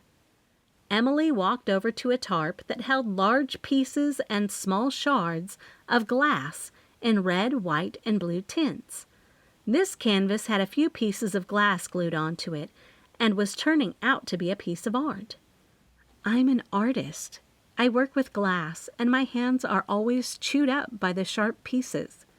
Yesterday, I worked all day, because it's what I do when I'm stressed, sad, depressed, or even happy. Graham's death hit me hard. He might have been a little shady, but he was a great friend and boss. I'd never, ever kill him." Emily stared at me, her nose flaring as her passion about the relationship she'd had with Graham Winston was exposed. "You didn't even need to say that much," Diffie said. He walked over to comfort her. "My clients both have alibis. Emily had come to see me right before she met with Violet at Brewing Beans, which was just before Hazel Inn closed. I went there to see the painting in question. I even dropped her off at the bar to meet Violet. Cassandra was at school. After she got off work at her cafe job, she went to school to once again switch rooms." I don't have a lot of free time during the summer days because I have a couple of jobs to pay my bills in the summer, so I need to change rooms at night when I'm not working, Cassandra said. The janitor from the school let me in, and he was there with me, so he can tell you I was there. Cassandra looked directly at Matthew. No sooner did Cassandra and Emily finish their story than Matthew dragged me out of the Winston Art Gallery. "I can't believe I listened to you. Not only did you just accuse 2 women who looked to have solid alibis, but you made me look bad. Let the investigation unfold with real evidence, real police work, not overhearing an argument here and there, scratches on hands and all that." He threw his hands up in the air and stalked off down the sidewalk. "There's still a killer on the loose," I yelled. "Stay out of it." Swiftly, he turned around and jutted a hard-pointed finger at me. "Or I'll arrest you." "We'll see about that," I said under my breath, wondering when Matthew Strickland would realize staying out of these situations wasn't so easy for me to do. There was one person I remembered hearing them mention, Benjamin. Benjamin had notified Victor that the artist had called. I wasn't even sure if Matthew picked up on that. But this journalist here did, and that might be the key to finding out who killed Graham and Victor. That meant I had to go back up to the art district and see if Benjamin would give me any information on the mysterious caller who set up the death meeting with Victor. Chapter 15. By the time I texted Radley about the online paper, luckily for me, he was very intelligent and had used the same newspaper publishing system as we did years ago, though he did grunt a little that Holiday Junction was in the Stone Age. He was able to list all of the 4th of July festival's final events. He also listed the paper's newest sponsors, so he could publish the edition for me. You know, you could do all of this ahead of time, he told me in a little bit of a frustrated tone. But I'm not in charge, I'm just letting you know. I don't think I'm in charge either, but before you... I could hear the frustration in my own voice, and I didn't want to scare him off, so I decided to bite my tongue. You know, I sucked in a deep breath to dampen down my ego and pride. You're right. I think you and I can come up with a great strategy to work more efficiently. I could have rambled on and on about how I restored the Junction Journal's respectability over the last year, and taking a willy-nilly approach to publishing wasn't always how I did things. However, due to the body count, which had climbed to 2, cooperation was how I rolled. Really? He sounded a little shocked. I could even picture his face from the other side of the phone, and I smiled. It actually made him happy. Really, I said, feeling like it wasn't so bad to dampen my feistier side when that wasn't necessary. I'd save that for Benjamin if he gave me any pushback on what Cassandra and Emily had told me, or tried to withhold any information. The next trolley going up to the mountains to the art district seemed like it took forever. My stomach was growling. I'd yet to get my cup of coffee or even something to eat. After the trolley trudged up the hillside, giving me some time to read the online edition of the Junction Journal Radley had published, my first stop was Gallery 360. It was closed until 10 a.m. In fact, when I twisted around, I realized the streets were practically empty. I decided to stroll down the sidewalk and do a little window shopping. I had about an hour until the gallery opened, and I certainly wasn't going to go back down into the village. Not too far down from the gallery, I noticed a small sign on a shop window that flashed open. I couldn't make out all the words on the front of the door, but I did notice one, bakery. My stomach growled and got louder as I darted across the street as if a car were approaching. Nothing was coming. Not a soul. Not a car or even a critter. Sugarbrush Bakery, I said with a grin. How charming. I pushed open the door to Sugarbrush Bakery and was immediately greeted by a cool and inviting ambiance that enveloped the air. The bakery had a hip and artistic vibe, with its exposed brick walls adorned with colorful murals and shelves displaying whimsical knickknacks. Soft jazz music played in the background, setting a relaxed and creative tone. The scent of freshly baked pastries filled the air, a symphony of warm butter, vanilla, and toasted sweetness. My eyes were drawn to the display counter, where a stunning array of artfully crafted pastries beckoned me closer. Delicate cupcakes topped with intricate fondant designs, sugar cookies shaped like tiny masterpieces, and macarons in an array of pastel hues were displayed like edible works of art. As I took in the delightful scene, a vivacious figure emerged from the kitchen. "Welcome to Sugarbrush Bakery, darling. I'm Amelia Hartman, the owner and artist of these fine pastries," she exclaimed with a warm smile. "What brings you to our sweet haven of artistic delights today?" Amelia Hartman was the creative force behind Sugarbrush Bakery. Her lively red curls framed her face like an artist's brushstrokes, and her eyes sparkled with a mischievous twinkle. She wore a retro-inspired apron patterned with sugar brushes, showcasing her playful personality. I couldn't help but be captivated by Amelia's infectious energy and her passion for her craft. Her dedication to turning pastries into art was evident in the bakery's every detail. Sugar Brush Bakery was clearly a reflection of her unique artistic vision. "Amelia, your bakery is a true feast for the senses," I said, my voice filled with admiration. "The pastries here are not only visually stunning, but they also taste as delightful as they look. It's a true testament to your talent and creativity." Amelia beamed with pride, her eyes shining with artistic inspiration. "Thank you, my dear. Each treat at Sugar Brush Bakery is lovingly crafted with a touch of magic and a sprinkle of whimsy. We believe that art and sweetness go hand in hand, and it brings me joy to see people savoring the beauty of our creations." She looked at another employee who'd come out of the back with a tray full of donuts that weren't just donuts. All sorts of things were stacked on top of them. Glaze was drizzled over them, and they looked just plain yummy. I returned Amelia's warm smile, feeling instantly at ease in her whimsical presence. "I'm Violet, a journalist at the Junction Journal," I introduced myself. "I couldn't resist the temptation of your artistic pastries. They're absolutely stunning." Amelia's eyes twinkled mischievously. "Aha! A journalist! How thrilling! Tell me, Violet, have you discovered any scandalous secrets in our dear Holiday Junction?" I chuckled at her playful remark. "Not yet, Amelia, but I'm always on the lookout for intriguing stories. And as for my hometown, it's actually called Normal, Kentucky. Can you believe it?" Amelia's eyes widened with curiosity. "Normal, you say? How delightful! But, darling, there's nothing normal about Holiday Junction, is there? We're a town of eccentric characters and thriving creativity, especially up here in the art district." I laughed, nodding. "You're absolutely right, Amelia. Holiday Junction is anything but ordinary." Amelia obviously hadn't heard of me, or how I made Holiday Junction my home. I decided not to tell her.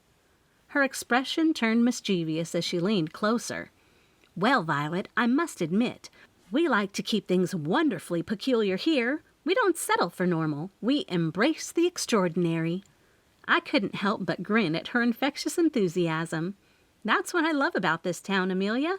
It's a haven for artists, dreamers, and those who dare to be different. And your Sugar Brush Bakery is the perfect embodiment of that spirit." Her eyes sparkled with pride. "Thank you, Violet. It warms my heart to hear that. Sugar Brush Bakery is my little contribution to this wonderful tapestry of creativity. Each treat I create is a small piece of edible art, crafted with love and a dash of eccentricity." Once we continued our conversation, we discovered shared interests and a mutual appreciation for Holiday Junction's unique charm. We enjoyed a delightful exchange of stories and laughter, fueled by the enchanting ambiance of the Sugar Brush Bakery and the delectable pastries that surrounded us. Every once in a while, someone would come in and get a donut and a coffee to go, but Amelia's employees took care of them. Just then, it felt as if I had found a kindred spirit in Amelia, someone who understood the magic and quirkiness of this extraordinary town. Savoring a bite of the artfully crafted donut she offered, I couldn't help but feel grateful for the unexpected connections and moments of joy that Holiday Junction had brought into my life. As I listened to what she told me, her passion for art and baking became even more apparent. Her love for her craft radiated from her every word and gesture. Clearly, Sugar Brush Bakery was more than just a place to indulge in delicious pastries. It was a harbor for creativity, a sanctuary where artistry and flavors intertwined. I'd bet money that her presence and vivacious spirit made Sugar Brush Bakery what it was, even though the pastries looked and tasted wonderful anyway.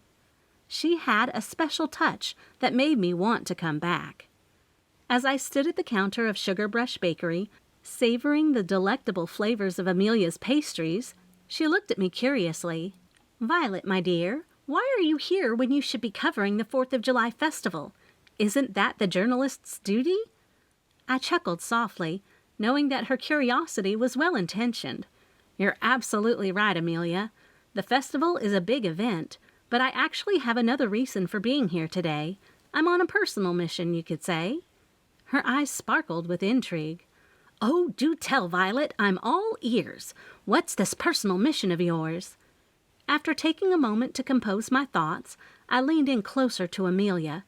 "I'm heading to Gallery 360, I confessed, my voice hushed. "There's something there that I need to uncover, something related to the recent events." Amelia's expression shifted, her eyes widening in understanding. "Ah, the gallery," she murmured. "I had a feeling you would eventually find your way there, my dear."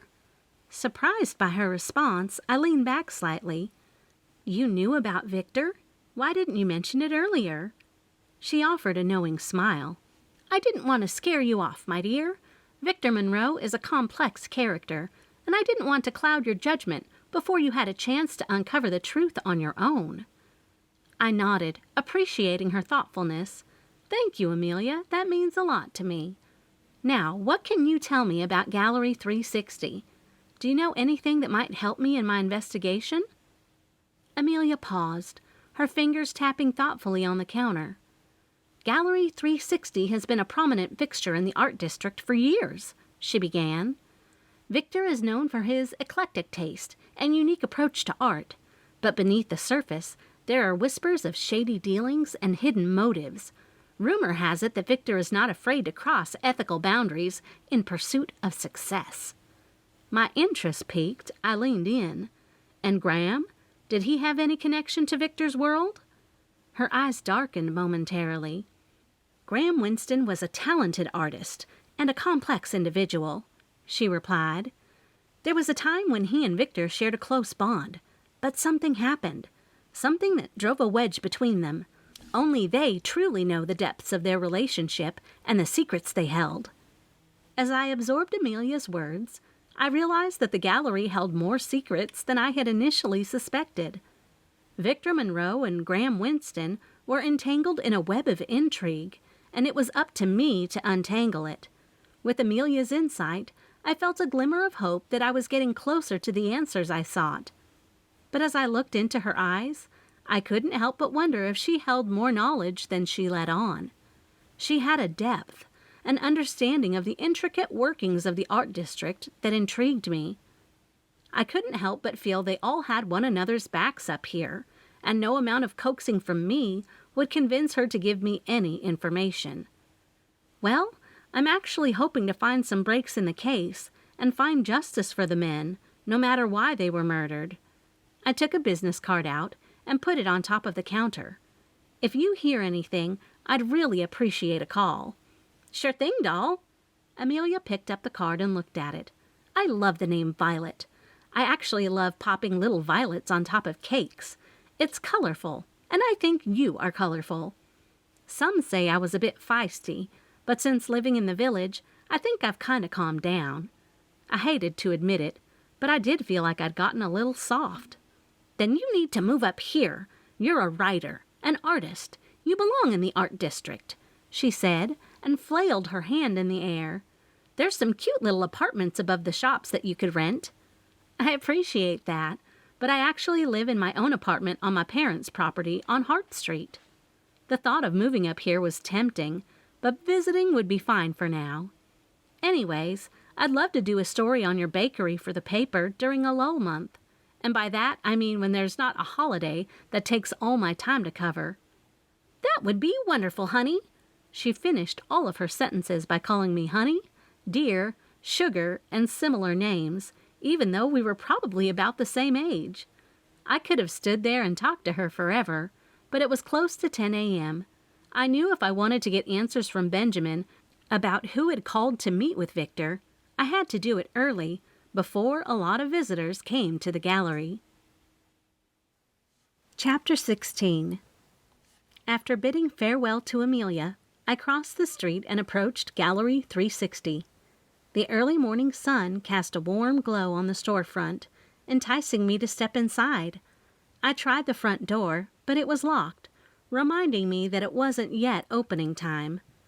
Undeterred, I spotted a side door that was slightly ajar and slipped inside, hoping to catch an employee, or at least Benjamin. As I entered, the quietness of the gallery enveloped me. The main exhibition space was dimly lit, with artwork carefully arranged on pristine white walls. It was as if the room held its breath, waiting for the day to begin. I couldn't help but notice a canvas on an easel in the middle of the room. I didn't remember this canvas from yesterday. A black cloth was draped elegantly along the top, spilling over the edges. When I got closer, I noticed the painting was a self-portrait done by Victor, and that this was a type of memorial Gallery 360 had done in his honor.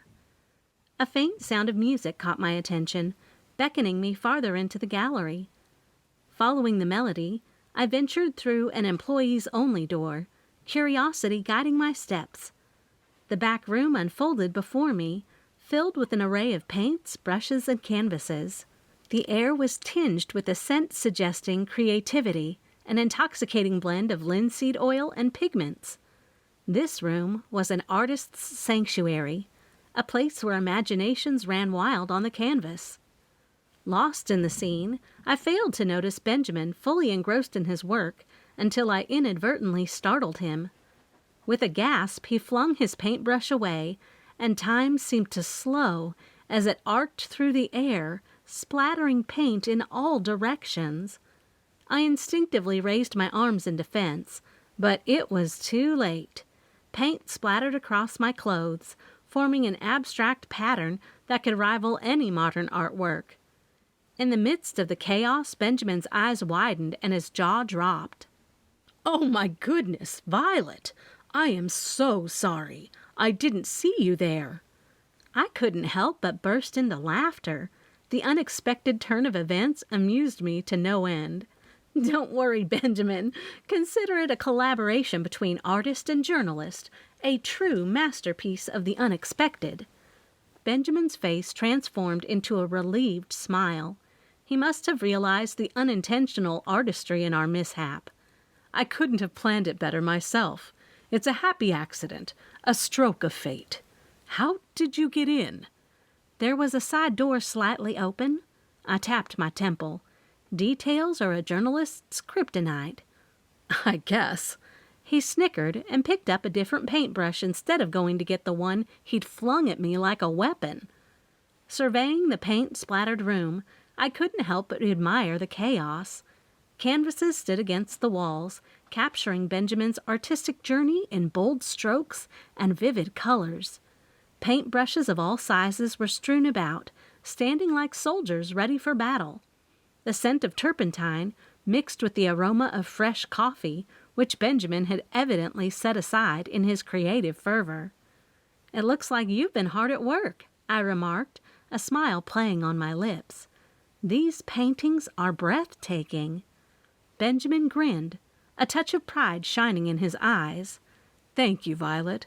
It's a labor of love. Art has a way of bringing beauty into the world, even amidst chaos." As we stood amidst the buzzing energy of the back room, paint-streaked clothes forgotten, I couldn't help but feel a kinship with Benjamin. Our unexpected encounter had brought us laughter and a shared sense of creativity. "What are you doing here?" he asked, continuing to glide the brush over the canvas in a smooth motion. I stood there in awe, waiting for him to give me a second without interrupting his creative process. "Shouldn't you be covering the 4th of July? It's the big last day. Miss 4th of July is crowned later." He laughed, not caring a bit that it was our country's birthday. "Oh!" I reached down in my bag and retrieved my phone. "I better tell Radley. I forgot, and Fern Banks will have my hide." I walked away from his canvas, free from the paint-slinging process that he called art. "I'm here to ask you about the conversation you had with the person who wanted to meet Victor at Brewing Beans." I hit the send button on the text to Radley, who quickly replied that he'd be more than happy to show up where Fern was going to be. I sent back a thumbs down. Teasing, of course.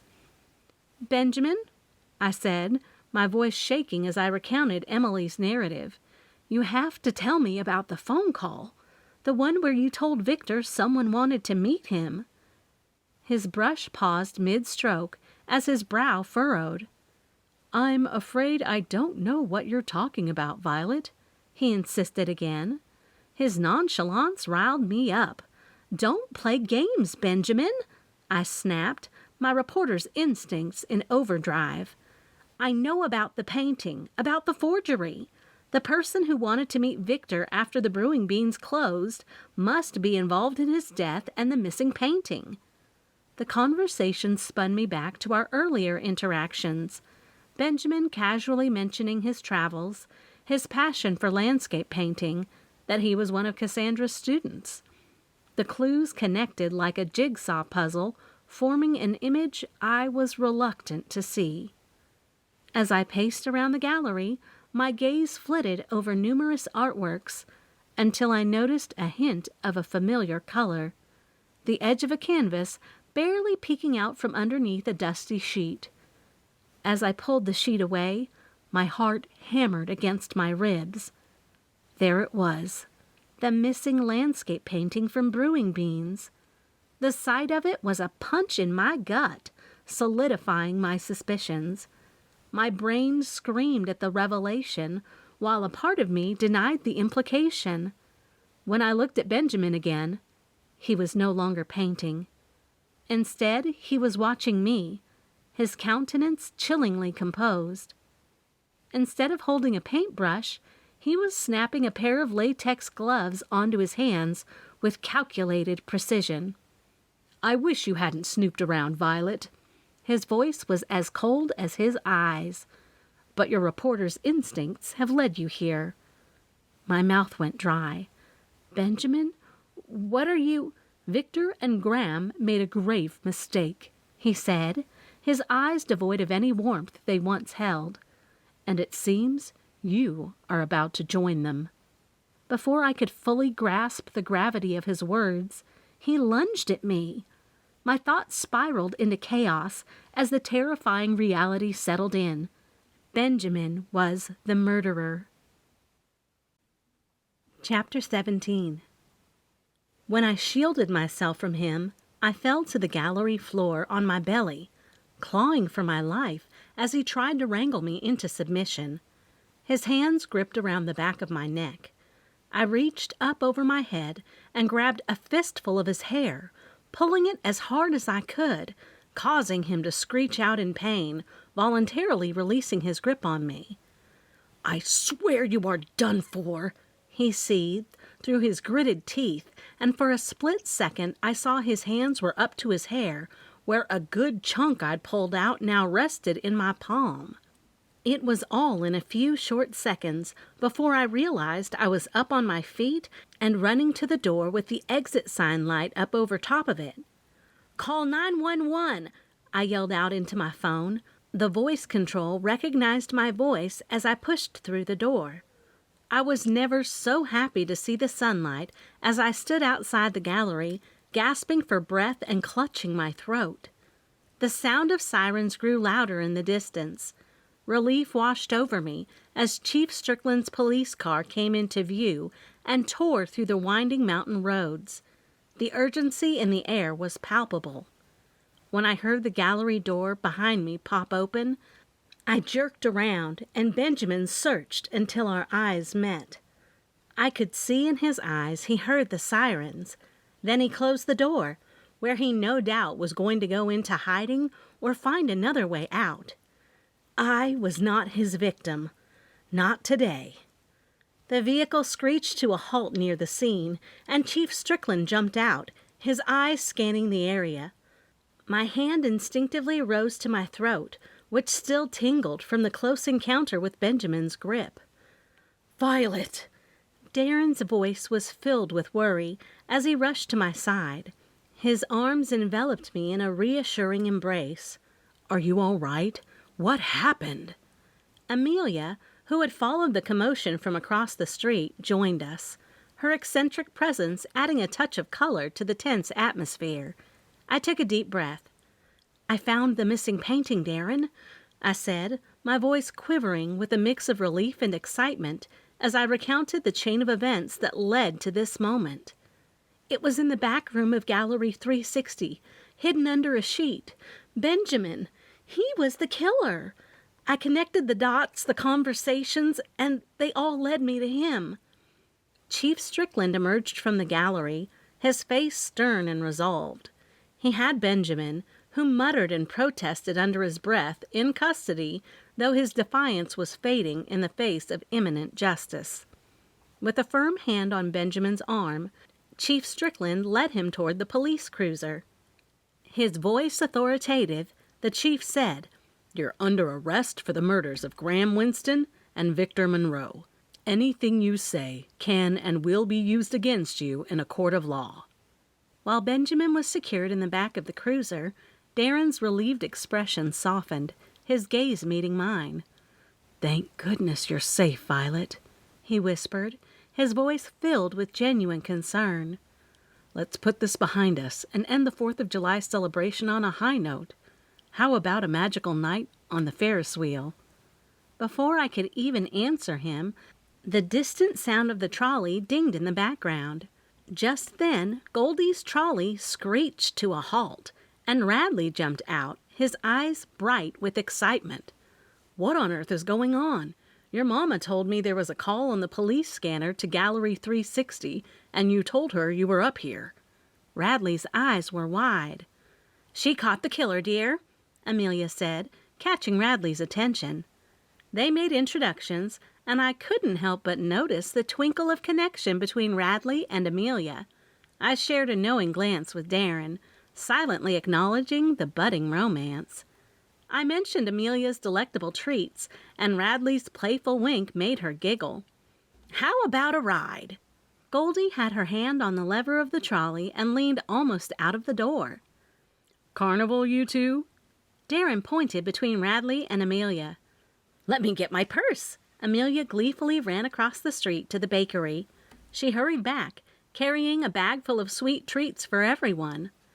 Though I would much rather have gone home to bed, I knew it was probably best to enjoy the last night of the holiday with my new boyfriend and 2 new friends. Their company provided a comfort that I couldn't quite put my finger on.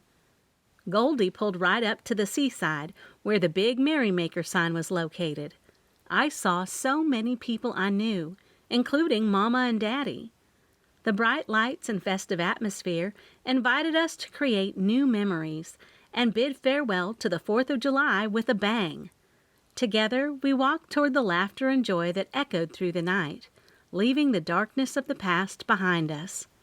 As the Ferris wheel carried Darren and me higher into the starlit sky, I couldn't help but feel a sense of hope and renewal. The mysteries of Holiday Junction had been unraveled, the truth exposed, and justice served. In the company of dear friends and the promise of a brighter future, we celebrated the triumph of good over evil, love over darkness, and the enduring spirit of Holiday Junction. And as the Ferris wheel reached its pinnacle, our laughter mingled with the cheers and music of the carnival, a testament to the resilience and unity of our beloved town. In that fleeting moment, suspended in time, I realized that even in the face of adversity, Holiday Junction would always find a way to shine, illuminating the path to a future filled with merriment, love, and endless possibilities. A small smile tugged at the corner of my lips as I looked into Darren's eyes, grateful for his unwavering support. In that moment, the weight of the recent past began to lift, replaced by the promise of a joyous and carefree night. Holiday Junction shines bright. 4th of July celebration brings merriment and closure. Festivities and unity prevail as murder mysteries are solved. Violet Rhinehammer, Junction Journal, staff writer. Holiday Junction, known for its charm and warm hospitality, concluded its 4th of July celebration with a resounding success, showcasing the town's indomitable spirit. The streets were adorned with patriotic decorations, and the air was filled with laughter, music, and the mouth-watering aromas of delectable treats. As the sun set, a sense of togetherness enveloped the community, reminding us all that even in the face of adversity, Holiday Junction shines brighter than ever. This year's 4th of July celebration attested to our town's resilience as we came together to commemorate our nation's independence and celebrate the rich tapestry of our community. The festivities kicked off with a breathtaking parade in which vibrant floats, marching bands, and enthusiastic locals paraded through the streets. The energy was contagious as families, friends, and visitors cheered, waving flags and reveling in the joyous atmosphere. The beach carnival provided endless entertainment, with thrilling rides, captivating games, and food stands selling tantalizing fare that delighted the taste buds. The night sky was illuminated with a dazzling fireworks display, painting vivid streaks of color across the heavens, captivating young and old alike. Everyone present replied with oohs and ahs, showing the collective awe that echoed through their hearts. However, the jubilation of the festivities was shadowed by recent events. Holiday Junction was rocked by the untimely deaths of two esteemed members of our art community, Graham Winston and Victor Monroe. The murder sent shockwaves through our tight-knit town, leaving us questioning the safety and security we hold dear.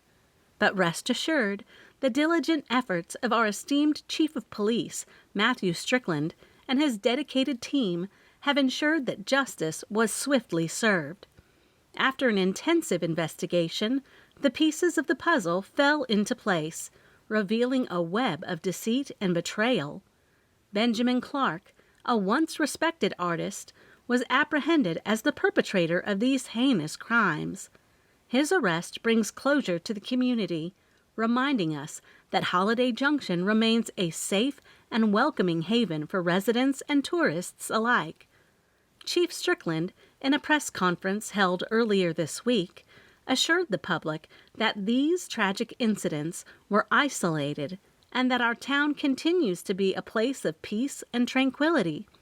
He extended his gratitude to the community for their support and cooperation throughout the investigation, emphasizing the importance of unity in times of adversity. As we bid farewell to another successful 4th of July celebration, Holiday Junction stands tall, a beacon of warmth, joy, and community spirit. We can once again revel in the knowledge that our beloved town remains a bastion of safety and serenity. With the spirit of the 4th of July still burning brightly in our hearts, we look forward to the continued growth and prosperity of our cherished Holiday Junction. In the words of Chief Strickland, let us remember that even in the face of darkness, the light of unity and resilience will guide us toward a brighter future. Chapter 18. Holiday Junction, Where Merriment Reigns Supreme, by the Merrymaker. As the sun sets on another delightful chapter in the town of Holiday Junction, I can't help but feel a sense of joy and contentment. The 4th of July festivities have come to a close, and our beloved village has once again lived up to its reputation as the epicenter of merriment. The air was filled with laughter and cheer as residents and visitors alike gathered to celebrate the nation's independence. From the lively parade that wove its way through the streets, boasting colorful floats and spirited performers, to the grand fireworks extravaganza that lit up the night sky, every moment was infused with a sense of pure joy. The spirit of Holiday Junction shone brightly throughout the week-long celebration, with our citizens embracing the merriment that defines our beloved village. From the enthusiastic participation in the annual pie-eating contest to the heartwarming performances at the community talent show, every event bespoke the joyous nature of our town. But the celebrations don't end here, my dear friends. While the 4th of July has bid us farewell, the merriment continues to thrive in every corner of Holiday Junction. Our quaint streets are once again bustling with activity, with locals and tourists embracing the warmth of our community. And here's an exciting twist. I find myself intrigued by a new potential venture, a hidden gem nestled in the quiet embrace of the mountains. The Art District, with its boundless creativity and unexplored potential, beckons to me. Could this uncharted territory hold the key to the next level of merriment for our beloved village? Only time will tell. As I sign off, my dear readers, I leave you with a tantalizing thought. Keep your eyes peeled for the signs of the merrymaker, for where there's merriment to be had, there just might be a clue to the next adventure. Who knows what surprises lie in store as we embark on this new journey together? Until next time, my dear friends, embrace the spirit of Holiday Junction and let its merriment guide your way. Yours in endless merriment, The Merrymaker. Also by Tonya Kappas. A Camper and Criminal's Cozy Mystery. Beaches, bungalows, and burglaries. Deserts, drivers, and derelicts. Forests, fishing, and forgery. Christmas, criminals, and campers. Motorhomes, maps, and murder. Canyons, caravans, and cadavers. Hitches, hideouts, and homicide. Assailants, asphalt, and alibis. Valleys, vehicles, and victims. Sunsets, sabbatical, and scandal. Tents, trails, and turmoil. Kickbacks, kayaks, and kidnapping. Gear, grills, and guns. Eggnog, extortion, and evergreens. Ropes, riddles, and robberies. Paddlers, promises, and poison. Insects, ivy, and investigations. Outdoors, oars, and oaths. Wildlife, warrants, and weapons. Blossoms, barbecue, and blackmail. Lanterns, lakes, and larceny. Jackets, jack-o'-lantern, and justice. Santa, surprises, and suspicions. Vistas, vices, and valentines. Adventure, abduction, and arrest. Rangers, RVs, and revenge. Campfires, courage, and convicts. Trapping, turkeys, and Thanksgiving. Gifts, glamping, and glocks. Zoning, zealots, and zip lines. Hammocks, handguns, and hearsay. Questions, quarrels, and quandary. Witness, woods, and wedding. Kenny Lowry Mystery Series. Fixin' to Die. Southern Fried. Axe to Grind. 6 Feet Under. Dead as a Doornail. Tangled Up in Tinsel. Digging Up Dirt. Blowin' Up a Murder. Heavens to Bribery. Killer Coffee Mystery Series. Scene of the Grind. Mocha and Murder. Freshly Ground Murder. Cold-Blooded Brew. Decaffeinated Scandal. A Killer Latte. Holiday Roast Mortem. Dead to the Last Drop. A Charming Blend novella, crossover with Magical Cures Mystery. Frothy Foul Play. Spoonful of Murder. Barista Bump Off. Cappuccino Criminal. Macchiato Murder. Holiday Cozy Mystery. 4-Leaf Felony. Mother's Day Murder. A Halloween Homicide. New Year Nuisance. Chocolate Bunny Betrayal. 4th of July Forgery. Mail Carrier Cozy Mystery. Stamped Out. Address for Murder. All She Wrote.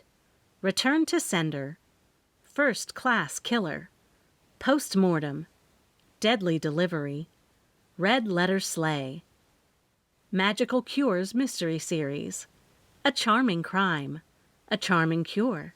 A Charming Potion novella. A Charming Wish. A Charming Spell. A Charming Magic.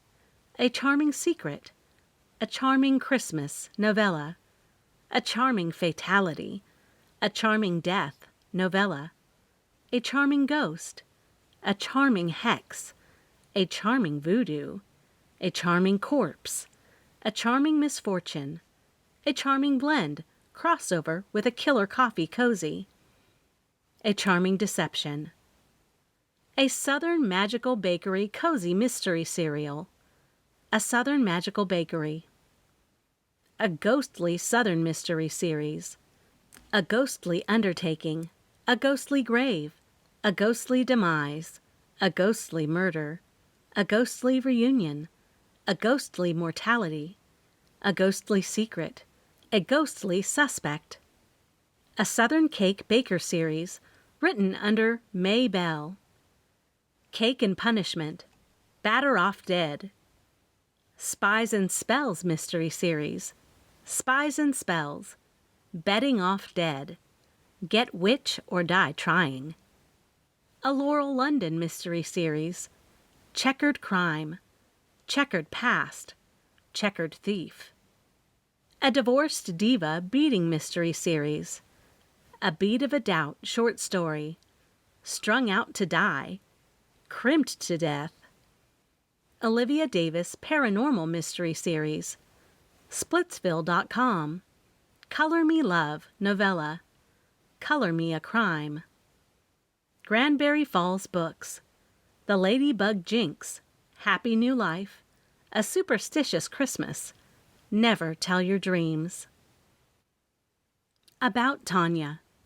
Tonya has written over 100 novels, all of which have graced numerous bestseller lists, including the USA Today. Best known for stories charged with emotion and humor and filled with flawed characters, her novels have garnered reader praise and glowing critical reviews. She lives with her husband and a very spoiled rescue cat named Ro. Tonya grew up in the small southern Kentucky town of Nicholasville. Now that her 4 boys are grown men, Tonya writes full-time in her camper she calls her shamper, she-camper. Learn more about her, be sure to check out her website, TonyaKappas.com. Find her on Facebook, Twitter, BookBub, and Instagram. Sign up to receive her newsletter, where you'll get free books, exclusive bonus content, and news of her releases and sales. If you liked this book, please take a few minutes to leave a review now. Authors, Tonya included, really appreciate this, and it helps draw more readers to books they might like. Thanks. Cover artist Mariah Sinclair, The Cover Vault. This has been 4th of July Forgery, Holiday Cozy Mystery, Book 6, written by Tonya Kappas. Narrated by Christina Sagnameni. Copyright 2023 by Tonya Kappas. Production copyright by Tonya Kappas.